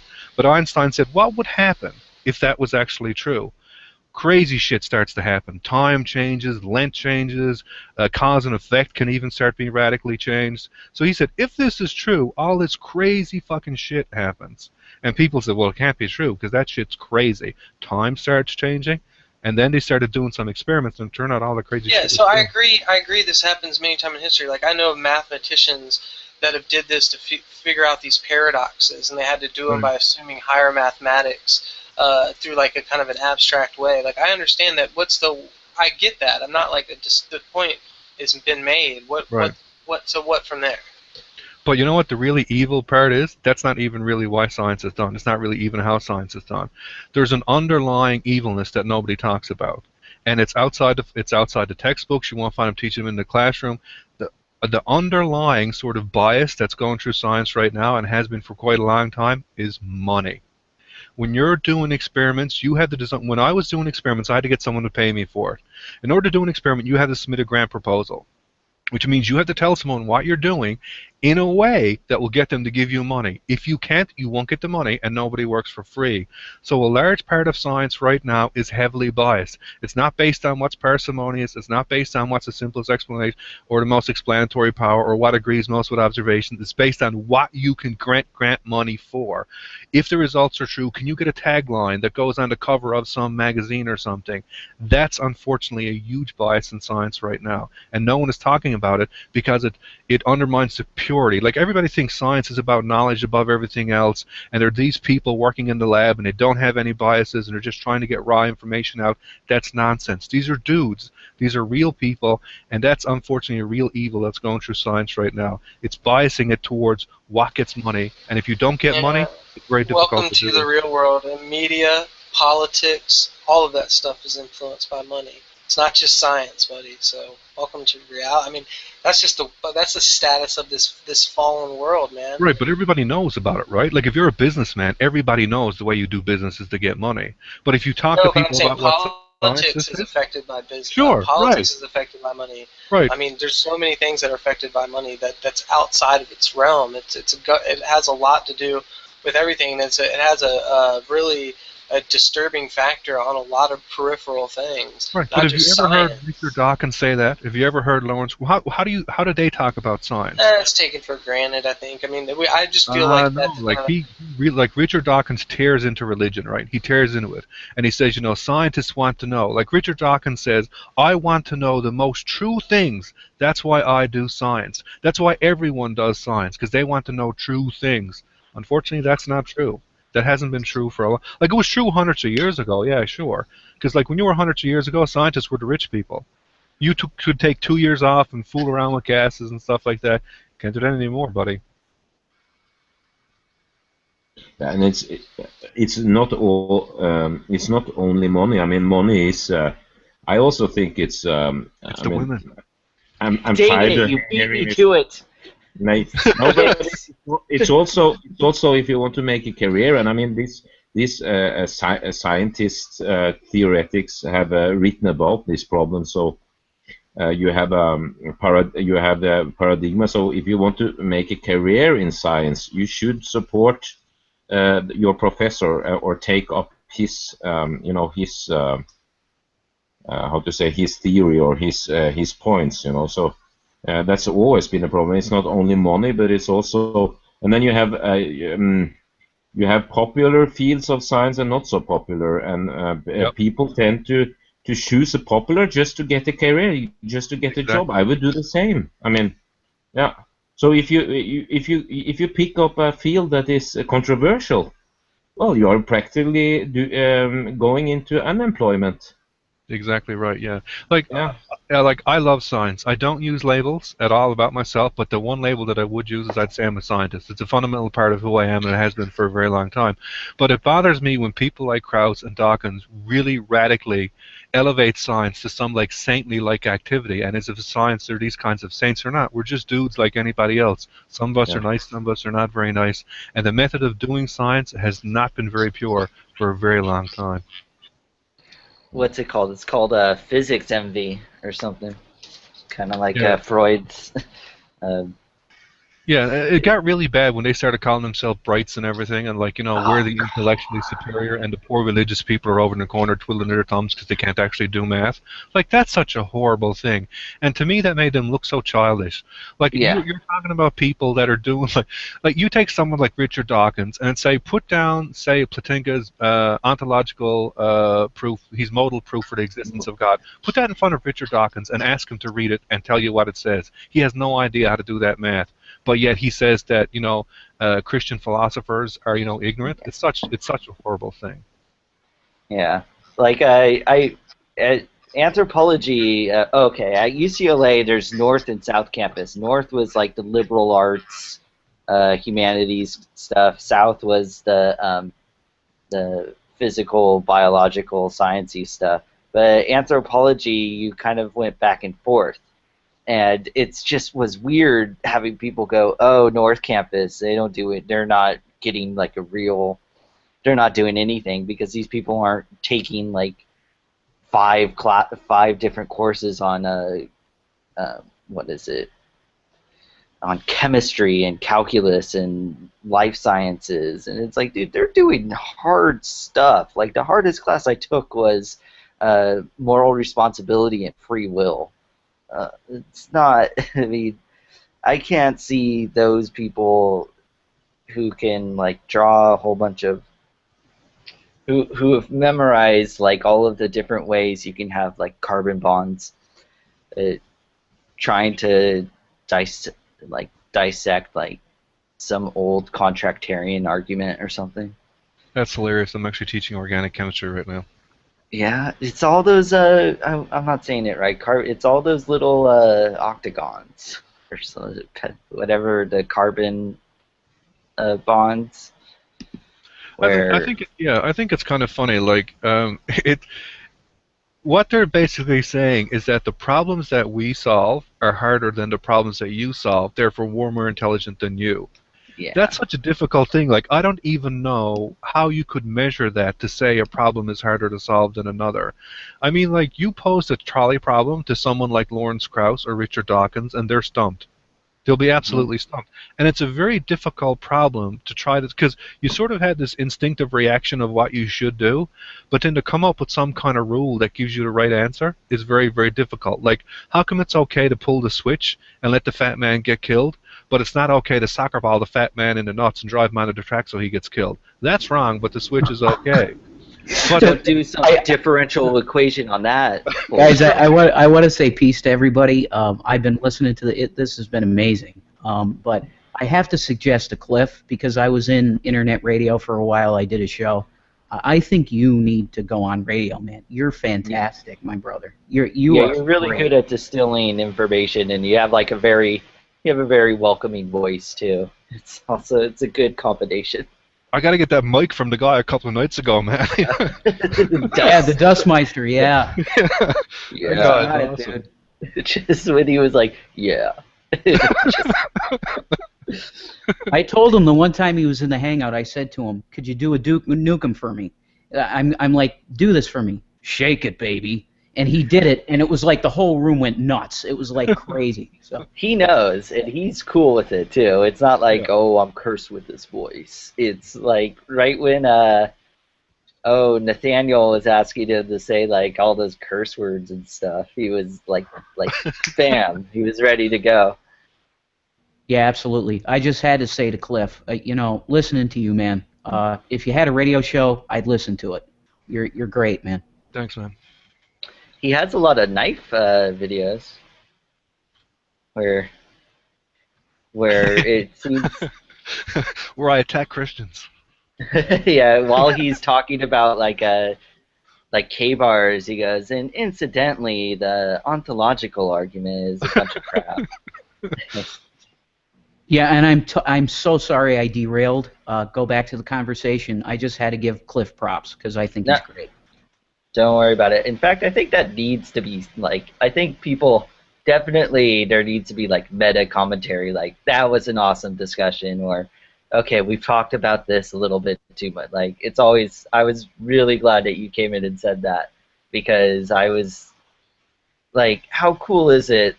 You have an example for Hindu milk miracles, and then there's another guy in the room who actually tried it. Like, that's so cool. Oh, it's an awesome culture, man. Like, I lived there for 2 years, and it's crazy the things you can experience. Like, you can go talk to people who are 600 years old, or so they claim. Anyway, you can go talk to people who are living saints, who have a direct conduit, a direct connection with God. Like, you can experience all these things. You can go talk to the people who saw Satya Sai Baba resurrect somebody from the dead. Like, you can sit down and have a conversation with a dude who swears that he was in a room with thousands of people, and he saw this guy resurrect somebody bodily from the dead. That's a wild experience, man. Can you imagine, like, going back and talking with the disciples? Like, that's a crazy experience, right? Well, you can do that in India right now. Yeah, I hear that, and I would never discredit any of their claims personally, because I wouldn't, because I have so many people. And Cliff, I just want to give you a hug, dude, because you were one of, seriously, he was one of the only people like that isn't a Christian that listened to my testimony. And he had positive words for me. That you have no idea how much that means to me, dude. Yeah. Like it was awesome. But I would never discredit any of their claims, because how could I say that they're liars? I don't know they're liars, right? I don't think they saw something. They're liars either, right? Yeah. But don't you approach them? Don't you approach them with a kind of disbelief? It's kind of, whether you believe in God or you're an atheist. There's like kind of skepticism in you. This is something that you hear the first time, or maybe you heard about it, but now you talk to these people, and now you're trying to find the contradictions, the discrepancies in it. Or did you approach them and like, yeah, let's hear more about it. I'm fully with you. The thing is like personal experience is like a varied thing. To like discount that to someone, I don't think, like, I mean, if they're using it to, I don't know. I had something I was about to say, but then I lost it. I mean, that's something that I can never experience. So to have like the gall to go up and just to tell someone that, oh, you didn't have that or something, it's something that's presumptuous. No, that's what Dawkins did, right? Like Dawkins came out and said everyone I didn't say you tell them. I say you approach them. You talk within yourself like, this guy, I don't trust that that's really happening. Or let's have a look where does he trip up or something like that. Your inner approach to the situation. I'm not saying to go straight up to them and tell, well, I don't believe your stuff. I mean, if you want to have a conversation, you have to listen to what they say. If the guy like thought that I don't know, the Hale Bob people were right after a personal experience and is like, hey, I'm going to castrate myself, then I would want to like, go and walk through things a bit, especially if I knew the person personally. But it's like, if these are, I mean, no. No, I mean, if they're not hurting anyone, and if it's not like,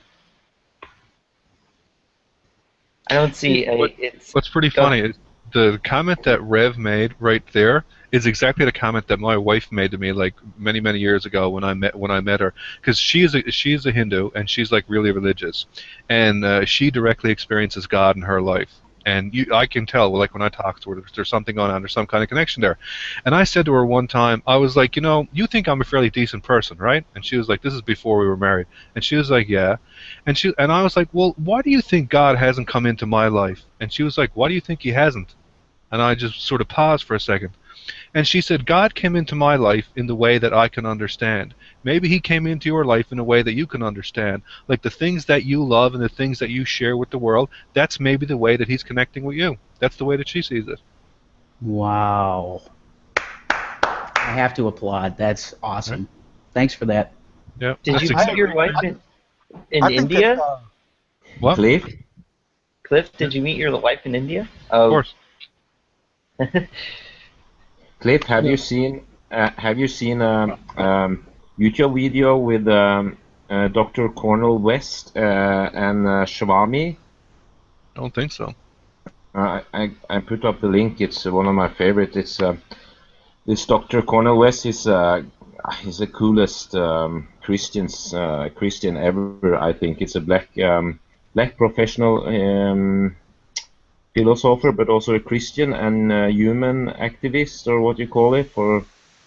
And there is a very famous American guru that he left America in the 70s, I think, as a young and went to India. And he is pretty famous in India now.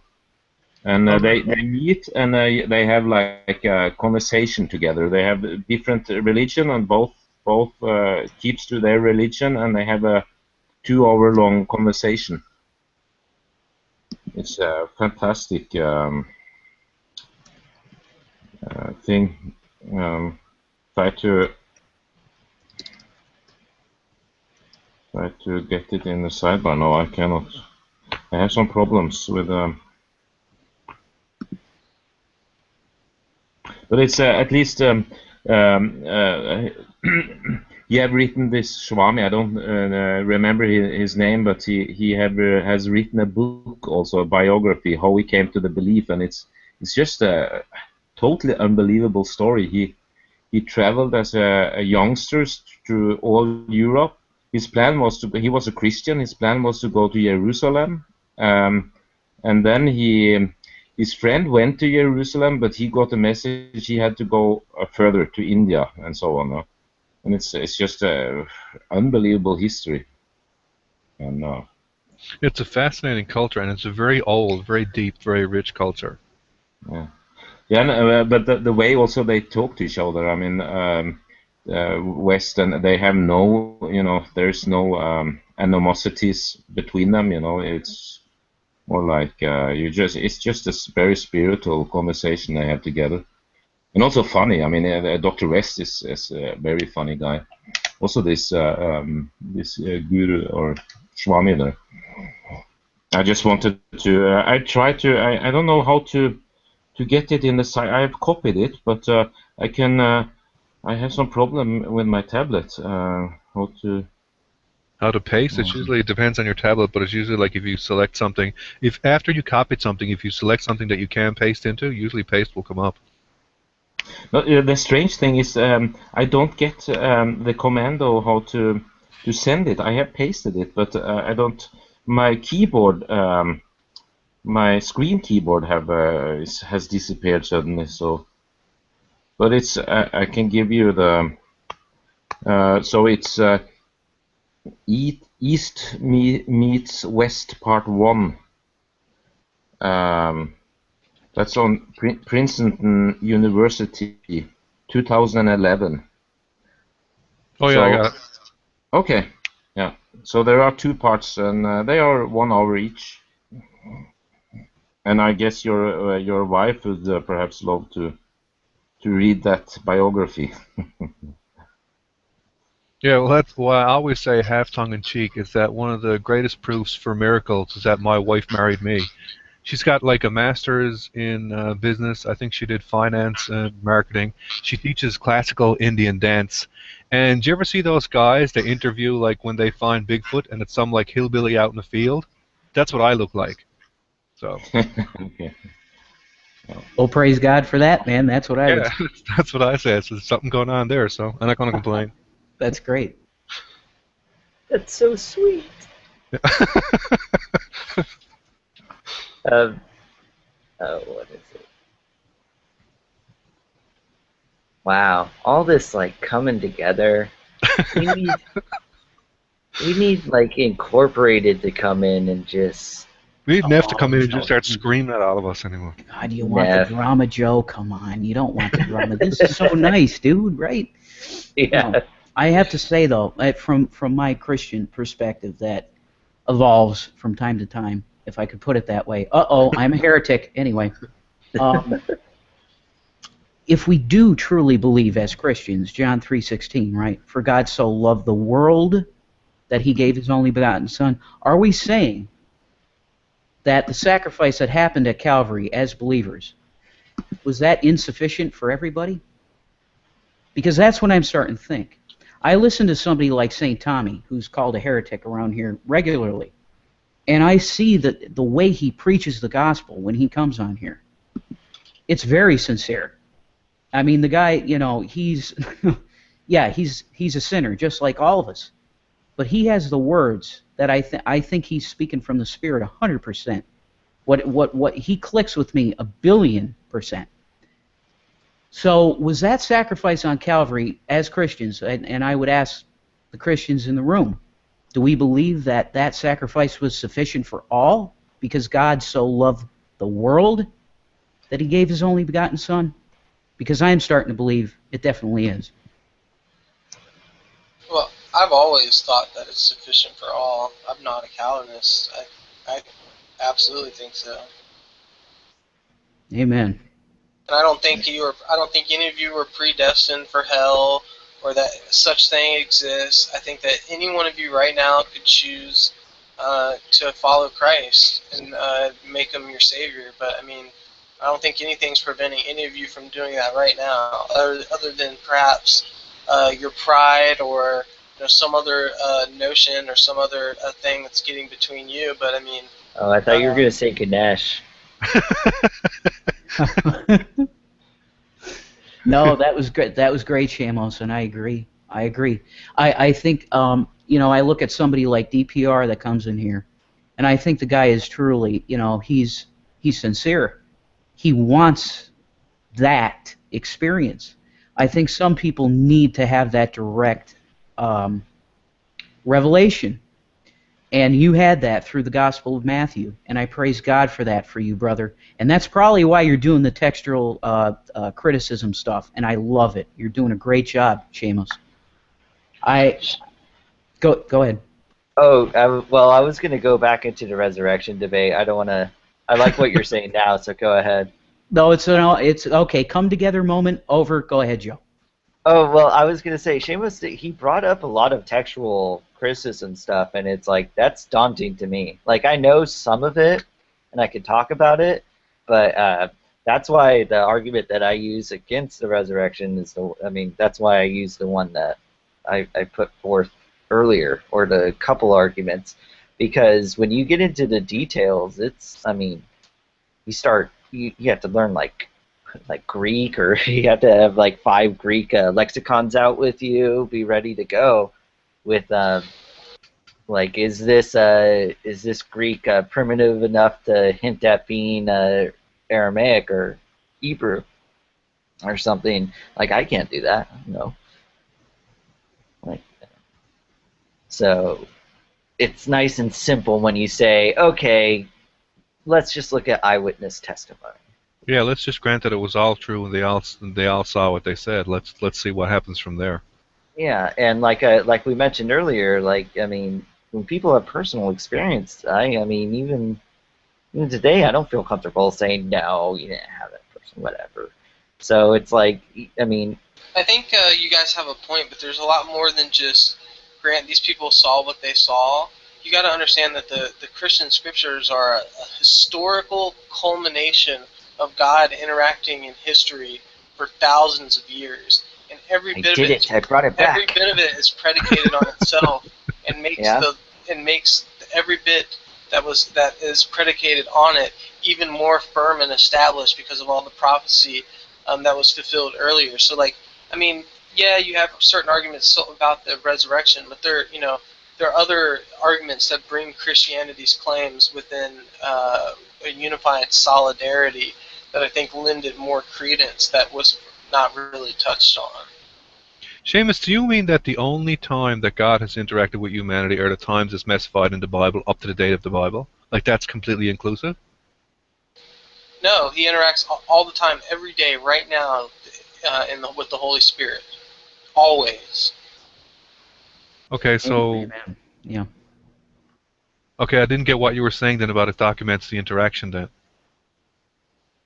Yeah, we have a record of God interacting with history, okay, and records of prophecy and the fulfillment of prophecy over the span of thousands of years, especially messianic prophecy as recorded in Isaiah, the dates, from the beginning of the 6th century to the 4th century, which, I mean, that stuff in Isaiah 53 is very, very conducive to the person of Christ. I mean, you got to understand that these things are all predicated on itself, and I mean, literally. Yeah. Psalm 22, brother. Lot.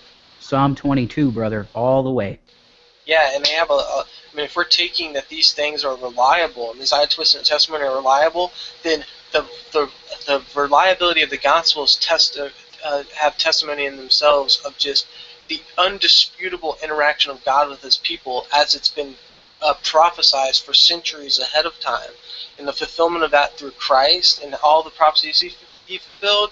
You accept that even half the things the eyewitnesses said of Christ were true, then you have to get on your knees and confess Him as Lord, in my opinion.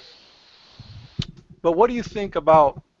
Well, I think if any of them were true, you'd have to accept it. Okay, there you go. So that's what I'm arguing. That's the hill I've chosen to fall and die on. Are the Gospels reliable? And I will go to my death saying, yes, they are. They're more reliable than any other document from antiquity based on any historical standard you present. They're reliable. I think it's unfortunate when people don't look at the Bible as a historical document, and they look at it just as a religious book. Sam Harris does that all the time, right? He says it's just a book. And who's horrible for it? There's a couple, like D.P.R. Jones is horrible for it. Like, he'll say something like, well, Harry Potter is just a book. Yeah, but, like, Harry Potter now, come on. You can't compare Harry Potter to the Bible. That's like, yeah, they're both books. But, like, that's not a historical record, right? Thank you for that, Cliff. Yeah, and Ocean, he has a degree in history. He even says that he's not a Christian by any means. He's a pagan, but he says that the Bible is and should be considered a historical document. So yeah, it's all the criterion. And you could probably make an argument that it's probably the most studied historical document. Yeah, it's the most substantiated. I agree with the transcript contention that's used by Christians. I also agree with what William Lane Craig says, is that it isn't just one book. It's like these are things that were written over extended period of time in different areas and collated into one it sounded like he was saying it's like a canon. It's like a collection of literature. That you shoot at atheists. You just, the Western canon, not canon. The Bible, they were waiting for it to collect enough density so you can chuck it at atheists and it can hurt them. But, yeah. Dang it, I lost my place. God, Cliff. Che was about to say something too. I think I cut him off. Poor Che. I think he's been trying. No, that's okay. It's irrelevant now. It's okay. No, yeah, I think the Bible should be considered sort of a library. It's much more than just a book. But yeah, to say that you can, especially with essentially like the claims that are like the miracles and stuff. We can't point to those things and go, okay, we can put that in history. Absolutely not. But I would say that in terms of calling it at very least a historical document, I think we can come to that agreement. And I just respect once again what Cliff said, that I think we should. If you don't believe, that's fine, but at very least, I think you could say that it is a valid historical document, according to the criterion for it. So, yeah.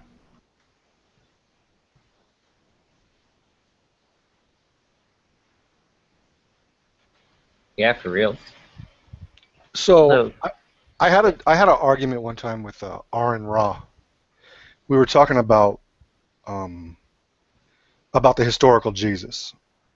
He made the claim there was no evidence for a historical Jesus. I said, well, whether or not I agree with your conclusion, you can use the Bible as evidence. You can say there was people. You can say there was people who believed there was a historical man, and he was trying to say, well, the Gospels this, and I was like, it doesn't matter about the Gospels. Paul's writings are historical. The question, and they are evidence. Where you go with that evidence is irrelevant. I mean, right? He was saying, no, you can't use the Bible at all. And I was saying, well, you have the writings of a man writing about his religion, and you have to determine whether he thought he was a historical person or not a historical person. But he was trying to tell me that the Bible in itself cannot be used for any claims within itself. And I just thought that was like really weird. Yeah, he says that all the time. I don't understand what he's talking about. Like, it's like saying you can't argue from historical figures based on historical texts. Okay, right. What do you use? Well, what they want, they accuse it on a basis of religious bias, and that's usually the appeal they'll make to try to brush that aside. But when you look at, let's say if you were to make comparative documents of Greco-Roman history, like take Suetonius, for example. He wrote the 12 Caesars. This guy wrote a bulk of a lot of what we know as ancient Greco-Roman history, and he was of the equestrian order of the Roman prefect. He was basically fully biased, painting history exactly how they wanted to. It would be similar to I don't want to make an analogy, but either way, this type of alleged bias kind of exists all throughout. But one of the worst things that they try to do, especially in the quest for the historical Jesus, is they'll only want arguments to be made from secular sources, all of which come much, much later and are worse evidence than the actual biblical sources, which are all much, much earlier and serve as the best evidence, right? So I think that's where my problem lies. Yeah, I think the bottom line with some of these people is they want the body. They want an ossuary, the burial thing that Jews put people in. Hey man, I'm technically an archaeologist. I would love to see that. That would be awesome, wouldn't it? Right, but we're told that Jesus was buried in a tomb, right? Yeah. Okay. And it's tough. You're going to deny the existence of Christ in the first place, right? I don't, but no, fair enough. Yeah, I'm not saying you do. I'm just saying I think somebody like Aaron, he wants the cross. He wants the spear that pierced the side of Christ. He wants some kind of empirical, physical evidence that this event took place, that Yeshua ben Yosef or Jesus Christ did exist. That's what he wants. He wants empirical proof. But if he truly, I'm going to shut up. I'm sorry.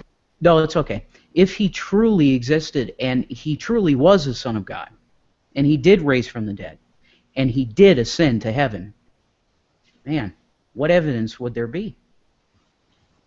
I don't know.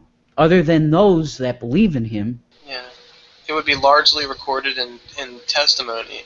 And right. The pursuit of that would be to undertake if it's reliable or not. And amongst ancient history, hands down, they are the most reliable documents. In that respect, the only problems are with the miracles and the supernatural implications. If there were no miracles and no supernatural implications, it would be accepted wholesale as the most accurate thing in ancient history. I agree with that 100%, Seamus. Yeah. And another thing is, when it comes to arguments like that, I mean, the argument that I was presenting was, did Paul consider him a historical person?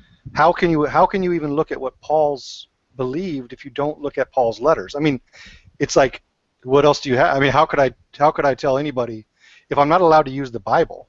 How can I tell you what Paul thought? We have no other. It's just I don't know. Right, and that is an interesting subject, and that's where a lot of the New Testament criticism in that area of historicity of Christ, where it starts to revolve around Paul. The battleground for that usually is going to take place in 1 Corinthians 15, where a lot of the Robert M. Price and mythicists are going to make arguments that Paul is presupposing Jesus, but never that he existed historically. He's presupposing some like spiritual, interpretation. Like they almost will link a Gnostic interpretation. Like Paul never referenced Jesus as an actual historical figure. He was just referencing him as this like Gnostic spiritual figure, right? And then, but so that's what's kind of interesting. I've heard some arguments made. Yeah, I almost. It's funny because when I was arguing this, I was leaning towards mythicism. I was actually headed that direction, and then since then I've kind of bounced back. Because it's funny because like when you start to research something, Seamus, you might understand this. You start to research something, you start to really you almost accept it without giving it a lot of thought because you're just inundated with all of this information, and that's the only information you have. And until you read other sources, you kind of unwillingly believe what they're saying, and it's like a better argument than it really is when that's all you're reading. So it's funny that he was arguing with me because I was saying there's evidence for a historical Jesus, but I agree there may not have been one. Yeah, I think they're. I like the historical Jesus arguments for and against. I think they're interesting. That's one of the areas that I'm not as well studied in as I'd like to be. But I do know like a little bit of kind of like just really surface level stuff. I've been wanting to really dedicate a lot more time to that because there's a lot of kind of holes in my argument, not necessarily my arguments, but like things I could just know a little more about in order to justify my position on historical Jesus. So I have some books and stuff I could share with you guys on my Google Drive if you're interested in the subject. I think it boils down to what you consider evidence, what you're going to accept as legitimate evidence. I agree with that. Yeah, and I can tell you this from being close friends with an Orthodox Jewish person. They don't see the role that Yeshua, Jesus, came here to do. They don't see that as Messiah at all. They don't see it.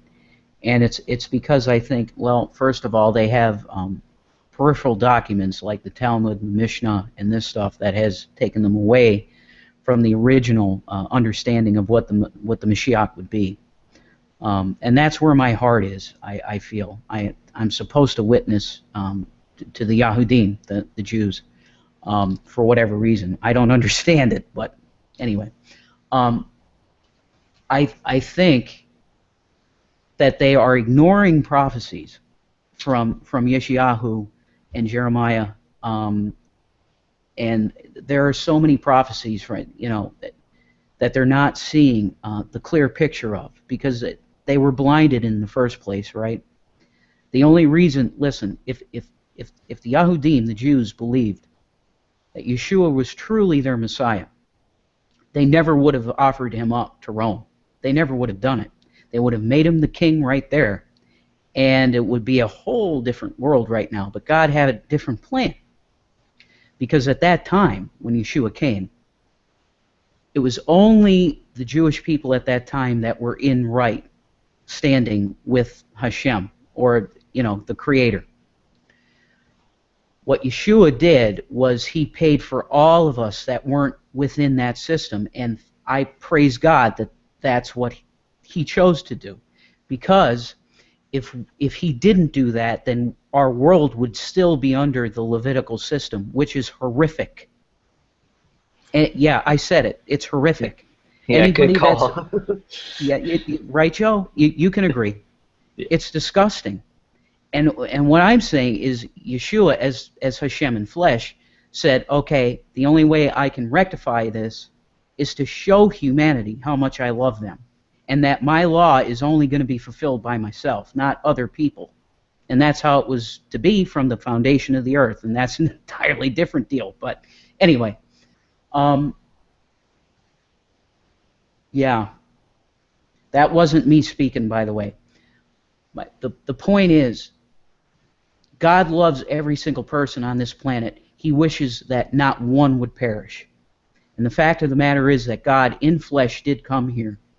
And I'm going to start preaching. I should shut up because I don't think you guys want to hear that. But it's very complex. And if you look at this stuff, it's very deep. If you study it, it is deep.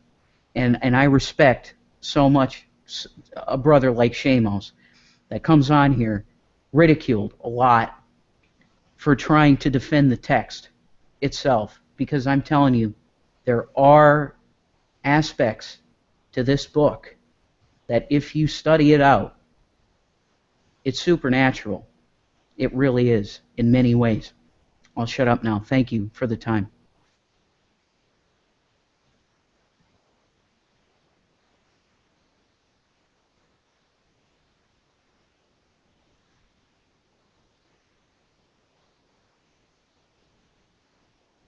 Che made an interesting point when he said it depends on what you're going to use as evidence.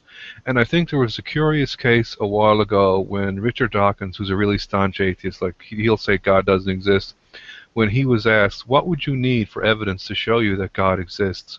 And he couldn't give an answer. But he believes that he knows God doesn't exist, but he doesn't know what evidence would convince him that God exists. I find like that's a really odd position to take. Well, at least Lawrence Krauss has a description of what would make him believe that there's something else going on, like these stars align and gave him a message or something like that. I think that's what he said several times. Read your Bible.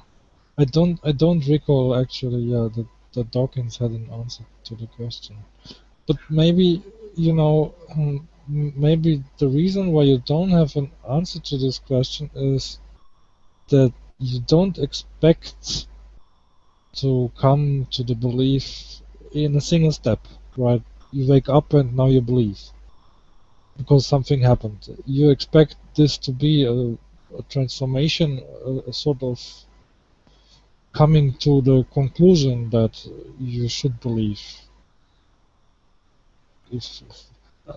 Of course, there are cases where they have personal revelation and there you go. But if you expect that, well, if that's the only answer, then that would again not be the answer to the question that was asked by Richard Dawkins. Yeah, because someone asks him about revelation, right? They said, if you had personal revelation of God, he said, yeah, I used to think I'd believe, but now I just believe I was delusional. I would say it is by most I would say, how do you know people- you're now not delusional? That was just a joke there. Go ahead, Balthazar. If you come from a non-Christian environment, I would say it is a slow process for most. It's a slow transformation, and it's hard to pinpoint when it happens. So it's like this Collins, the former head of the Genome Project. So he had this great revelation when he was in the hiking, and he saw a frozen waterfall that reminded him of the Trinity. So this seems like it came out of the blue, but when he talks more about it, he tells about a woman, a dying woman. He was a doctor that said something that made such a huge impression on him. This was a woman dying, and she was very brave and very optimistic about it, and that left an impression, you know. So there it is a slow. I think it's mostly a slow process. I mean, it's different from people to people, but to say it's I think it's wrong to say that this kind of personal revelation is just you go from being an atheist to a believer from one day to another. I don't think that is. Yeah, and that's how it works. That's exactly my point. If you are convinced, actually the same is true as far as I can tell about Richard Dawkins. He was raised a believer, a Christian. So it was not. It was a slow process of, so to speak, reverse, and it was basically the same or similar in my case as well. So you are aware how this process worked, and you probably can't imagine that it can be reversed just with the snapping of a finger. You would expect it would be a slow process again to go back.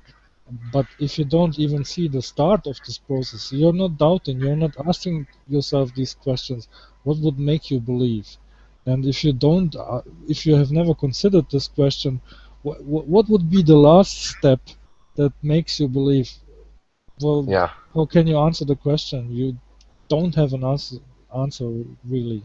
You don't even see the first steps that would. Yeah, I think it's possible. I can see. I don't want to get into detail by my experience, but I can see many, but it was not from the position being convinced and then waiting for something to happen. You know, it's it's a slow process, and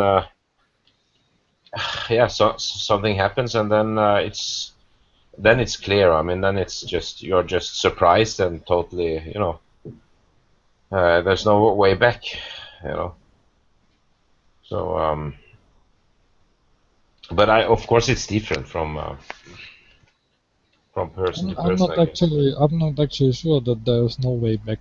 I think it is possible to go back to Christianity or go back from Christianity. Yeah, I guess so. Yeah, you are right about. Yeah, you are right about that. But yeah, but yeah, that's the question. Yeah, yeah. Of course, you can always fall back. Yeah.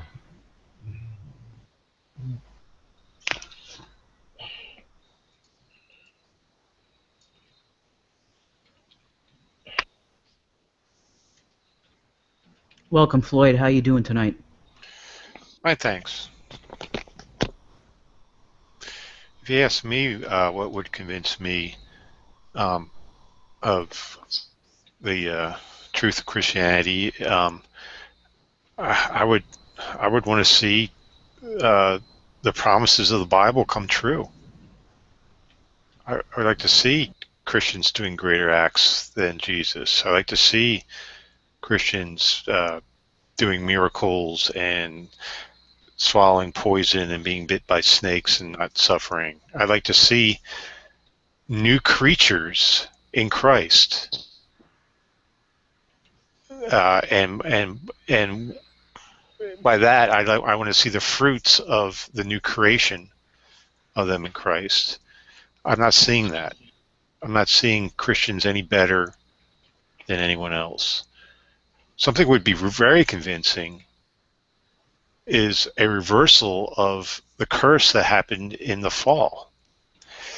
Wouldn't it be spectacular if no Christian mothers had painful childbirth? Because they became Christian, the curse of the fall was lifted. That would be, clear indication that something's going on. It would not only be a great miraculous change, but it would also make the whole fall story more valid. Because you're saying painful childbirth doesn't come about because of the evolutionary process of our shoulders just being too wide for the vaginal canal due to evolution, but a curse from God as a result of the fall. Those are the sort of things that would convince me. Also, evidence for the Exodus, for the flood, things like that. If there was better evidence for the story of Jesus, like if Jesus actually appeared to the Sanhedrin, or appeared to Pilate, or appeared to Caesar at the time, all those things. Why does it have to be difficult? It should be obvious. One reason why Jews don't believe Jesus is the Mashiach is because when the Mashiach comes, it's going to be obvious. No one's going to be debating whether this guy's the Mashiach or not. It's going to be evident. There's going to be no debate over it. It's going to be a great period where the Jewish people come together, and this Messiah is going to be ruling at the time. There's going to be no debate about it. I don't see any reason why it can't be that way. And we're told that it will be that way in the future, right? We were told that eventually it will be obvious, but again, that's a promise that hasn't been met yet. Floyd, I sent you a message privately, and I said I don't think you're close. I think you're very near to God, and I believe that with all my heart. You don't come on here to just straw man or whatever Christians. You are seeking the truth, and I'm going to tell you, any honest Christian will tell you that they have questions in their mind as well. But we do believe that Jesus Christ is the Lord and Savior, and it is an open gift. You can take it if you want it, and we'll tell you that. But it's not going to come from a logical place in your brain. It's not from book knowledge. It's from submitting. And for a brilliant guy like yourself that comes from just a logical standpoint, I understand. I totally get it. But yeah, that's all I can say. It's a spiritual thing. Just I would implore you to open your heart to non-naturalistic things, to something beyond just what you see in front of you. And I'll leave it at that. I think you're a great guy, Floyd, and I love you in these hangouts. I learn a lot from you myself, just like Shamos. I mean, Shamos, when you and Shamos go back and forth, it's amazing stuff. I love it. So I just appreciate your presence here, Floyd. I appreciate that. Thank you.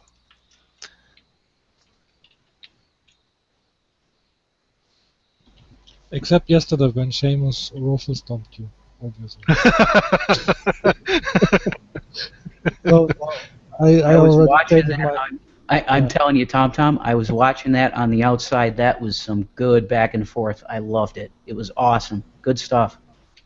That was a joke. I already stated my opinion that you at some point you talked past each other and we were not going anywhere.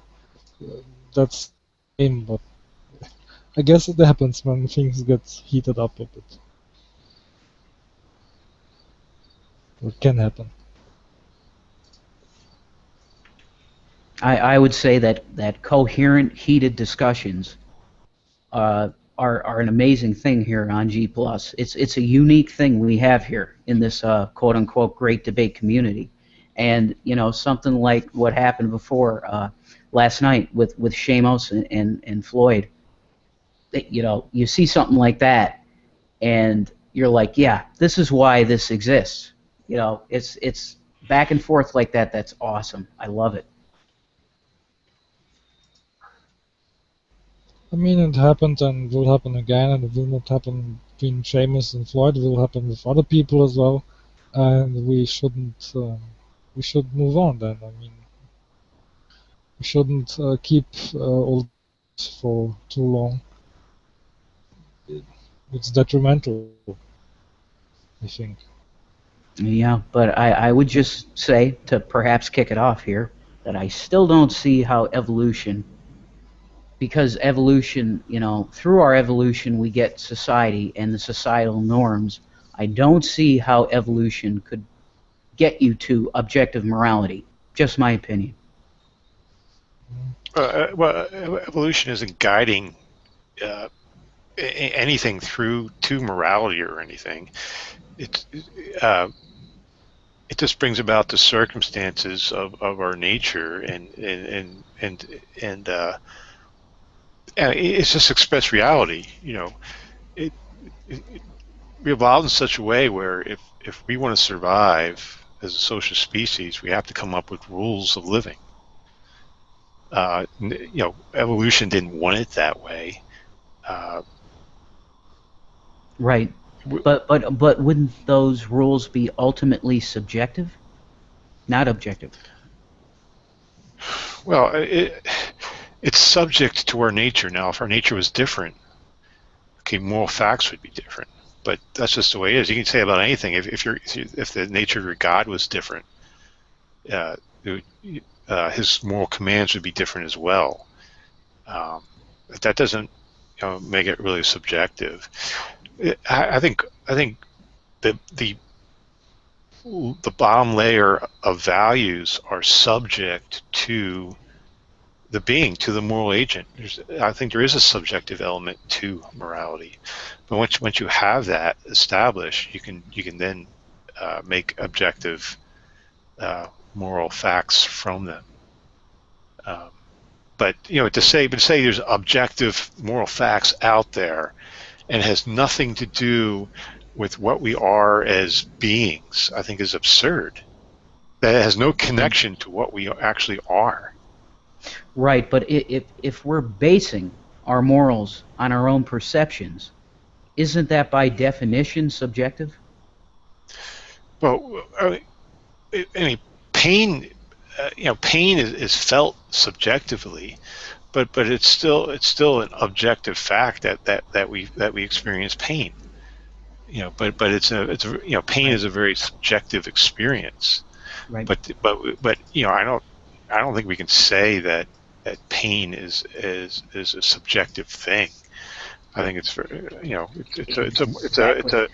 an objective fact that we experience pain. But if you view moral talk as strategies and principles that we can recommend to predictively generate happiness in us as sentient beings, and it's a means and ends analysis when you think about it. We're trying to achieve this, and it's really irrelevant of where this came about. It doesn't matter if it came from evolution or pixies or God or anything. It's just we're trying to achieve what our biological nature and our biological needs desire, need. Think of the Lord's Prayer, for example. The Lord's Prayer says, give us each day our daily bread. Those are the sort of things that that Jesus even endorses that we should be concerned about. Is our needs. So the well-being of our species is kind of directly related to what's moral in a sense? I mean, how could it not be? Well, I was thinking maybe I could throw a defeater where the well-being of our species would actually be predicated on something immoral. You want to humor me? Something immoral? Yeah. Okay, well, you have to determine immoral by what standard. You ready? Yeah. Okay, end of the world, last two people, man and woman. He wants to have sex to populate the species. She wants to remain abstinent. So if he raped her, we would all say that would be immoral. But if we would, why would we say that? Well, I would say rape is an action that's always immoral. Why would you say that? I would say the reason because of that is we're made in the image of God, and treating someone as the way we want to treat ourselves is would not be predicated on raping someone and doing something against their will. Too bad the Old Testament God didn't say that. Well, I don't think you're. All I'm trying to say is, if we both agree that rape is wrong, but we agree that the human species would be extinct if he didn't rape, then I can show you that right and wrong is not always predicated on what's right for our species. There are things that are wrong that would absolutely predicate the survival of our species, but they would still be wrong. So they're not the same thing. That's all I was meaning to bring to light. Yeah, but you have a different standard of being made in this God's image. You left the standard of self-preservation behind right there. Yeah, but I mean, do we agree that rape is objectively immoral, or do we only agree that rape is only objectively immoral when the survival of the species is not in question? Because then what it does is it makes things not really objectively moral. Sometimes they're objectively moral, and sometimes, depending on the situation, they're not. But there's nothing objective to a rule that can be violated like that. So But we're drawing moral facts from principles, though, and there can be moral dilemmas.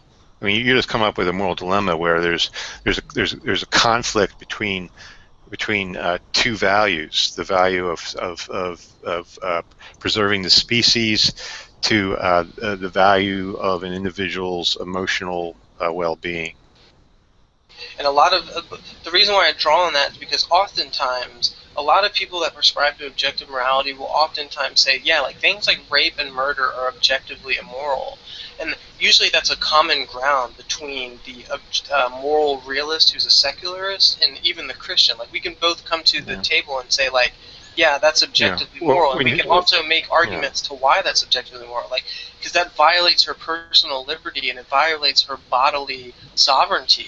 And we wouldn't want to live in a society in which that would be so on and so forth. But there's not much of a society then, right? So right. What I'm saying is, do we then, because of that, abscond to objective standards and say that we can bend the rules if and only if the species is at survival? So really, what we're saying is this action usually is immoral, but if the survival of the species is in question, then it takes precedent over what we deem to be moral. Yeah, moral is relative, but to say it's relative doesn't mean it's objective.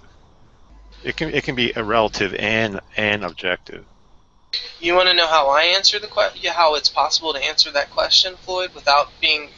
I think it's possible to say that yes, rape is objectively wrong, but there might be consequentialist arguments to be made for recognizing the wrong and still doing it anyways, because people often do that. They recognize something's wrong and still do it anyways, especially when consequentialist notions are taken into account.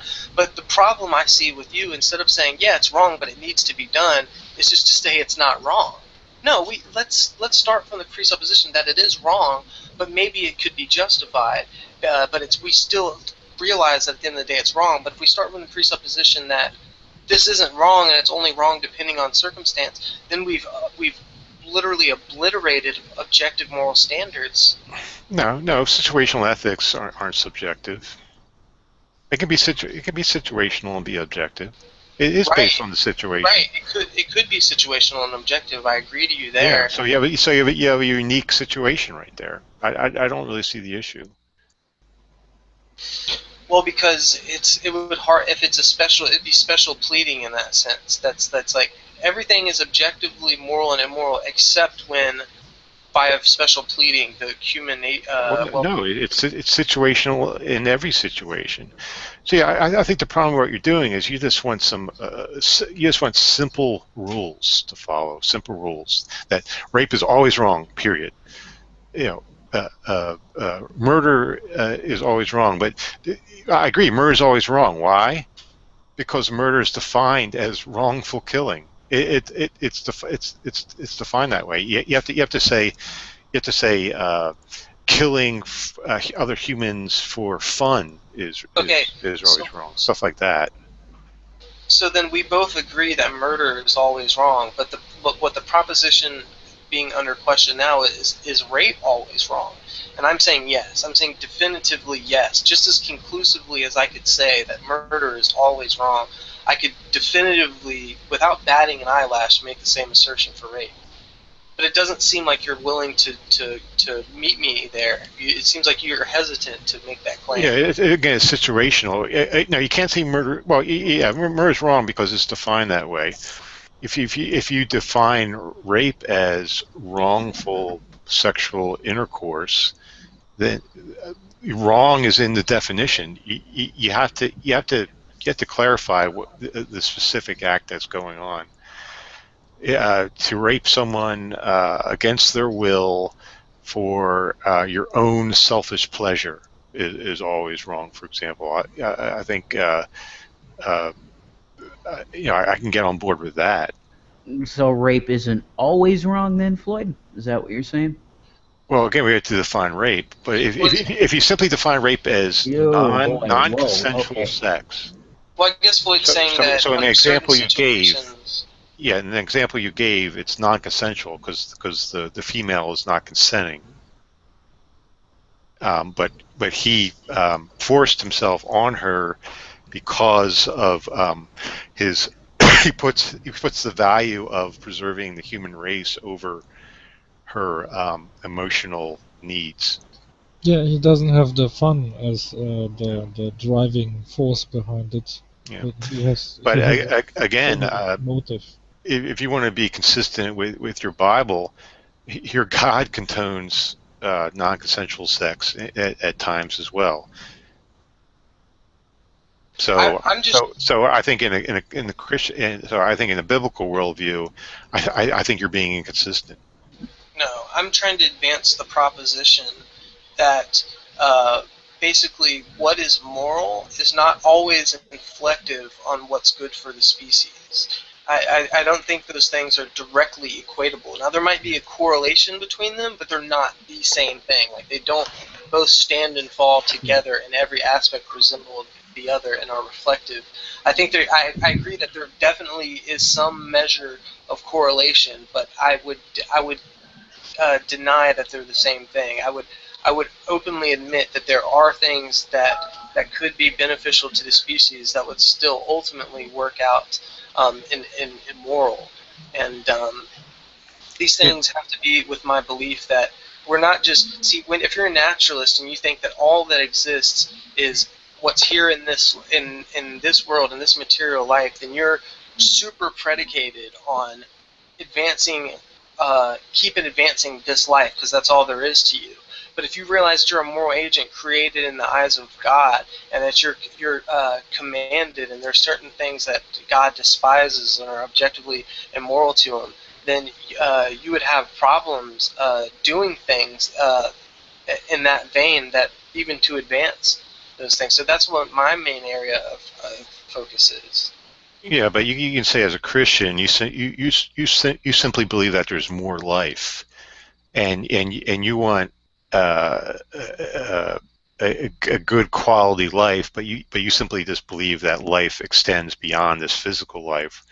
Where I believe, okay, life ends, at the grave, but while I'm alive, I'm gonna choose those acts which brings the best quality life based on what I know. You're doing, the Christian can do the same thing. He's gonna do those acts which can bring the best quality of life, not only in this life, but also in the life to come as well. Well, let me ask you another question. I want to reformulate this, but I want to do it in a way that's tasteful and to show you that I despise this tactic as well. But I wanted to show you that, let's say that we come up with a really heinous moral dilemma, even one that, like, when people pitch to me, I thoroughly despise, and I think they're not good. But let me just pitch it to you, and I want to introspect on it. I'm not using this as a criticism.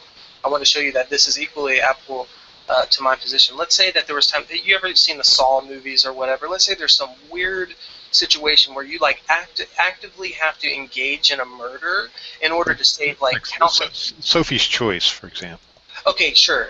So say something along that lines. Would you? Here's where I'm asking you the introspection. I don't care about that. I'm asking you, would you be more inclined to say A or B? Would you be more inclined to say that murdering that person because of the consequences then becomes moral, or would you say that murdering that person is still immoral but there can be certain justifications or arguments made to undertake it anyways. Like, don't try to justify that somehow these things make it moral.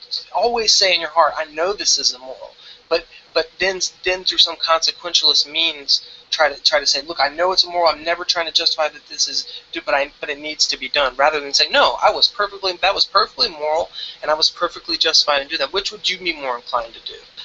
Me personally, I would be more inclined to accept the fact that it is immoral and never try to justify a murder as moral, but just say it was a necessary evil and completely assent that it's evil. But it's what about So genocide? yeah, I mean, doing something that this goes against our very nature. You know, Sophie's Choice. You know, we as human beings, you know, again, we can say, oh, you know, well, God gave us empathy, or we could say we evolved that way, where you know, we love our children so much that just the thought of having to do that is heartbreaking and unthinkable, and you know, cause great distress. I mean, some people would act different ways. Like, you know, just I can't make this decision. Just kill me instead, because it's just too much to bear. Where other ones, you know, might say, okay, well, I love my one child. At least I'll have the one child alive. But as a Christian, you could say, oh, no, kill all of us, because we'll all be united in heaven. So just Nazi, you know.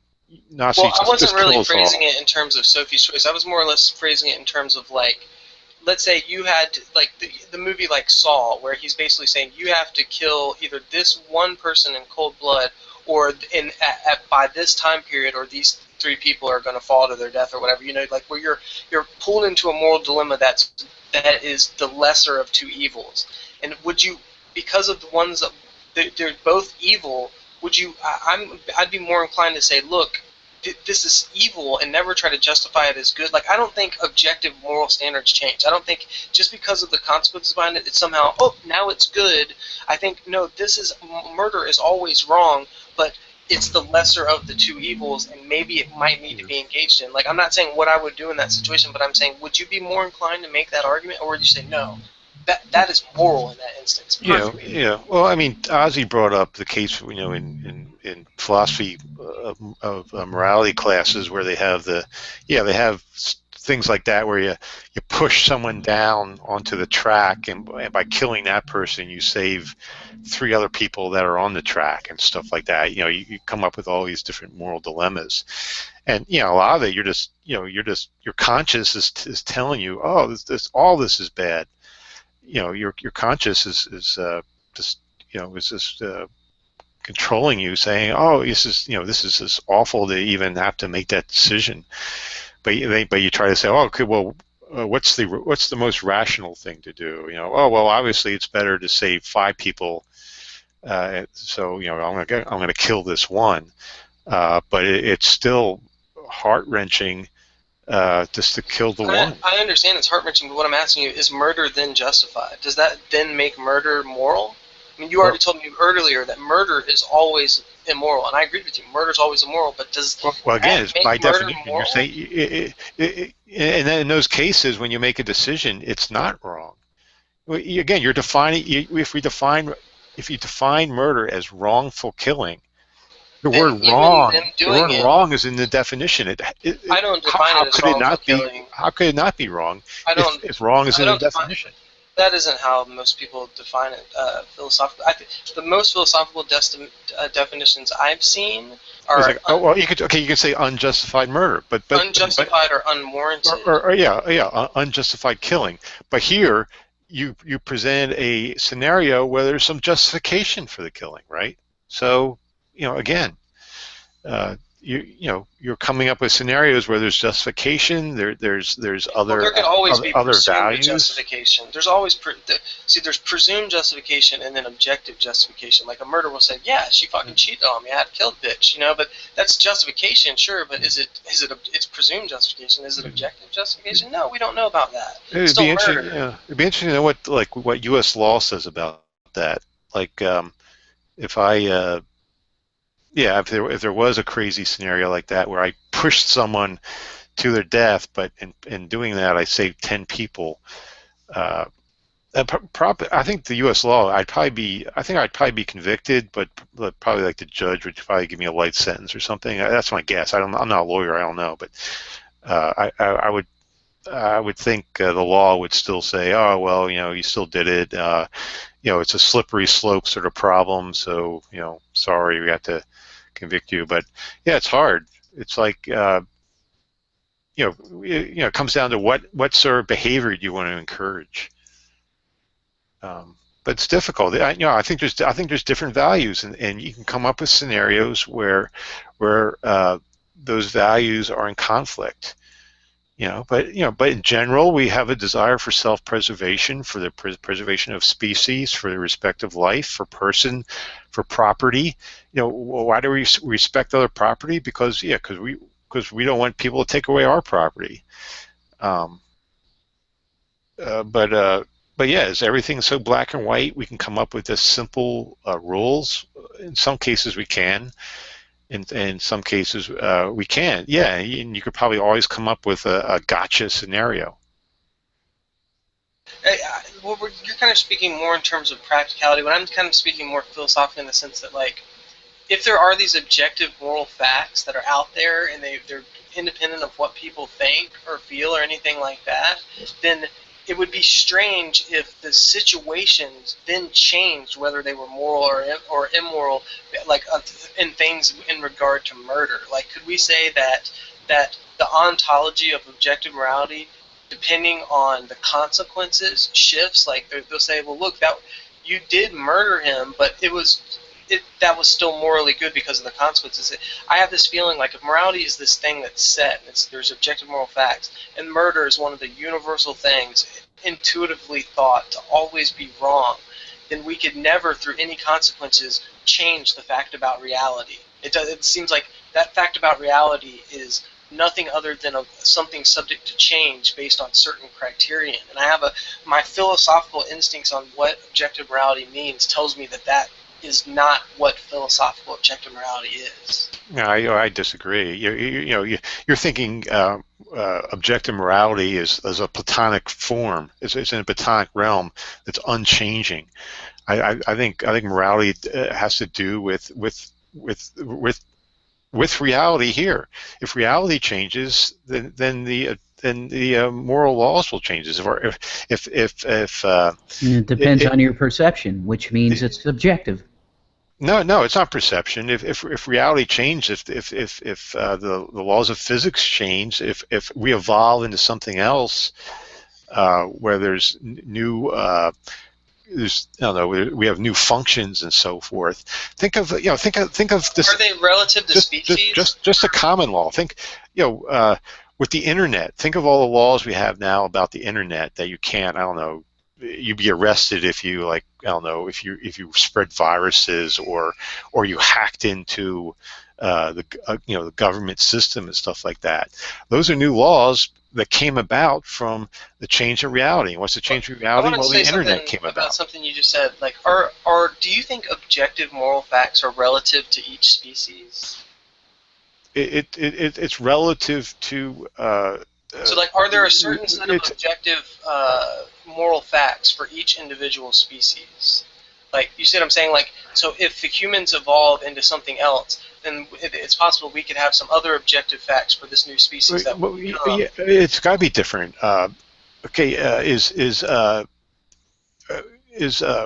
Is rape wrong to flowers? Or amoebas that produce asexually? No, sexual moral laws are only relevant and are only relative to sexual beings. So if you have species that have no sex that produce asexually, then yeah. Imagine if humans reproduced like amoebas that out of my side became a twin, right? So, but for some other species that was sexual, then it would be different laws. So again, it has a lot to do with the circumstances and reality we find ourselves in. So it's by definition, then, from your standpoint, subjective. Well, I think he's saying that Well, because I no, feel like asexual reproduction would be an objective fact about our nature. what I'm saying is, like, if there's objective facts about, a lion's nature, objective facts about your nature, and you're trying to say, like, these objective moral facts are relative to species. So the objective facts about lions' natures and their make up these moral facts for them. So yeah, like, it's perfectly okay for a lion to kill other lions of another. Well, no, that's subjective because that's from the lion's mind, right? That the lion decide, oh, I want to kill the young. That is subjective. No, because see, here's what the problem with that is. It would be interesting if the indication was like the same as like a human that chooses to kill someone. Like we have like a deviation from the norm, and it has to do something with some type of malfunction. These people that kill infants have deviated from the norm and have some type of psychopathic or some malfunction. But these lions are not deviations from the norm. In fact, the norm is the norm, and they're not psychopathically or developed genetically different on any type of they're not outliers. So what I'm saying is, it's not the line that is perfectly conducive with that nature, and he's not. Could the lion choose otherwise? This says because what you're saying is anything that comes from our nature is to that person is morally right, but you basically eliminate morality by doing that. Right, no, but because you can say that a child's rapist nature is to rape children. No, I think there's an alternative, but the alternative is just as worse. The alternative is what's known as speciesism. It's basically saying, well, look, these people aren't moral agents. I have sentience. I'm more important than these animals. But what the moral facts about my nature are the objective moral facts, and so it's engaging in speciesism bias by kind of saying that everything else is it would almost be like an alien coming and saying, look, these beings are substandard, they're subhuman, they don't have the reasoning capability that we do as higher aliens. So literally, I'm justified in doing anything I want to them because they're not moral agents. They're not moral beings. They're not, and I'm on a different standard. I'm on a different scale. And what is moral to an alien based on an alien's nature, that's really what is objective. And I think that goes to show you that there's like a continuum of creatures that have these natures, and a lot of these natures conflict. And then each of these creatures can engage in speciesism by biasly saying that their species is more important or better, even though it resides in a continuum of evolution. And because of that, then they engage in the bias of just asserting that their position is the right one. And I find that kind of, for me, the justification isn't all there. Like I need a little bit more to grasp onto to be like, okay, I understand that. Like that's valid. But that's the what you described there is the very thing that Christianity preaches. That's part right. of your theology. I'm not basing it within our nature or evolutionary reliabilism. Well, you are absolutely doing that. No, I'm basing objective morality. You're basing on your nature, and what is your nature? Your nature is that you are in the image of God. What you just said is exactly what your Christianity preaches. No, are you familiar with William Lane Craig's argument where he bases it objective morality in the ontology of God? That would be more accurately my position. So I'm not justifying objective morality in our natures and the creatures that we are and who we've evolved to be. I'm actually basing it in the ontology of the Creator. Okay, so I'm not basing it in evolution. I'm not basing it in human nature. I'm basing it in God's nature. So they're not the same exactly. Yeah, God's nature. God has no needs. He has no desires. He's not sexual. He doesn't. He has no nothing at all. So to draw, it'd be if I was castrated and had the sexual desire parts of my brain removed or I don't know, suppressed by drugs. it would be very easy for me to be sexually immoral, but basically because I'm celibate and I have no interest in sex. Not necessarily. There are other activities you could engage in. Well, the same goes with your God. If your God has no needs, no desires, temptation is not an issue for him, and things like that. Yeah, I don't see. It's very easy. It's very easy to look at a dead person and say that person's morally perfect. Why? Because he's doing nothing. He has no needs, no desires, no conflicts. Well, maybe you've kind of worked out your own justification. I don't know if that's the same I would use, but But again, that leads you to the fact that Christianity teaches that humans are special, that humans are made in the image of God. Right. That they're above. They're above other animals, and right, they have dominion over them. So we my could, theology teaches me that, but you can't. Yeah. You have a hard time basing that with an evolutionary evolutionary basis. Do you see what I'm saying? Like, so if I'm basing objective moral facts in the Creator's ontology. I don't justify any morality in evolution. Again, no. Evolution. You don't. You justify where we came from, where we got our nature. Where our circumstances came about are really irrelevant. What is important is the circumstances. It's irrelevant of where those circumstances came from, whether it came from your God, pixies, or natural selection pressures. So you think that these things that you experience and you discover, as you say, of these objective moral facts, you think it's possible that they could come from our God? Well, I don't believe in your God, so. Well, you just kind of said that it's could come from pixies, could come from our God. I don't really know, I don't. You're kind of telling me that. Yeah, well, I'm saying it's not a point of where they come from. What's important? I think it is in the. No, I think it's totally irrelevant where it comes from. Well, the reason why I think it's appropriate is because if you were to base the standard for objective morality based on our nature and the creatures we are, well, that's something that's been molded completely through a process that's been in action for like 3.8 billion years, or even longer than that, per se, 4.5. Yeah, so I think that's where Craig tries to say, oh, well, our morals come from God, so they're special. So for some reason, if they come from this supernatural being, it makes it more special than it just comes from natural processes. No, I'm not. I'd like to know why is that? Well, they don't seem to be objective if it's just the selective pressures that made these things. And see what I'm saying? So we used to be a species that, due to different selective pressures, had different views of morality and social constructs and the species that we were. But does that mean that these extra mental facts about reality have changed along with us? Like something out, and I'm not invoking Platonism. I'm not a Platonist. I put it all on God and God's nature. I'm not invoking Platonism, but I'm invoking something. Well, you're just doing what Craig does. Craig just takes platonic forms and puts it in the mind of God. In reality, that doesn't just change with it didn't just, the facts about reality didn't just change as we became as we changed with our creature or something.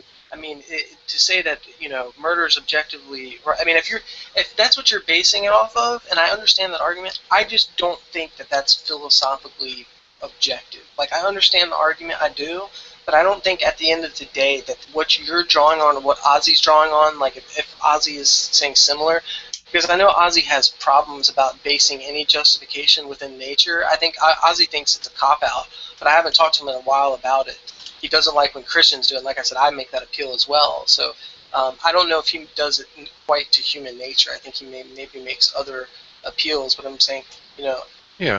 Well, I mean, he gives an example of if we were like Wolverine and someone comes up to you with a pencil and stabs you in the gut with it, and you instantly heal, and it could even tickle.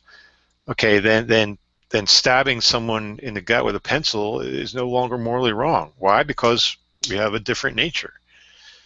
Now, does that make it subjective? No, that's still objective because it's an objective fact of who we are. But the circumstances, if you stab someone in the gut now with a pencil, that person's gonna, suffer greatly, or if not die, or be severely injured. I could still make arguments that that would be morally wrong. Like, for example, like you were saying, what if you stab somebody and it just tickled? Like, are there instances where, not even non-sexually, like if I just walked up, all without any sexual desire in my heart, and just decided to walk up and start tickling, all in fun and good faith, some woman I'd never met before? Like, do you think she would feel violated? Like, do you? Oh yeah, well yeah, you're irritating someone. I play Grand Theft Auto online, and you're in this sandbox world. And sometimes I come across another online player, or someone will come across me, and just for the hell of it, you pull out a shotgun, blow their head off, and then you hit A, you respawn, and you just continue on your way. But it's very interesting. And, yeah, like there's stop signs and stoplights in Grand Theft Auto. Like I remember I originally started playing Grand Theft Auto. I said, I'm gonna treat this like I would in real life. I'm gonna stop at every stop sign and so forth. 15 minutes into it, I'm speeding. I'm blowing through stop signs. I'm running people over. They're on sidewalks, and then the next day, I'm running people over on sidewalks just for fun. And why am I doing that? Because there's no real consequences to it. The only consequence is the controller vibrates when I smack into a body, and I enjoy pulling out a machine gun and just start mowing people down and watching cars explode and stuff. I think there's still moral consequences on video games like that. You ever heard of games like World of Warcraft and stuff like that? They're like MMOs and stuff or whatever. Have you ever heard of those type of games? Yeah, I think it's similar. It's a sandbox game where Well, think about this. There's some games that these people like. They work on these platforms where like if you die, you lose X amount of experience, or you lose X amount of items or something like that. Or some games are made on that platform, like if you're killed. So what I'm saying, what if someone worked a long time on something and basically you like came up and killed them and they lost like whatever EverQuest. Yeah, so now you have consequences that you really care about. 1 second. Yeah, EverQuest. People kill themselves over that shit. Go ahead. Yeah, like in Grand Theft Auto, if you destroy, like you have cars, you buy your own cars. If you destroy another player's car, you have to pay the insurance costs. So, like, if I blow up like someone's fancy Bugatti, that's gonna cost me like $10,000, which is relatively cheap. A Bugatti is $1 million car, but if I have $2 million in the bank, which I got by drug smuggling and doing hits on people and so forth, $10,000. Nothing. I don't care. It was fun. It was fun blowing the guy up. But again, it's different circumstances. But yeah, there's consequences in there too. One fun thing to do in Grand Theft Auto is you pick up a hooker, you have sex with her, you pay her like $100 or $200 depending on what you do with her. She takes the money, gets out. You run her over and take the money back. And again, so you can do really stuff that you would never do in real life. And why do you do that? Because there's no real consequences. But there is consequence in real life, right? Oh yeah, I would never. I could never do that in real life. Yeah, but Exactly. What does that tell you? I think that view almost presupposes no God. Like, let's look at things without a God's decree, without moral deontology, without divine command theory, and let's just look at anything from like a merely consequentialism basis. Yeah. Well, with God, like if there was God in Grand Theft Auto or God in real life, like you couldn't get away with those things. Like I was able to get away with those things because there's no authority. There's no God looking over me that's going to punish me for that. Again, yeah, that's an argument I have for God. If Christians really believe in a God, then they wouldn't be masturbating or they wouldn't be breaking stuff because they think the eye of God is always on them. If there was a cop, when you drive down the street and there's a cop car right behind me, I'm checking my speedometer, making sure I'm not speeding. But normally when I drive to work, I'm usually going 10 miles over the speed limit, almost every time. I do it by habit now. But if there's a cop behind me, I check my speedometer and I stop. And sometimes I do get caught for speeding, and the month afterwards, I'm more conscious of it, and I'm checking the speedometer. Yeah, but you've never had a cop follow you around every day of your life. You would realize that, oh my God, I just wasn't even thinking because I always just took you for as a granted, Christian, and my foot got a little heavy, and I wasn't even paying attention. I knew you were there, but I screwed that one up. Yeah, but as a Christian, you think God's always behind you the whole time. Yeah, that's what I'm saying. And when you do that, you let your guard down sometimes because sometimes you just merely, things happen. And that's the thing that it tells you. And Paul's always said that, if you run around and tell people that you're perfect, you make a liar of Christ. And we're not all perfect. We're not running around doing these things, and it just shows you how literally we do need a Savior and how fallen we are. If literally people who do know they're being watched all the time still fall short, what does that tell you? We're fallen. It just tells you that none of us can meet that standard, and Christianity's proclaimed that for thousands of years. Yeah, and who made us that way? Your God. No, I think it's fundamentally tied to free will. Your God created us with those desires, with those needs to do those things. And also, not only that, don't you believe essentially the argument I hear is before for God against God not giving us free will is that we'd be robots. But essentially, you're going to become a robot anyway. So what's the point? Yeah, if you're going to become a new creature in Christ, where He gets rid of all those sinful nature in you. If He gives humans free will and with the intention to have them freely choose the good which pleases them or freely choose the evil which displeases them, and He's elected for this to be the standard of which people are saved, namely choosing the good, i.e. belief in the Messiah and accepting the free gift of salvation, or rejecting it and remaining in your sin. If He's elected for this to be the standard of which to save people, it's not the standard for us to choose good. The standard to be saved is not choosing good. It's in choosing correct theology. No, it's choosing good. It's choosing to believe and accept the free gift of the only perfect person that ever lived. If you want to accept truth and love in the person that died for you, then that's what it's saying. It's no, but you're still a sinner, and you're still going to choose sin at times and so forth. You're just choosing this free ticket into heaven by joining basically a religious political party. It's a free ticket into heaven that's a free gift and is offered to anyone at any moment right now that you could take right now this very moment.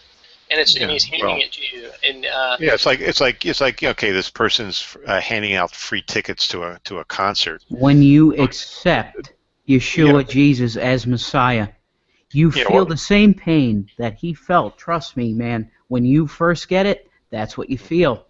Yes, the problem is right now, who are burning in hell or being tortured in hell right now is far greater than that. I don't think they're it's handing free tickets out to a great concert you want to go to. The problem is I don't believe that there is a concert. Fair enough. Well, I understand that. I understand you don't believe there's a concert, but Christians firmly believe that there is, and let's not think of it as a concert. Let's think of it in the converse that you're a man and you're walking towards a cliff, but you don't think there's a cliff. You think you're in a meadow, and I'm sitting here and I know that there's a cliff there, and I know that you will die, and I'm pleading with you to be saved, and you're telling me, look, man, there's no cliff. And what do I do night after night after night after night? I never ever say, fine, I'm going to let them just think there's no cliff, and I'm done. Okay, but the issue I come in here night after night after night and tell you there's a cliff there. There's a cliff. And I don't do it to make myself look better or feel better or win arguments. Sometimes my pride does get the best of me, I'll admit. But the reason why I'm doing it is because at the end of the day, I think there's a cliff there. And I think if I let you walk on that cliff, I think you're the boy that always calls wolf. Whoa. Wow. Okay. All right. So we're trying to tell you, you got brakes on your car. Put the brakes on before you get over the cliff. If you want to survive, you put your fucking foot down on the brake. But you guys are saying no. There's no brake. There's no brake. There's no brake. But I want to jump over the fucking cliff and die. The analogy you're giving, like, if there's a brake, we know that there's a brake. If there's a cliff, we know there's a cliff. Like, you know when you have your foot on the brake. Why is there a brake on the car? Go ahead, Balthazar. No, but Floyd didn't say. Floyd never said he know there's not a brake. Floyd just said I don't believe there's a cliff. He said I never said for a moment I know for a fact there's no cliff. He just said I believe there's no cliff, and that's what someone that's heading for a cliff might say. Okay, and he might even, in fact, he might even tell you he knows there's a cliff. But can you in good conscience let him walk off of it because he makes that proclamation? No, never. Yeah, well, the way we know there's a cliff there is people see it, and we might notice a lot of dead bodies at the bottom of it. I don't see that. It's not part of my experience. Apparently Paul, or he knew someone, was taken up to the third heaven. Well, if they had tour buses to visit heaven every now and then, yeah, I'd sure want to go there. So if Paul can experience what heaven's like, why can't your God make that experience for everyone? What do you say to Thomas? Well, yeah, I mean it's a cop out. It's saying oh well, blessed are those who don't see. Yeah, some people will receive the gift, others won't, but you will all be equally saved. All right, okay, so those people, those people, like Paul doesn't need faith, right? Paul doesn't need faith about heaven because he experienced it firsthand. But us suckers here, we just have to take it on faith. Some of us have had that experience. Paul wasn't Jonah, though. Paul did have faith. Paul never, when he got his experience, he didn't pull a Jonah. He said, my Lord, my God. He got on his knees, and he never denied the Messiah from that day on. He stumbled in Damascus blind, and Aeneas had 3 days later, he never ate, he never drank, he took no sustenance. And when he woke out of that, he was a changed man. He was born again. Yeah, because he had a tremendous experience. If I had that, like I said before, the first thing I came in here is, what would it take to convince me? Well, yeah, I had to see the experience. I had to see the promises that the Bible offers, that the Bible claims. The Bible claims that Christians would do greater acts than Christ. That Christians. Or you just need your Damascus experience, right? Yeah, that would be a sign. Maybe I'll pray for you that you get that, and time's not up for you. But I'll tell you right now that I've gotten my Damascus experience. I know Rev has gotten his. And time's not up for you, and I was an atheist for 27 years, and it hit me randomly one night at 2 o'clock in the morning after reading the gospel just off a whim, and it just smacked me right in the face, and ever since then I've been the most firm believer ever, and I can't deny it. And I didn't go blind for 3 days, but it's just as real to me as it is to Paul, I assume, and I'm thinking that... Well, people experience that listening to music. I had experiences practicing Zazen. I practiced Zen meditation. I think a lot of these stuffs can be explained biologically. Physiologically. Yeah. Nothing physiologically can explain me being of sound mind my whole entire life, okay, and then one night after reading of the Gospel of Matthew, been more thoroughly convicted that that was the truth than anything I've ever believed in my life. I've never had an experience like that, ever, for any reason that something I've been like, oh, that makes sense, oh, that could possibly be, but no, I've been more convinced of that experience is true than any other thing I've ever experienced. Yeah, Okay. Nadia is saying that you weren't getting enough progesterone in your system. That's what Nadia was just saying right there. Listen to the testimony of those that come on here and tell you that God is real. Okay, but Please keep an open heart. You know what we should do, Seamus? Keep an open mind, open heart. Read the Gospel of John. You might get something out of it. Or Matthew. You know, we should do, Seamus, we should do a Bible study on that passage of Matthew that changed, that rocked your world. Well, it's not like we're closed. It wasn't a passage. It was it was yeah. I mean, the whole, you know, the chapters that really blew your mind. We should have a Bible study on that.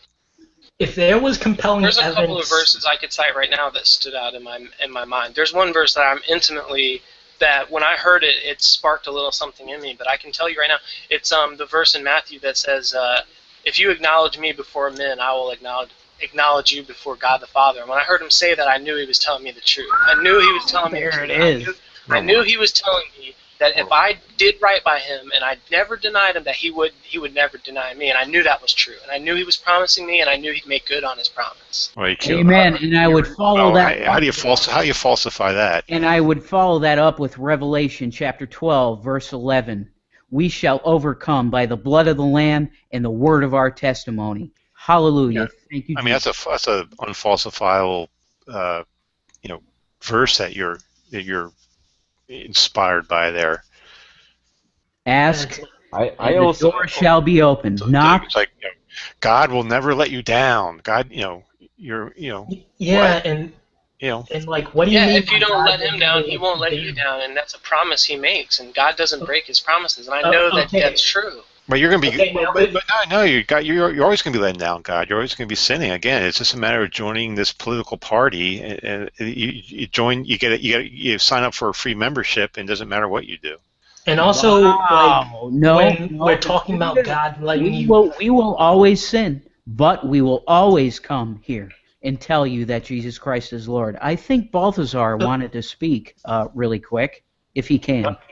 I just wonder if it seems sometimes that your requirements of religion is far higher than you have to reality, because I mean it's like everything should be totally clear and totally understood, and in reality, I mean, of course you can as an atheist believe that we have totally understood reality, but we are so far from it. I mean, there is so many things, and you have, that's like when Einstein he goes and say, the mysterious, that is a driving force, and sometimes I have the feeling that it seems like to religion this standard is even higher, Okay, but here's the thing. First, about the Einstein quote, that's not like quoting the God of Christianity. That is just like his abstract concept of what he understood as a God, first of all. No, that was his approach to reality. Yes, but it was not to the God of the Christianity. God. No, he said that was the driving force, one of the most important driving force also for science. And the point is that he okay, but that's still not the God of Christianity. That's just God. That's just he like a didn't fool himself. Okay, but that's not the God of Christianity. No, I'm not saying it's a God of Christianity. It's just the approach. Okay, to then he's reality. believing a false Can I lie. He's believing like something that is false. Then at that point, it's his approach to reality, and I think it's a little bit ironic because he was a bright mind, and he didn't have this this sureness, absoluteness that very many atheists today display. I don't think they. I mean, of course, when they are in debates, they everything we know, of course, about everything about evolution. We know everything about the universe and all this stuff. Okay, there's a lot we don't know. The yes, second exactly. thing is, But most Christians have this also to religion. It is not that we think, oh, we know everything about our religion.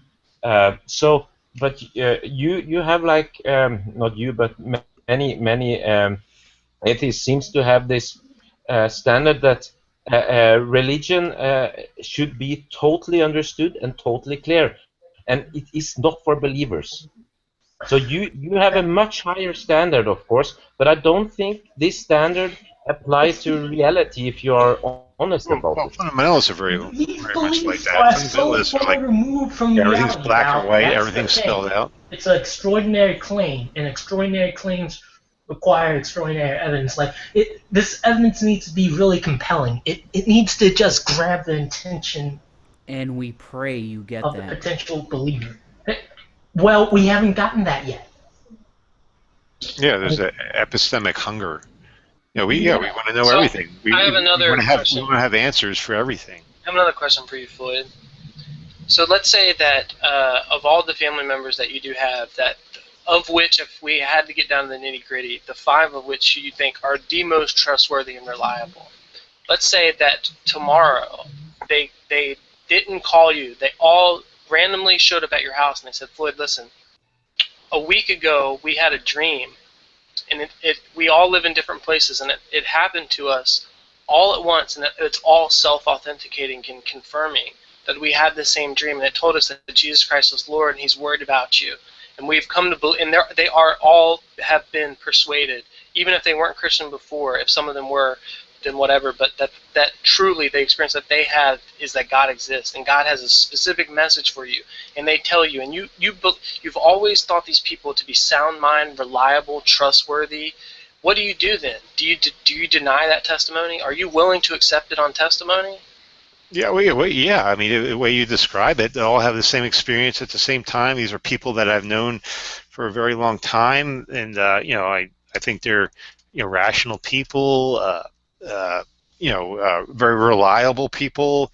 A whole professional positions and so forth. They have responsibilities in your life, and they come up and tell me this thing. Yeah, I think I should. Listen to what they have to say.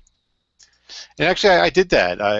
When I was in my early 20s, I befriended a Church of Christ minister.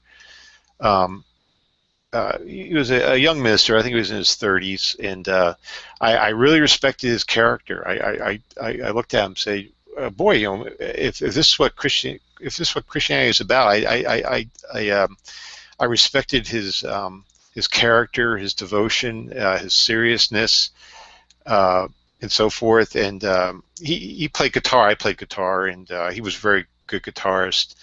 And we'd play guitar together, and after that, we'd have a Bible study. And I listened to him. I respected him. I listened to him. But then, as we started doing Bible study, and I started learning, and actually I went to his church a few times. All the suspicions that I already had resurfaced, and said, yeah, this is what I'm back to being a skeptic again, and I realized that he's just making a good human effort to be a good moral character. But I did do that. Floyd, would you say that the only thing that could convince you of God is for him to reveal himself to you personally? Well, I gave a whole bunch of things that would convince me. What the Bible promises. The Bible promises that Christians would do greater things than Christ. That they could drink poison, that they'd be bit by a snake and not suffer. They would be new creatures in Christ. So I want to see an improvement. Again, I would think a great test is that no Christian mother would experience painful childbirth. Why? Because can I answer your question there, Floyd? That was a curse of the fall, and by becoming a Christian, by accepting Christ, the consequences of the fall got reversed. Yeah, absolutely. Can I answer you why that's not happening in this day, Floyd? Yeah, go ahead. Okay. The church has fallen. It has been for a very long time. That is irrelevant because now this lessens this kind of significantly nerfs your God's power.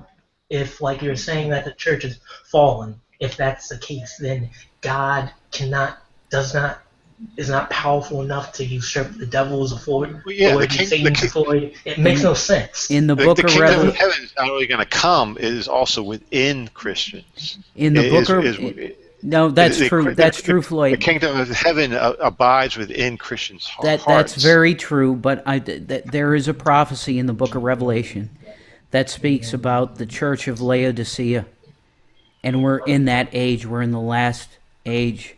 I encourage everybody to read the letter to the church of Laodicea. We're in that age right now. Laodicea. May I is that in the ask? Bible? Yeah. May I ask, when did this last age begin? Because as far as I can tell, this was always said. This is the last age. Yeah, like this is what Christians have been saying for centuries. Like, yeah. I mean, that's one reason I'm not Christian. I think the New Testament preaches that they're in the end times. Then Jesus was going to return in their generation. You know, in what's the last verse, or the second to last verse in Revelation? You know, Christ is to come soon. You know, come Jesus. I think this is a failed prophecy, and you know, for 2,000 years they're saying, "Oh, we're in the end times." We've been hearing that over and over again. Again, we're back to, you know, the boy crying wolf. I think Christians are just crying wolf, and we're numb. We've heard it enough. Sorry, you know, it's time to move on. Fair enough.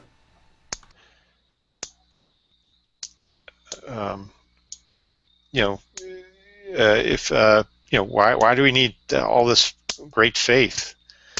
Why not make it evident?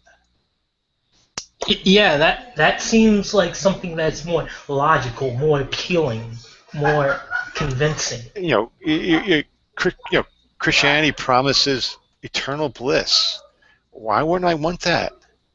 I don't want to be happy. I want to go to hell. I want to be dead and be forgotten forever. You know, I don't know if living forever would be a good thing. I'm not sure. After 1,000,000 years, what I would say to you, that the representation that you see portrayed modern day here, right? All of these people, Nadia does it perfectly every day, right? All this hateful stuff that the Christian churches do. Please look at what I wrote there. I didn't write it, but I posted it there inside chat. Please read that. We are in that age, right? You see all of these things that are so hypocritical and hateful. It's because the time has come. Okay, you still haven't answered my question. Who wrote this letter? Christ himself. Christ himself. So this is official letter. This is the only handwritten writing of Jesus himself. No. There's a revelation given to John. Yes, yes. Read the beginning of the book of Revelation. Okay, well, so it's the apocalypse. It's the revelation of Jesus Christ. Or something like that. Yeah, no. It was Jesus Christ himself speaking through John, the apostle. Oh yeah. So we have like possession now. Like the only thing we have of Jesus actually writing something is in the dirt. Scribbling something in the dirt. We don't know what it was. But that's the only recorded thing we have of Jesus actually writing something. We have an apocryphal letter of, I think, didn't Jesus write a letter to Caesar or something, or Pilate? No, I forget. I don't think Jesus ever wrote a letter to anyone, really. Well, no, it's considered, a forgery, but it was like written in like the 3rd or 4th century or something. This is called casting pearls to swine. This is being critical of like ancient texts. I'll remain silent at this point. Yeah, but I just think I think it's false promises, and I think there are certain things that in the Bible that can be falsified, and they've failed. So that's my justification for rejecting Christianity. And yeah, as far as I'm still open to the idea that perhaps there has to be some sort of intelligence or mind to create the universe. I'm open to that possibility, but what that is, I have no idea. But I certainly don't think it's the God described in the Bible. And I think this becoming a deist is basically, I don't know, just intellectual laziness. That I can't figure it out, so therefore I'm just going to say it's not I'm just that. If you have a strong intuition and a belief that there's a God, then deism, I think, is justified. In fact, I was a deist very shortly before I became a Christian, but I was an atheist for like 27 years, and I spent maybe like 9 months as a deist after watching a bunch of Carl Sagan Cosmos. I just made an arbitrary decision that I don't have much justification for, but I don't really care to support. I just come to this notion that life doesn't come from non-life, and I find it to be absurd. And from that moment forward, I stepped out as a deist before I became a Christian. And I think it's a super tenable position. In fact, I think it's a more tenable position than atheism. Yeah, well, I don't see. Sorry, I don't. You say you don't see any changes. Are you sure that humanity haven't had some? There have been some moral improvement. Yes, but it's not due to Christianity. It's due to humans themselves.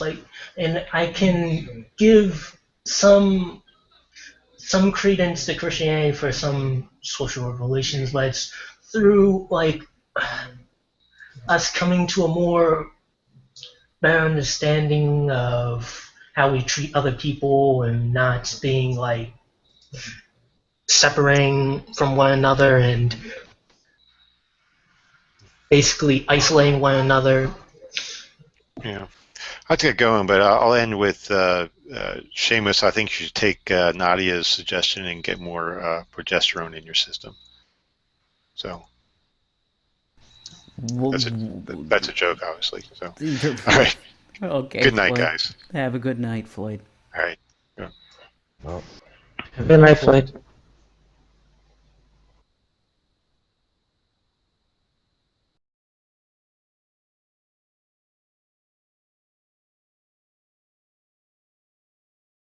The Christian churches in the modern age have been nothing but hateful. And please, read what I posted in the side chat. If you want to know the truth... Haven't the church built hospitals for children, for old Absolutely, people? Balthazar. They have done this all the way, and today, the army, Hale's army, I mean, they are doing a lot of good stuff. I mean, they are Balthazar, but there's never mind. Just read it. It's not from me. It's from him. Okay, but saying that we're living in the end post the first time. Saying we are living in the end times and that people are going to be dying and stuff it kind of makes it seem like couldn't God even if it was just a small glimmer of people believing in some form of Christianity that is faithful and God ordained, isn't that enough to sustain the spiritual fabric of humanity? We're here. But I regard there have been some projects. I mean, for a better world, and let's say the Chinese Revolution. They were serious. The people, they were real idealists and so on, and it went wrong, And there have been many of these projects where, I mean, the thought was very good, but it just went even worse, So Mm. I, You're, if it had never been you tried. your famous Christian hospitals. No, but Talk to me. let's say we have never had a Well, socialist the thing is, Hmm. I didn't lose any teeth when the security guards roughed me up on the way out. Wow, that's fucked up. So they basically Well, I threw you told you out? about 2010, didn't I? But in my view, I'm serious about this because I was very I admired this this socialist communist. I never been a communist, but this movement is and there are very intelligent people that also held to this. I mean, in my country, it's actually the most very higher educated. A lot of like doctors and so on, but it I mean, if these projects have failed and if we had only the Christian project or the capitalist project, but though we have the Christian project and the capitalist project and the communist project, and I don't think the results. I mean, Well, the Christian project general would people. prohibit my existence, so there you go. No, but in So you general, extent No, Nadia. No. Genesis chapter 3 verse 16. No, Nadia. Jesus 1 Christ. Corinthians chapter 6 verse Jesus 19. Christ said that all people are equal. That includes you. Stop it. Okay, but what about the verse? Please, Nadia, Genesis chapter 3 verse 16. please. What did Jesus Christ say to you, Nadia? Oh my God. What did Jesus Christ say to you, honey? You are loved by him. You are loved by him. How many Christians come in here and support you and love you? Please. Matthew chapter 19 verse 4. You are loved. You are loved. So does Mac preach love to Nadia? No, he doesn't. Despite it. Not because no, of it. he does not preach love to G-Man? Nadia. Veckel? You're going to say Veckel. I know you're going to. You're not going to say Veckel? No. Chris, I apologize for the hateful Christians. Wasn't that long that you come told in me here. I should just could go just be gay. So Nadia. That's coming from a heterosexual standpoint, okay? You're not a woman. You're not. You're not a woman. well, Genesis chapter 3 verse 16. Or is it? I'm sorry that you're not a woman. I'm sorry. What? I'm sorry you're not a woman. I'm sorry. Are you freaking serious, Rev? Are you freaking serious? We have if you music. were, trust me, Nadia, if you were a woman, I would marry you in a second, but you're not. You're not. So you're being a hypocrite right now. You say I that am not. Nadia's a woman, I but am now you're not saying that I am not being a hypocrite at all. I love her with all my heart. Okay? I believe she does have a female spirit, but she's not a female. She's not.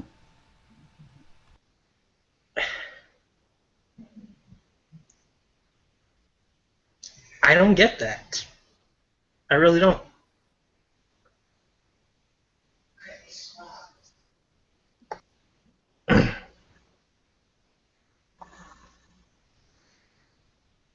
Well, no surprises to me.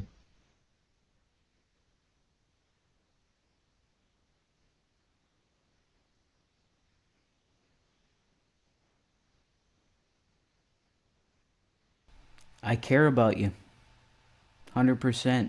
Why do you think I gave you that pillow?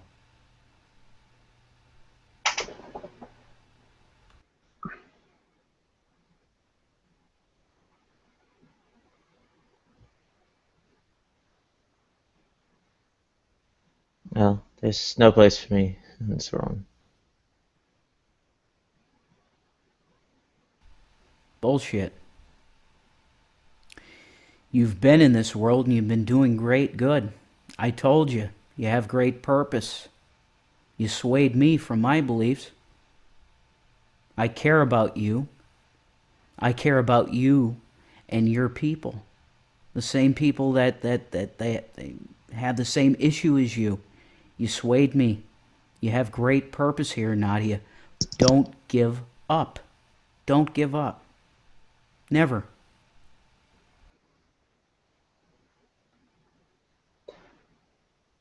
All it means is just being tortured until, well, for a very long time. So, yeah. That doesn't pretty screwed up. I said this to you before. There's no place for me at all. I am not a man. I believe you. I do too. I believe you have a female spirit, 100%, Nadia. 100%. But I should just shut up at this point. Being a fucking passive aggressive. And a man's face that can never be made otherwise. And really, passive a man's aggressive. voice that can never be made otherwise. And well, that's of course you know. I really don't get that, Rev. I really don't. I don't know what kind of noise you're picking up, but you keep on grabbing the screen.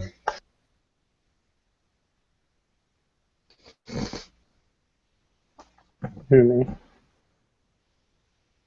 No, not you, Christopher.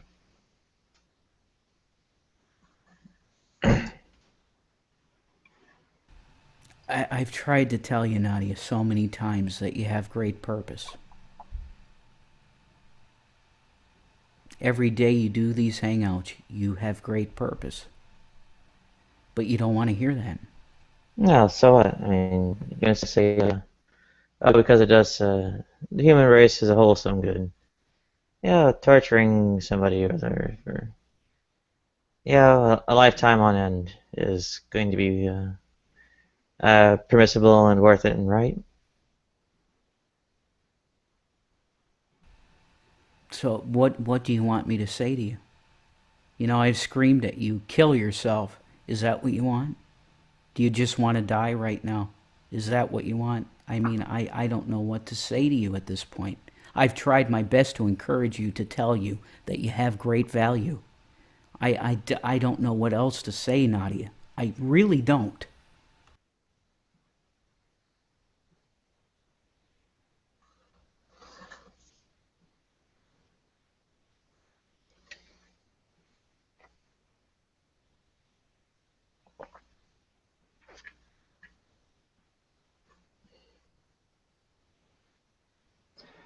I have a question. Someone who's transsexual and has a female spirit, should they transition and try to become a woman? In your belief?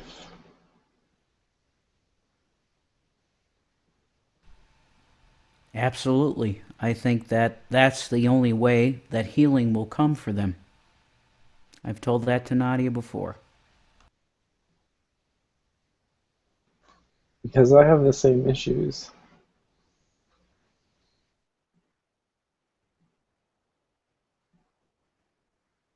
This presents an interesting scenario here. So, Rev, would you date someone who is transsexual and are transitioning to be a male? Since they're technically heterosexual from your standpoint would be female in that we still. Chris, I already answered that to you, buddy. Okay. I'm not So even in that case, you'd still not. I am a cisgendered heterosexual male that likes natural women. What else can I say? I mean, that's just who I am. I mean, you want to Yeah, judge that? Go ahead. no, you can't do nothing about your nature, what you prefer. You can change that. I totally agree, Rev. Yes, but if that's the case, Rev, then why are you saying that homosexuality is a mental disorder? I never said that, Chris. You believe that? No, I don't. I never heard them. I never You're said lying. that, Christopher. I never said that. You're either lying or you forgot. I have never said that. Like, did you Maybe you're apologize? messing me up with Jim. I don't know. Yeah, I never said Well, that, you Chris. believe it's a sin. Well, and you also said that you believe that, like, people who are homosexual or who have that tendency, it's unnatural. You said something to that effect, Rev. well, I don't think it's natural. I'm sorry for that. But that's what they like. That is. Who's they, Chris? It's what people who are homosexual like. They like people of the same sex. I don't hate homosexuals, Chris. I don't. I don't judge any of them. You Go ahead. believe that they are mentally ill. No, I never said that, Chris. Okay, you've said it was unnatural. According to the Bible, yeah, I believe the Bible. I apologize that I believe in the Bible. I'm sorry, but I Do you think they are Go ahead. going to burn in hell? No. Well, in the lake of fire. No. If you believe in Jesus Christ, you're not going to burn. Never. No. And I don't even know what hell is. Yes, but I don't know the nature of hell. They only have to lead a celibate life or be in a heterosexual How is it relationship. that general energy keeps getting derailed with sexuality at first? It's like every time somebody just runs in, bulldozes over the whole thing, and makes it about homosexuality instead of transsexualism. Well, I was trying to provide a case for it in a way, and then Rev said that he wouldn't date like someone who's transsexual because he's not into that. And then I said, yeah, but do what you have to do now. Talk about your topic. I didn't mean to derail or anything. Usually passive and quiet, but meh.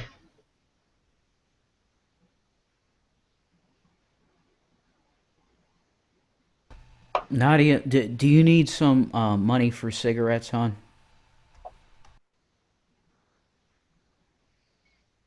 You've already done so much. Stop it. It's what I'm here for. Well, I have a link to the next one in the sidebar, and well, if it's not putting you out or detracting from other efforts, then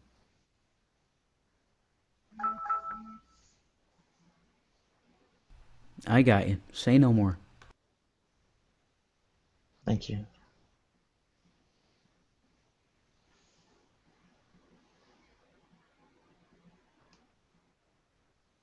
Yeah, also can share the next one. I guess, should I call you Jonathan? Johnny is what my friends call me. Johnny? Right now. Yeah. Okay. Well, and you click on that link in the sidebar text chat, it should bring up two options. One to quote unquote take me there, and the other to end the other call. When you go to that one, you should choose end the other call, and that'll bring you over to the new one. Okay.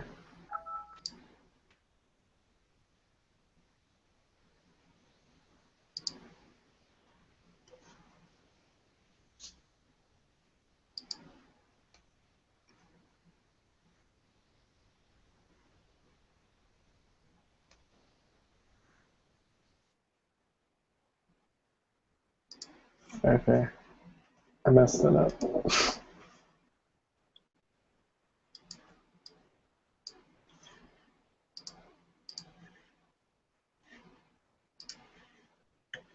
It says, take me there. Okay.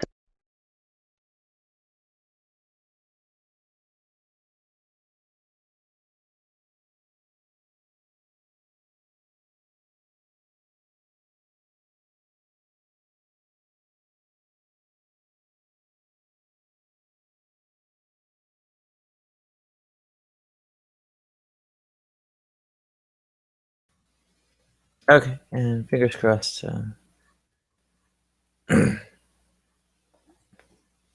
We'll you'll get to the new one.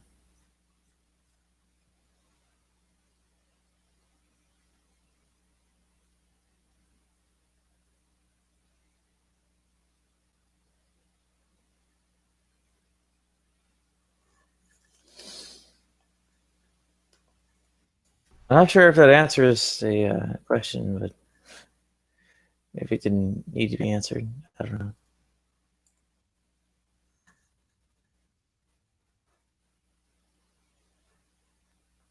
Nadia, is it cool if I send the money to your PayPal? Yeah, that's fine as far as ways to do it. Fair enough. Cool.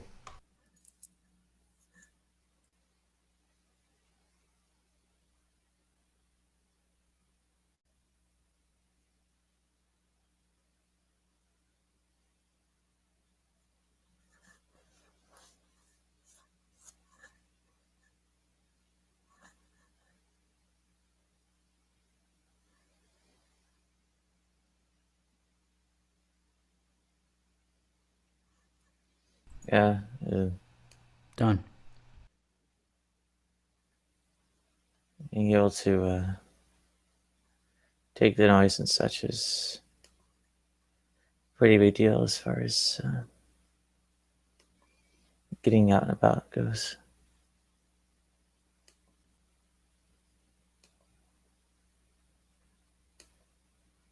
Yeah, I didn't, I guess, originally come to where I stand on these issues from this kind of concern. I was sort of always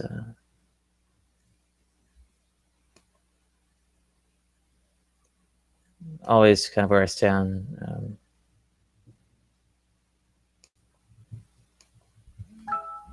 At least on the subject of like supernatural and gods and things.